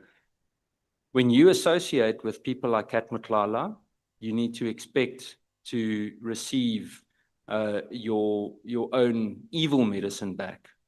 And I want to tell you tonight that with your testimony today, as well as that in front of the Madlanga Commission, you have destroyed any possible trust that was still left in local law enforcement. Thank you, Chair. Do you want me to comment?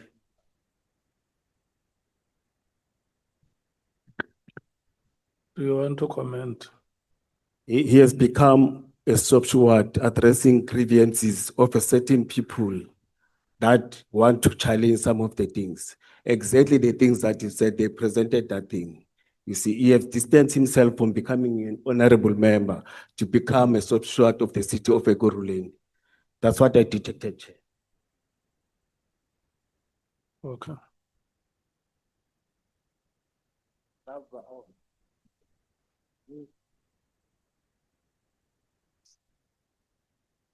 Honorable Sols.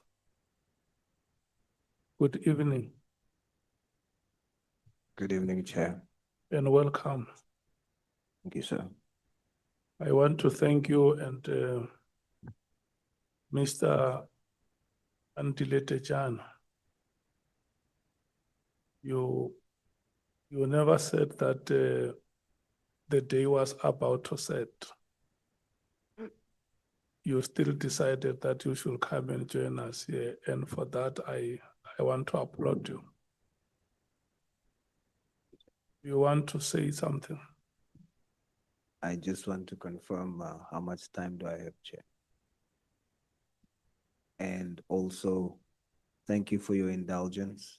And it was a personal matter that I had to attend to. But thank you. Thank you for accommodating Yeah. me and for your indulgence. Now, if you want to ask questions, you ask until I tell you that your time has ended. I'd like to have a ballpark so that I know. You just go ahead, and after you ask a question, you look at me. Chair, If you see me nodding my head, it means go ahead. no, Chair. At least guide me, ballpark, so that I can manage my time well. What is the amount of time you need to ask your questions? I might need less than 40 like yesterday. But just to be safe. Less than 40 means I cannot give you more than 30 minutes. Okay, Chair, thank you. All the members that have spoken today before you, none of them has gone beyond 30 minutes. I'll do my best, Chair. Thank you so much. Yeah. Your time starts now. Commissioner, good evening. Evening. Good evening, Honorable Member. Commissioner, you say that private security are better equipped than EMPD. What do they have that EMPD don't have? Number one, it's tactical vehicle that you use in an off-road. For example, in the areas where we respond when there's illegal mining, the type of, before we used to call them the hippos, you see, and we've got a challenge of bullet vests. You see, they've got that, they've got the type of the caliber, different caliber of firearms that you can tactically use. The issue of that I've said earlier on, we've got challenges of vehicles. Let me leave that thing, you see. In terms of responses, when you drive around the city, see the type of cars that they are using in terms of responding. We've got intervention unit that is supposed to have the cars so that you can be able to respond to, let me make an example. If a person would drive a BMW 320 or those fast cars, we can't respond to that because of the capacity, you see, of vehicles that we're having. Secondly, you know that in terms of the numbers, we are one of the smallest members that we have, but at least with them visible, with the, and the skills that they are having, some, you see, it's those challenges that we're having, you see. But I've said not to say in terms of capacity, 100%, because at least now in the past 2 months, we're able to buy, or 3 months, some cars, 100 cars. But with the number of officers that we're having, you see, again, we discussed it many times in this house, in terms of your sisters, in terms of drink and driving. That's one of the challenges that we're having. Secondly, or lastly, the issue of breathalyzers. You see, nationally, we have challenges. We only depend on other people, but not in private security in that one. You see, in them, they've got sisters, different private clinics that you can go and ask them. But I've already raised it in the house. But it's sisters. We had 2-3 years ago, but now we're having one. I'm not sure even now, because she can go to pension at any time. Okay. That means it will be a challenge to us. Well, Commissioner, please don't consider me disrespectful at times when I will just interject, or maybe we should agree if I raise my hand, it just means I'm good at your answer then, so that I can expedite the time. You testified that some security companies that you worked with, that they themselves worked with illegal miners in your affidavit, paragraph 46. Did you establish that by working with them and then afterwards you established they also work with illegal mining? Or do you know that they work with illegal miners and before you work with them? Or do you discover that after working with them? No, they work with police to fight illegal mining, not to say they work with illegal miners. Those that work with, they fight illegal mining. If you check quickly, I didn't think we were going to have to go to the affidavit, but if you look at your affidavit, you actually make a concession to say that you must concede that you've discovered that some of these security companies works with the illegal miners. No, I think the one that we have, this one, we change it because there were a lot of, we said at night and in the morning we change it because we saw that Are you there are a lot saying, of gaps. are you saying you retract that? Yes. All right. Paragraph 48, you and Mr. Matlala became like brothers at the time, not now, at the time. What does that mean? What did he do that made him like a brother to you at the time? Yeah, I've responded that when I was in challenges, difficult times, like visiting my place, giving support, and again, he assisted financially to assist me. But except that, let me say so, because those ones were not work related. Now, are you aware that your brother at the time loved money?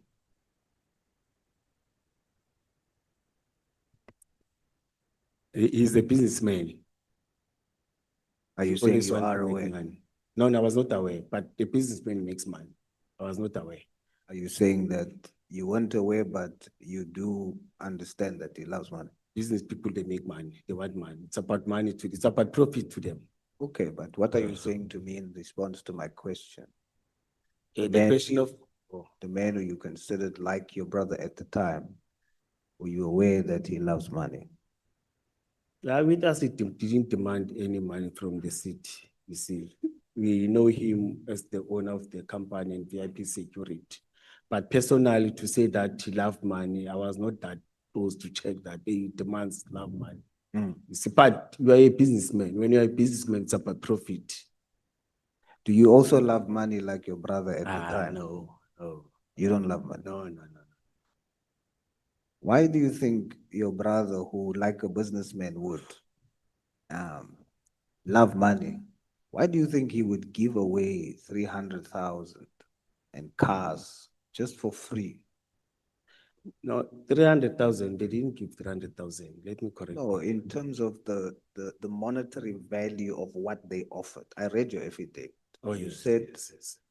you mentioned 300,000 was the value, the monetary value. Yes. So in actual fact, he gave away 300,000. Yeah. You get what I'm saying? So It was Mike van Wyk who yes, and then later on, you went to the very same company and saw his face there. You saw Matlala's face there. Oh, yes. Representing the same company. Yes. So it's Kate Matlala. Oh, no. Don't worry, I agree. I've done my homework. So why do you think someone who loves money would just give it away like that, not expecting anything? Yeah, at that time, as I've said to honorable members, I think it was the issue of publicity, getting or advertising for himself. You see, in my understanding that, because it was for the first time for us to know him, we didn't know any other things. Know him as the owner of the business. Okay. So what you are saying is that you then do understand that he didn't really give it for free. As a businessman, he wanted something in return. In your words, he wanted exposure and so on. But there must be a return. He's a businessman. And then also, from the Mediclinic 24 side, you would also realize in your affidavit that later on he then asks you for clarity around clinics, because that's the core business of the medic clinic company that he was now representing and that was giving contributions to the value of 300,000. Do you see how his mind works? He didn't just give it for free. Do you see it? Do you see the links? Yeah, correct, you're correct. He wants return. He loves money. Not just going to give it away.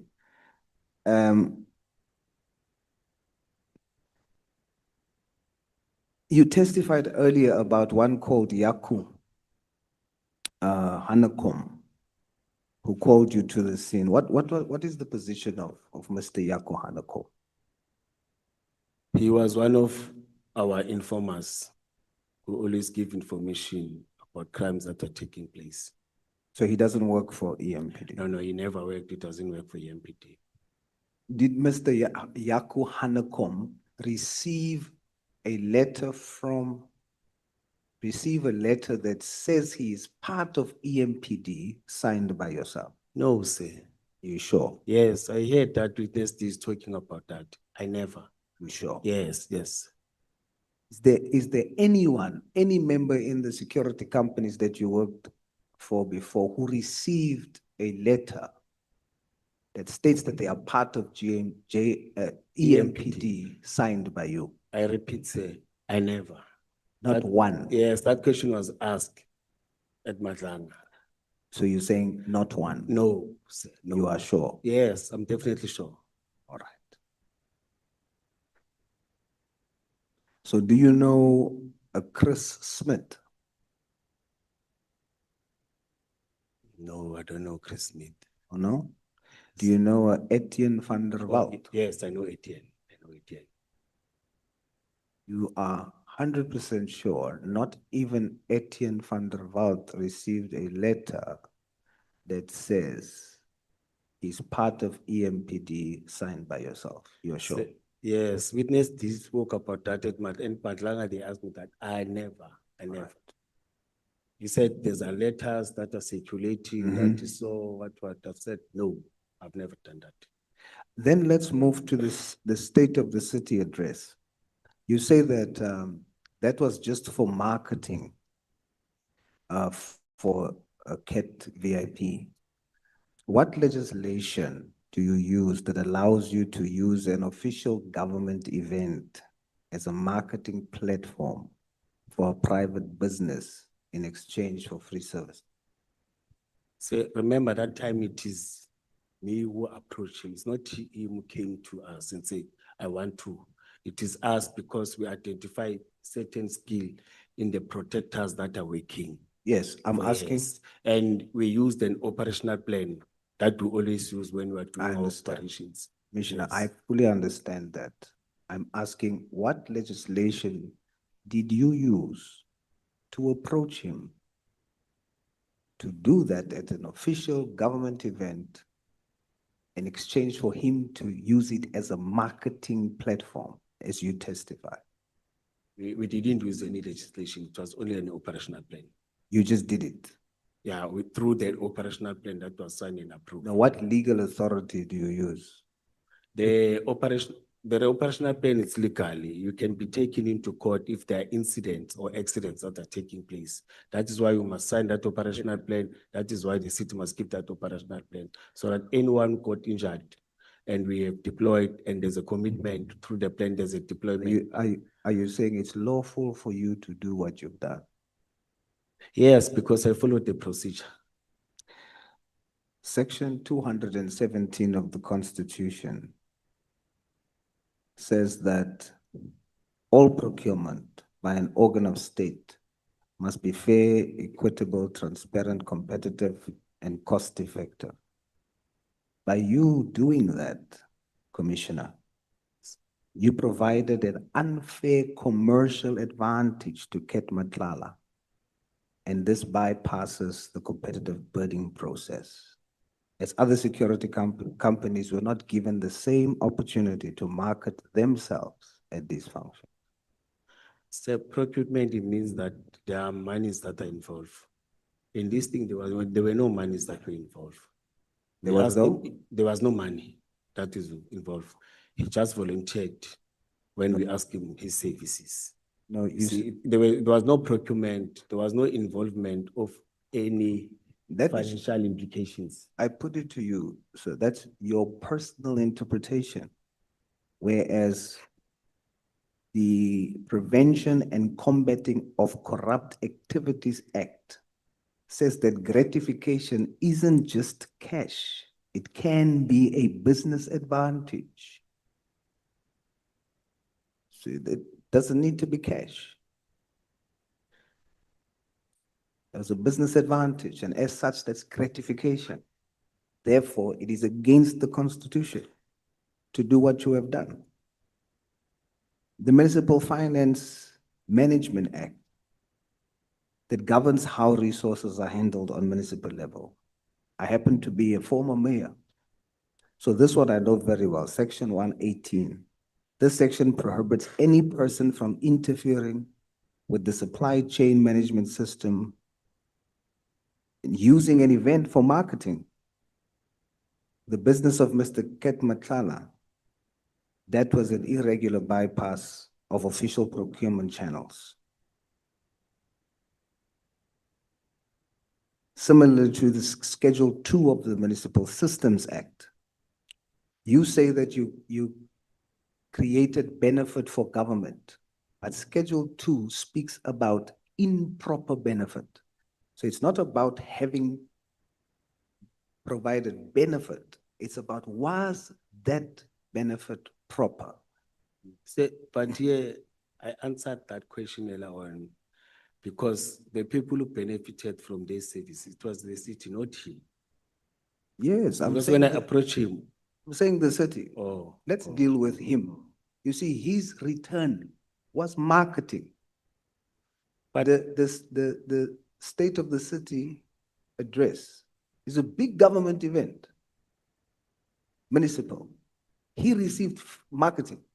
In exchange for that, you claim you got benefit for the municipality without taking out of your budget. You see? So I'm saying that the benefit for the municipality doesn't justify and say that it was proper to use a government event for marketing a private business and giving him an unfair advantage, as the Act says. It then makes the benefit improper, even though it was for the municipality. I agree with the act, but there was no branding from any vehicles. No one saw any CAT vehicles. No one saw any CAT branding in that. It is not me. I agree with It's that. not me who said it was marketing. It is you who testified under oath. Yes, but I spoke about the Medicare 24. No, about you, marketing, but about the state of the city. city address, you said marketing. No, Commissioner, here you said, in your oral testimony, you said he did not pay anything. It was and the city didn't pay anything. What he got in exchange was, he got marketing. That's what you said here under oath. Yes. And I'm saying to you, that is illegal.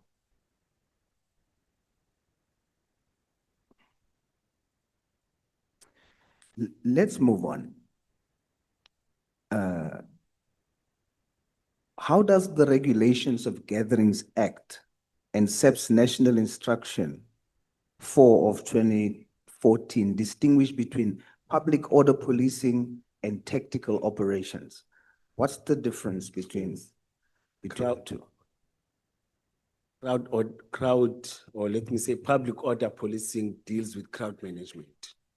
Any person that would deploy in crowd management must be trained and must be able to manage crowd. You don't deploy people who are not trained in crowd management to manage crowd, because it's no longer crowd control. They change to public order management. So those former task team members, and I want to apologize to you again, Commissioner, for interjecting. I know you're still answering. I'm just rushing for the time. I don't want to miss, but I got your answer. So those task team, former special task force members, were they trained for crowd control?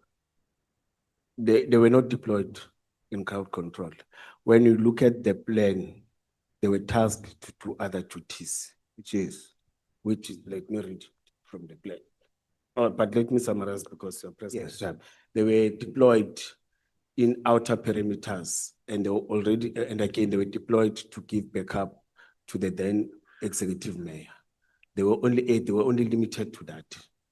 In crowd control, we used SAPS, public order policing members.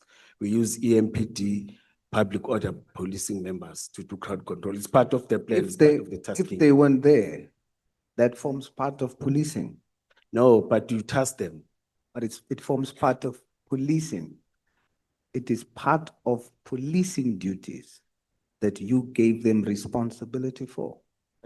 For example, there are security members that are doing static duties. Those people are not trained in policing. They're not police officers. Their duties is to make sure that they monitor entrance and exits, and they were deployed. They were not doing policing. That's different from what you have tasked them to do. It's totally different. Yes, we didn't task them to do police work. They were doing outer parameters and assisting police in terms of giving backup to the mayor.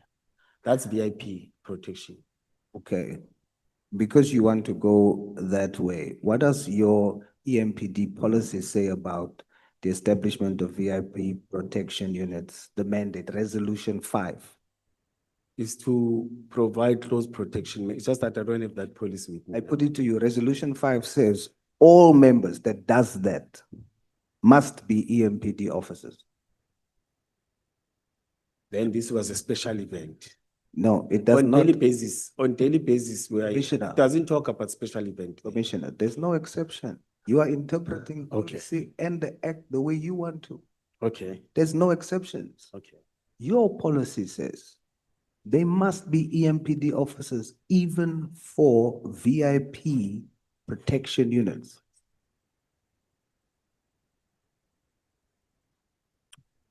So, is the former task members EMPD officers? No, they're not.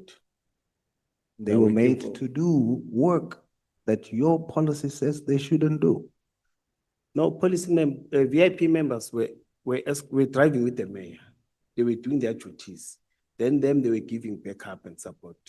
Yes, they're not supposed to do that according to the law. You decided that they should do that. You have no authority to make them do that in the exchange for marketing. No, but I submitted the plan. The plan was supported, the whole management supported the Your plan. plan doesn't change the law, sir. Your plan in itself becomes illegal. As a matter of fact, it becomes evidence of illegality. No, if you say so. I'm not saying so. I read the X to you. Okay. You have done something which is against the policy. Annexure A, Section 6 of the same policy speaks of unauthorized persons in the chain of custody. Policy says no unauthorized person may be permitted to perform duties or be transported in official capacity for VIP protection. In terms of that policy, are the task force members authorized or unauthorized? No, they were driving their own vehicles. They were not doing the state vehicles. Yes, but in their functions, in terms of that policy, are they under the definition of authorized or unauthorized? Can you please repeat it? I think I lost you. In terms of the policy, no unauthorized person may be permitted to perform duties of VIP protection units or be transported in official capacity for VIP protection. You are only dealing with the latter part. The former part is the duties you've given them. Your policy says unauthorized or authorized. I'm asking you, in that context, are they authorized or unauthorized? When we approved the plan, when all of us signed, but you said it's illegal. When we approved the plan, we were allowing them for that operation, for that day. Are you saying? But you said it's illegal. It's not what I'm saying. Are you saying that by virtue of adding them on the plan, they become authorized? Yes, we authorized them because the plan is to authorize. So you authorized them. All of us. Former task force members who are not EMPD members, you are saying that the law allows you to decide, they become authorized members in VIP protection functions. Is that what you're saying? I think our policy is having limitations because now I'm thinking of other operations that we did with people who are not EMPD members. Now, I agree for now it's wrong, but I think it needs to be reviewed. I agree with you. I agree with you.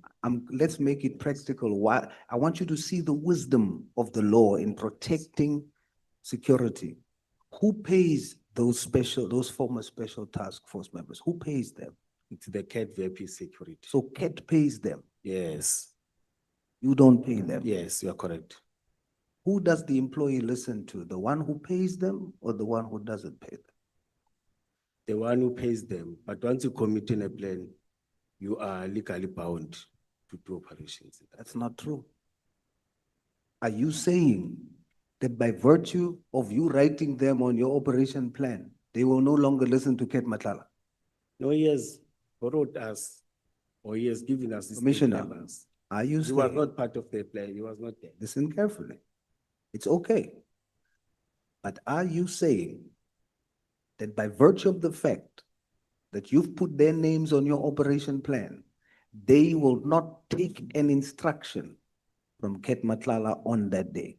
If he calls them and says, do this, they'll say, no, we are under the command of Commissioner Julius Mkhwanazi. No, it's their boss. They will listen to their boss. We listen to him. Yes, yes. Now, you're do you correct. see the wisdom of the act? Yes, yes. No, you are correct. Yes, you are correct. Trying to guard against such, because that amounts to infiltration. You are no longer the commander. No, you are correct on that. That you are correct. And by doing so and not following the wisdom of the law, you are putting thousands of people's lives at risk. That's what the law seeks to protect. Almost done. But I'm hoping that you see what we are getting at. No, I see, I see.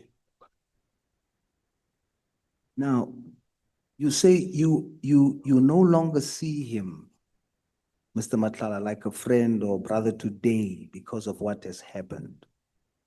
What is the specific reason for that? What gave you the change of heart?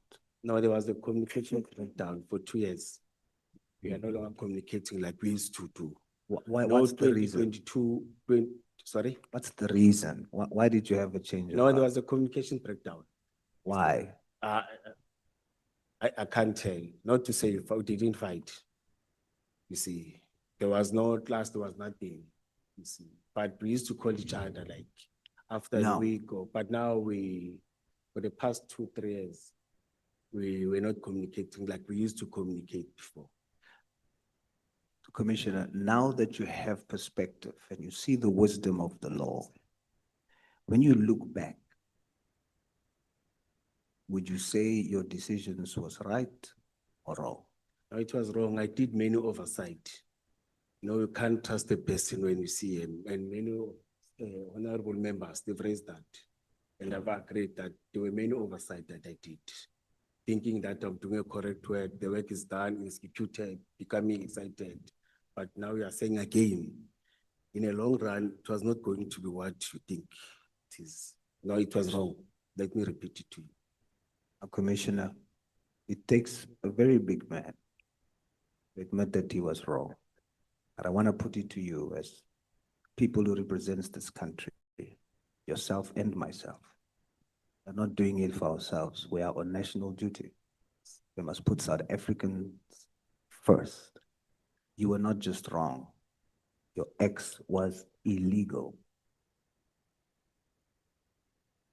And worse, there are career EMPD members who wants promotion, who wants to be on these VIP units, who wants to serve in those special capacities. And you take people from outside and allow them to substitute for those.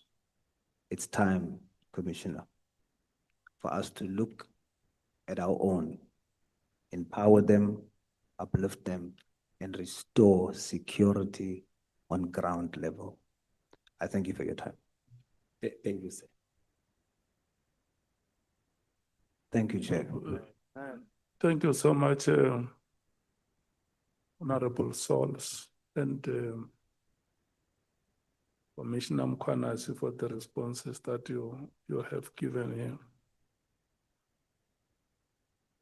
Are you saying to us that Mr. Matala never did any business with your municipality? No, with EMPD, I don't know with other, but I don't think with other departments, with EMPD, no, it was limited to that end.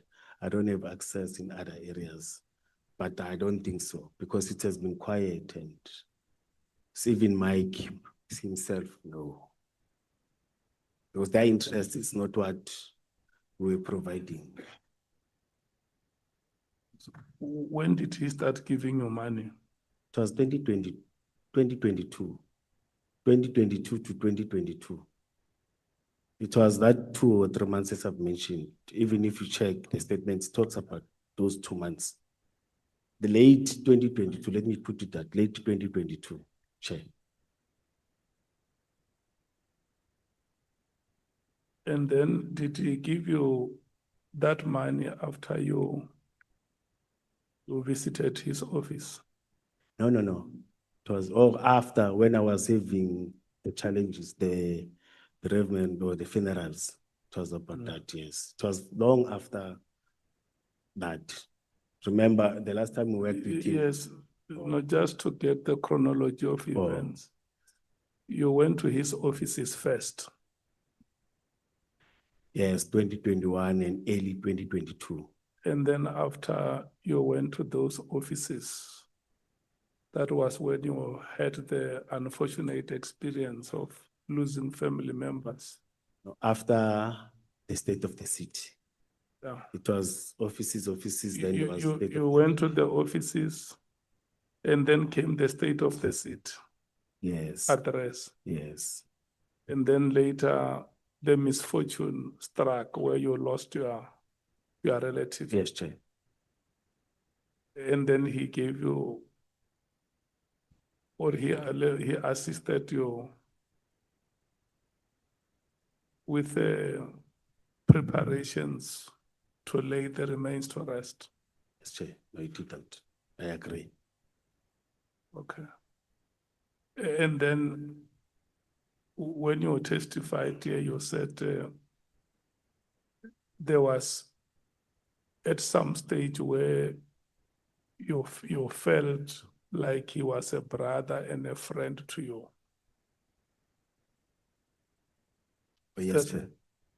And then when Honorable Ngola asked you whether you will have the same feeling again now, you said you will be skeptical. I 100% agree, Chair. What do you mean? I want you to explain that when you say I'll be skeptical, and what is it that gives you that kind of a feeling? With all the cases that are coming in, the things of the court, and you see, I can't be associated. So it's character assassination, not about, it's not, let's leave work personally.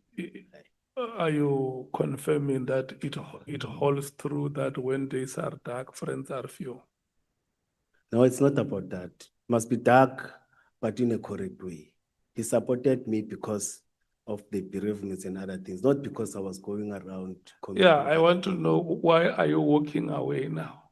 No, it's because, not because there's that, but because of these challenges that are coming in and crimes. I'm in a different field that must fight that. I can't be supporting that. I can't be encouraging that. Personally, as a father. So where you stand, are you saying that you are gradually getting convinced that some of the allegations against him are gaining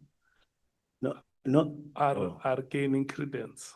Not gradually. There are case numbers that the Honorable, I forgot her surname, that they've raised cases that was convicted, or cases that were opened against. It's a different story. Unlike 1 or 2 cases, the incidents in life, the accidents in life. But if all of them are linked to crime and other things, it becomes a challenge. General Kumalo, when he was here, we asked him about the drug cartels that are operating in the country. And he gave testimony that goes to the extent of saying that Matala is one of those involved in drug trafficking in the country. How do you feel about that? It's bad. I can't be fighting crime and supporting crime indirectly. Yes, no. And I'm one of those people who didn't believe when this thing started in drug cartels. I said no, but they're creating stories. How does this person? The drugs that would have been produced from his shady activities would have destroyed some families in the Republic. It's true, Chair. You agree with me? 100%. I've got kids too, because you don't know where and they will. those families that are watching us now here, when they hear that the hand that was manufacturing drugs was the same hand that gave you money,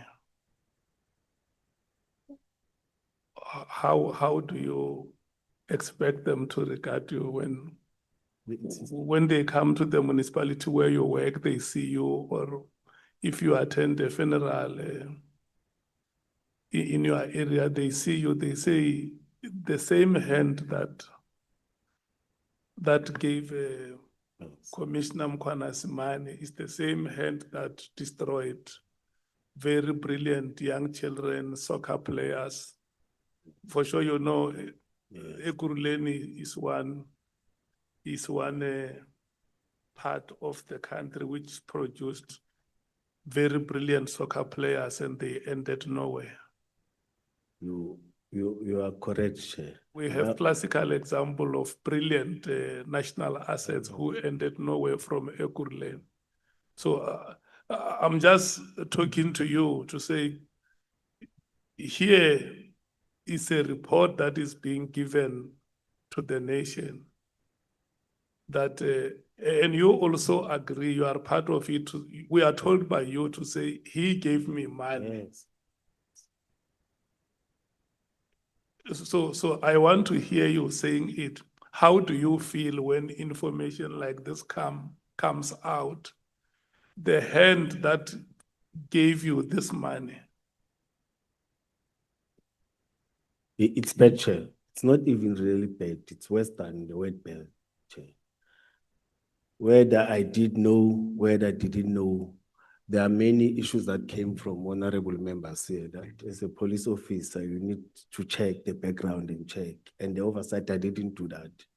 I just said, no, he's owning big companies, he's a good person. And it's very bad, Chair. It's very bad because I'm also affected by these drugs in my family members. It's bad. There are families whose loved ones have disappeared. And they suspect that he has a hand in the disappearance of their children. It's true, Chair, I hear that.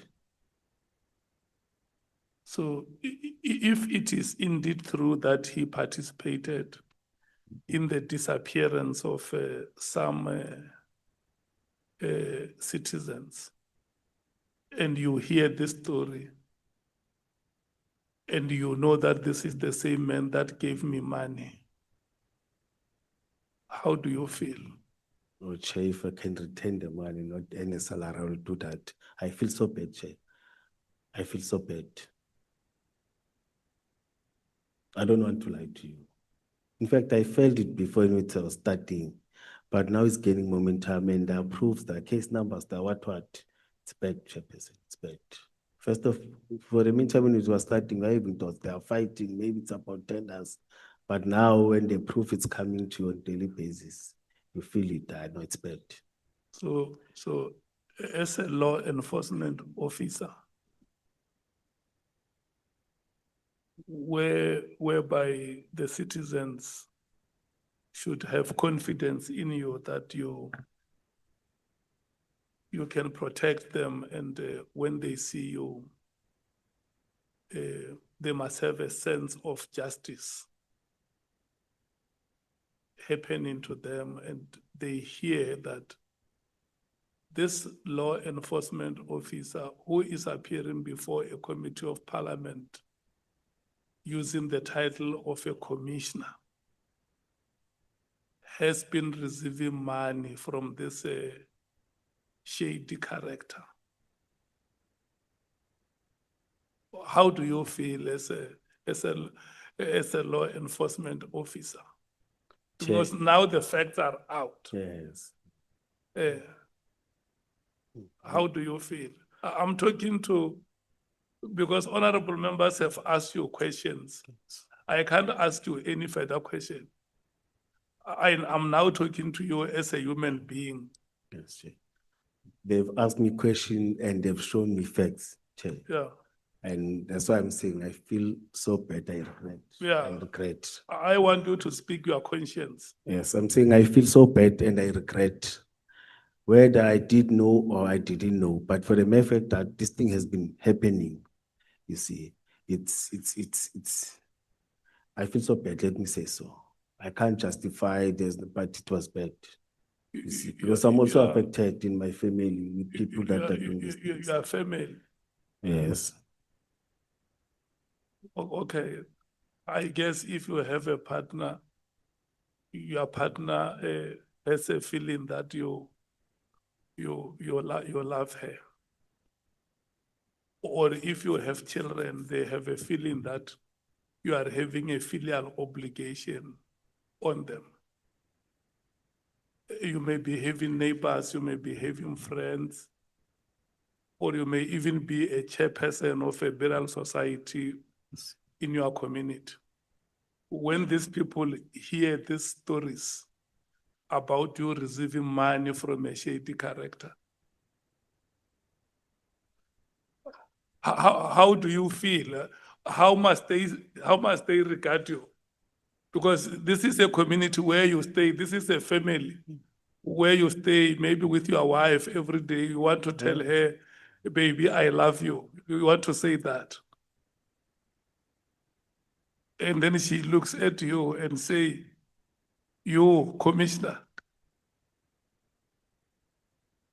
your children, where they go to school, their peers are looking at them and say, no, these are the children of a police commissioner who receives money from a shady character. Chair, I was receiving money and I regret and I feel so bad. What do you want to say to the people of South Africa? If we say no, we give you 5 minutes to, you want to say no, you want to present yourself as a conscious person, as a conscious law enforcement officer. They say no, talk to the Republic. What will you say to them? What will you say to your family? What will you say to your street? What will you say to the community where you belong? Or maybe even your fellow colleagues at work? What do you say? Where is the spirit?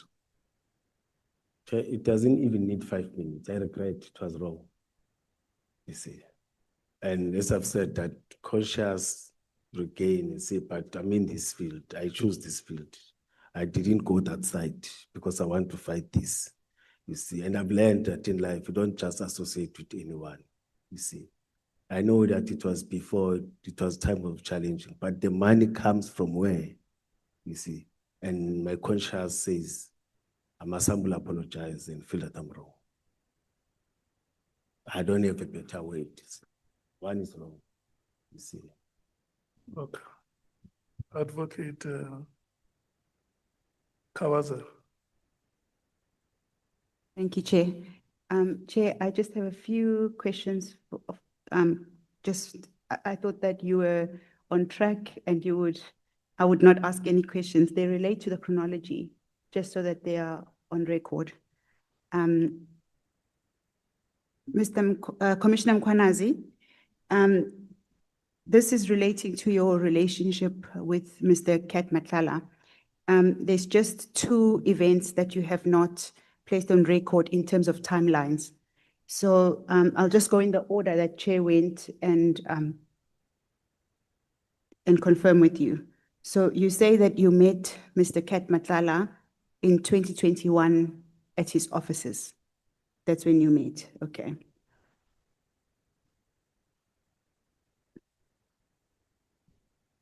Okay, Late 2021, yes. okay, perfect. Actually, let me start this way. When did you have a fallout in your relationship? Do you know the date? No. For the past 2 years, we have not been. 2 years being, so we're in 2026. 2023. No, 3 years because it's 2026. so From 2023. Yes, there was no communication. Okay. Or sometimes we agreed once, but Okay. it was no longer. Yes, but the relationship basically ended around 2023. Do you know whether it's the in first part of the year or the latter part of the year? I can't tell because he used to call once or I will check him once, then it's like that. Okay, Yes. but it's around 2023. 2023, yes. Okay, so you say in 2021, you met him at his offices, and then in April of 2022 was the State of the City address. Yes. Yes. When did the funeral of your family members happen? Late 2022. Late 2022. Yes, it's part of this bundle. Some of the photos are The dates are not. That dates. Yes. I don't. I'm just putting this evidence into the record because it does not form part of your statement. Okay. Yeah, it's All right. September, October, or August, So, September. Or But August, September. Okay, that yes, actually is perfect. I'm going to leave this thing that It's- dates here. Yeah, no, it's fine. You can read it in. So the chronology goes as such. 2021, you met Mr. Matlala at his offices. Yes. In April 2022, was the State of the Nation of the City address, Yes. where you used his VIP Yes. security. On the 15th of June 2022, he wrote the letter of intention to commit, and that letter relates to the registration of the cars. Is it 2022, not 2021? Yes. No, it's 15 June 2022, Oh, yes. and that is at JDM 18. And then subsequent to that, after that letter was done and submitted for the initiation of the process to register the cars, in August, September of the same year, 2022, he then gives you money toward the funeral of your family members. Yes, towards Do I the have end of the year. Yes. But So that is the sequence of events. Yes.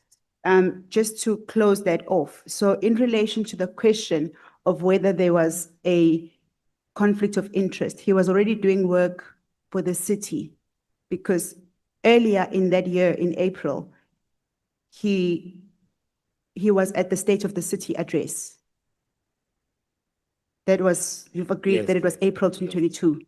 He March. also then did another business transaction in the sense that his cars would be registered under the city in the form of a donation. We That was approached- 15 June. Yes. And then subsequent to that, you then receive money for your family members because that was August, September 2022. Yeah, it was late. It was late 2022. Yes, but it's still the same year. The Yes. timeline is still within the same year. Okay, but that's the sequence of events. Yes. All right, I just wanted to just confirm that. And then I'd like to go to paragraph 46 of your latest statement as commissioned and signed this morning.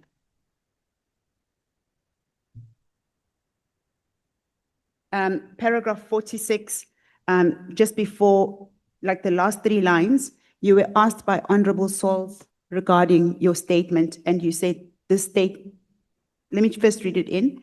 You say, we have had cases where some security companies work. Yes. Oh, page 15. Paragraph 46. Yes, page 15, paragraph 46. Yes, but I'm just interested in the last 3 lines. Yes. So you confirm, if you go to the last page of your statement,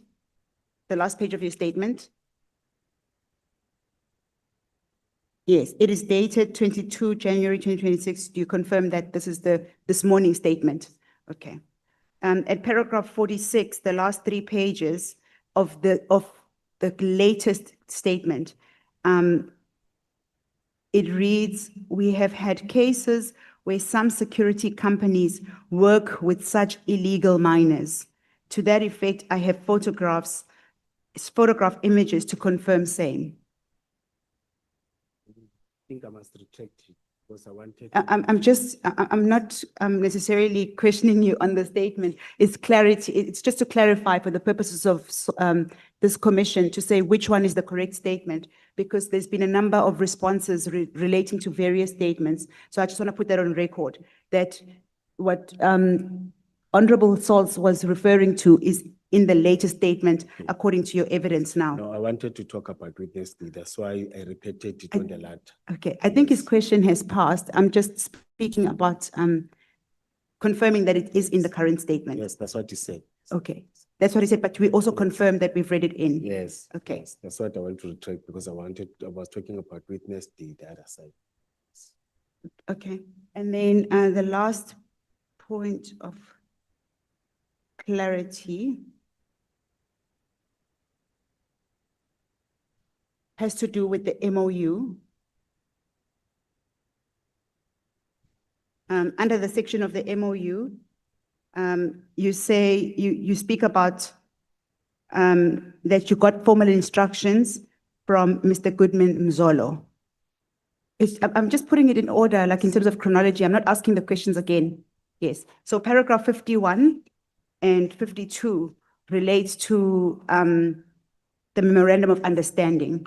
No, paragraph, no, with Mr. Mzolo, as I've said that it is the to-do list, which is talking about the SOP, not MOU.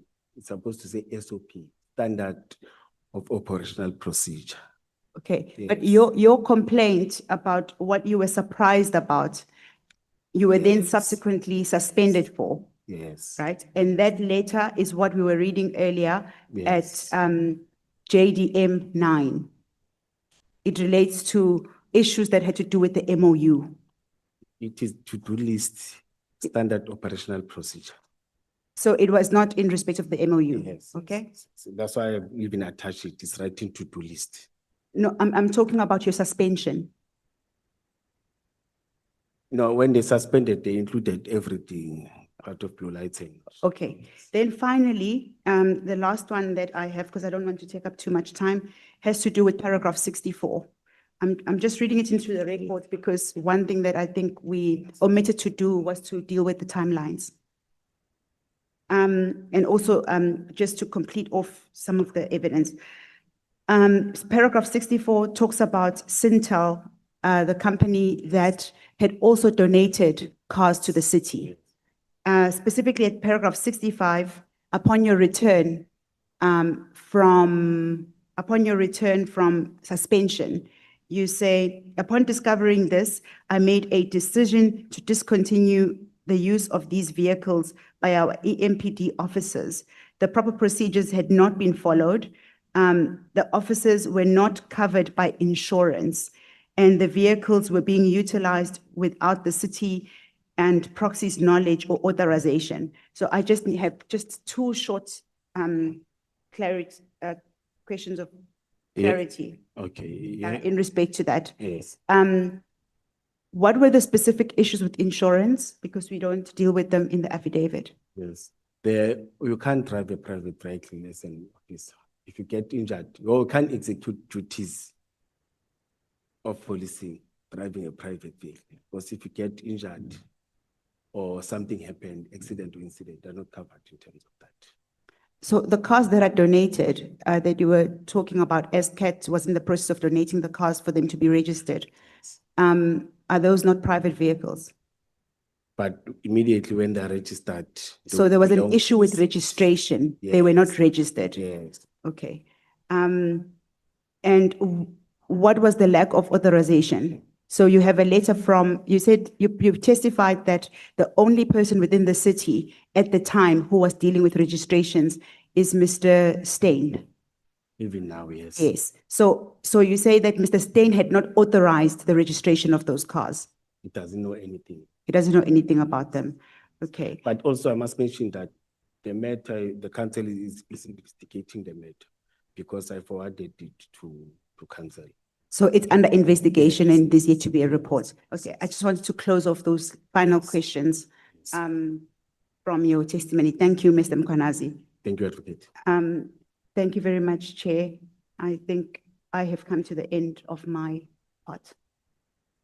Advocate Aransa. Thank you, Honorable Chair. I don't have any questions. Thank you. Thank you so much.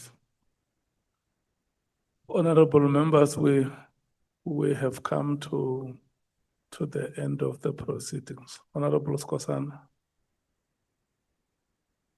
I know you are benevolent, Chair, as always, and I'm not going to take your advantage on that. I'm not going to take an advantage of your benevolence. The only thing which perhaps one has forgotten, Chair, you know, there was a time when I'm not sure whether it's Honorable Mwango or Honorable Cameron, the issue of SWAT, Chair, I think before Umkhulula Ahamba, if you remember well, as a head chair, Commissioner Mkhwanazi, there was an issue of Wendy Jonathan, who was involved in the murder as well in the torturing of the people who are instigating a murder case, Yagasenzo Meyiwa. Do you know about that? From Kuwe lapha kuwe, EPMD. I was suspended that time. Oh, but do you know about that Yes, case? I'm following it in media. Is it true? They participated, but I was on leave. I don't know which procedure that they did because I was suspended. No, I was not suspended. It was during the time of COVID. I was on a sick leave, I remember. So you never follow it up? I know about that. I know. So you never follow it up, that matter? No, there are people who are dealing with it.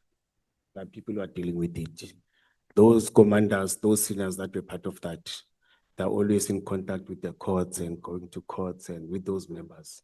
Ngiyabonga, Chair, that tells you that Mkhwanazi wasebenza kakhulu ngoba kunengi okumoshakele, Chair. Sekuyabonakala cha ukuthi lento kaSenzo Meyiwa imoshakele, kunabantu abaningi who are involved in this matter in terms of security agents, like into yaka Mulife. Thank you so much, Chair. Who's Mulife, sir? Sorry, if I may ask. Talking about ukumoshakala njenge case yaka Mulife, there were a lot of security agents, not le ngikhuluma ngayo. Mulife yamazi mzange? No, that's why I'm asking. Ukatiso Mulife. Oh, I know the name. Yeah. Hey, thank you so much. Thank you. Thank you.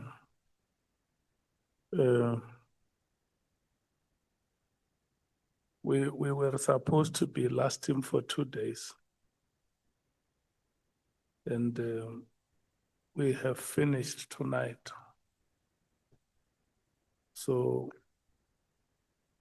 we will not be able to plan any activity for tomorrow now.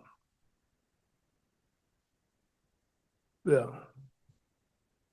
So next week, Tuesday, we had planned to feature Mr. Paul O'Sullivan. It's Tuesday and Wednesday. And we had said it's our decision that in the event we are not able to get him on those days, there should be other activities happening.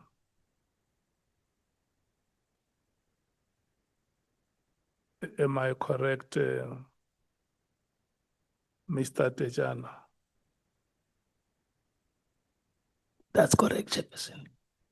Will we be able to confirm by close of business tomorrow what will be happening on Tuesday and Wednesday? We have public submissions that must happen. We have an engagement with those civil society organizations that have made applications to us. So if we are going to have them, If we are going to have Mr. Paul O'Sullivan on a Tuesday and Wednesday, it's okay. If we don't have him, the public submissions and civil society organizations that are appearing should know and have that information by close of business tomorrow. Am I correct, Nicolette? Yes, Chair. Yes. Yeah, we will leave the matter between you and Andile, Mr. Tejana and Ms. Van Zyl to confirm by close of business tomorrow week. We must not miss those 2 days next week. The goals of winning the match are scored in the dying minutes of the game. We no longer have time on our side. From next week, Monday, the committee will be left exactly with 10 days to conclude the hearings. So if we can make sure that those days are used optimally, we must not miss any of them. Yeah.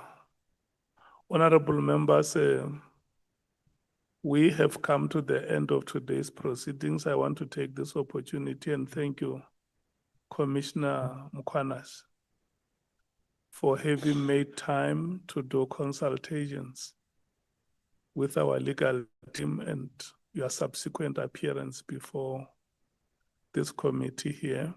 Thank members of the committee for the interaction they had with you. At some times, it was robust, and there were moments where there were heated exchanges. It happens in every conversation sometimes, depending on the tempo of the conversation.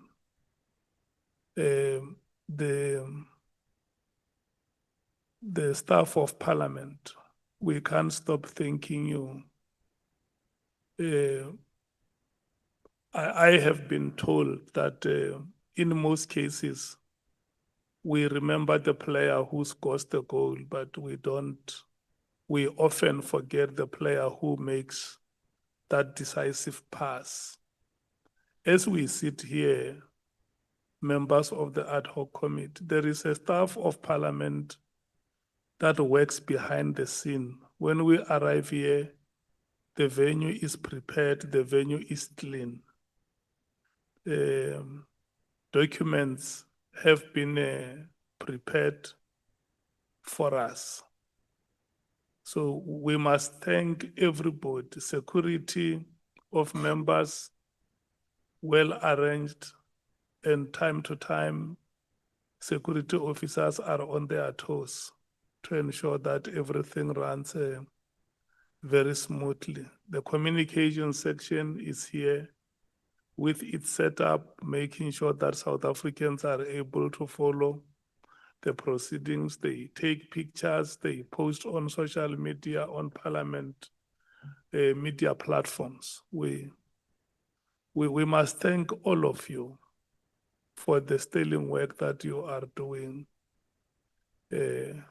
because ours is just to sit here and interact with our witnesses, but a lot of preparation has gone into this arrangement that we see unfolding here. And also the staff from political caucuses that we have in Parliament, the support that you give to your members. Honorable Souls has not been with us for the better part of the day, but when he arrived here, we gave him a slot to speak because there was somebody who has been doing work here. Everything that he said was relevant and accurate. That person must be thanked for the brilliant work that is being done, and it has not gone unnoticed. And once again, Mr. Tejana, it's unusual that when a person has had commitments for most part of the day, can still find it desirable to say there are 2 or 1.5 hours left. Let me go to my workplace and see what I can do. We want to thank you so much for your commitment to the committee. Have a blessed weekend, members of Parliament, Mr. Commissioner Mkhwanazi, and the members of the media. We also want to thank you so much. Enjoy your weekend. The Premier League is back in action. There is a final of Betway SA20 this weekend. I hope the best team will win. I cannot tell you which team I'm rooting for, but I know the best team. They are very impressive players, very young players in South African cricket who are eager to take the stage. So yeah, the Champions League as well is back in action. So there is a plenty. We want to thank you so much, honorable members. May you please, Mr. Bonani Ramano, thank you so much. Mr. Pilot Kwebu, the top table, I want to thank you so much. May we follow the order that we followed when we took the first break during the day, that we will allow members of Parliament to rise and leave the chambers.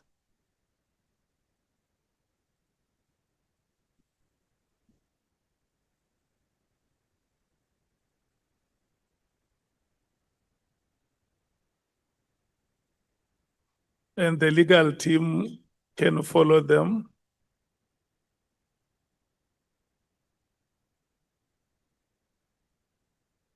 And all of you may now stand up and leave the chambers.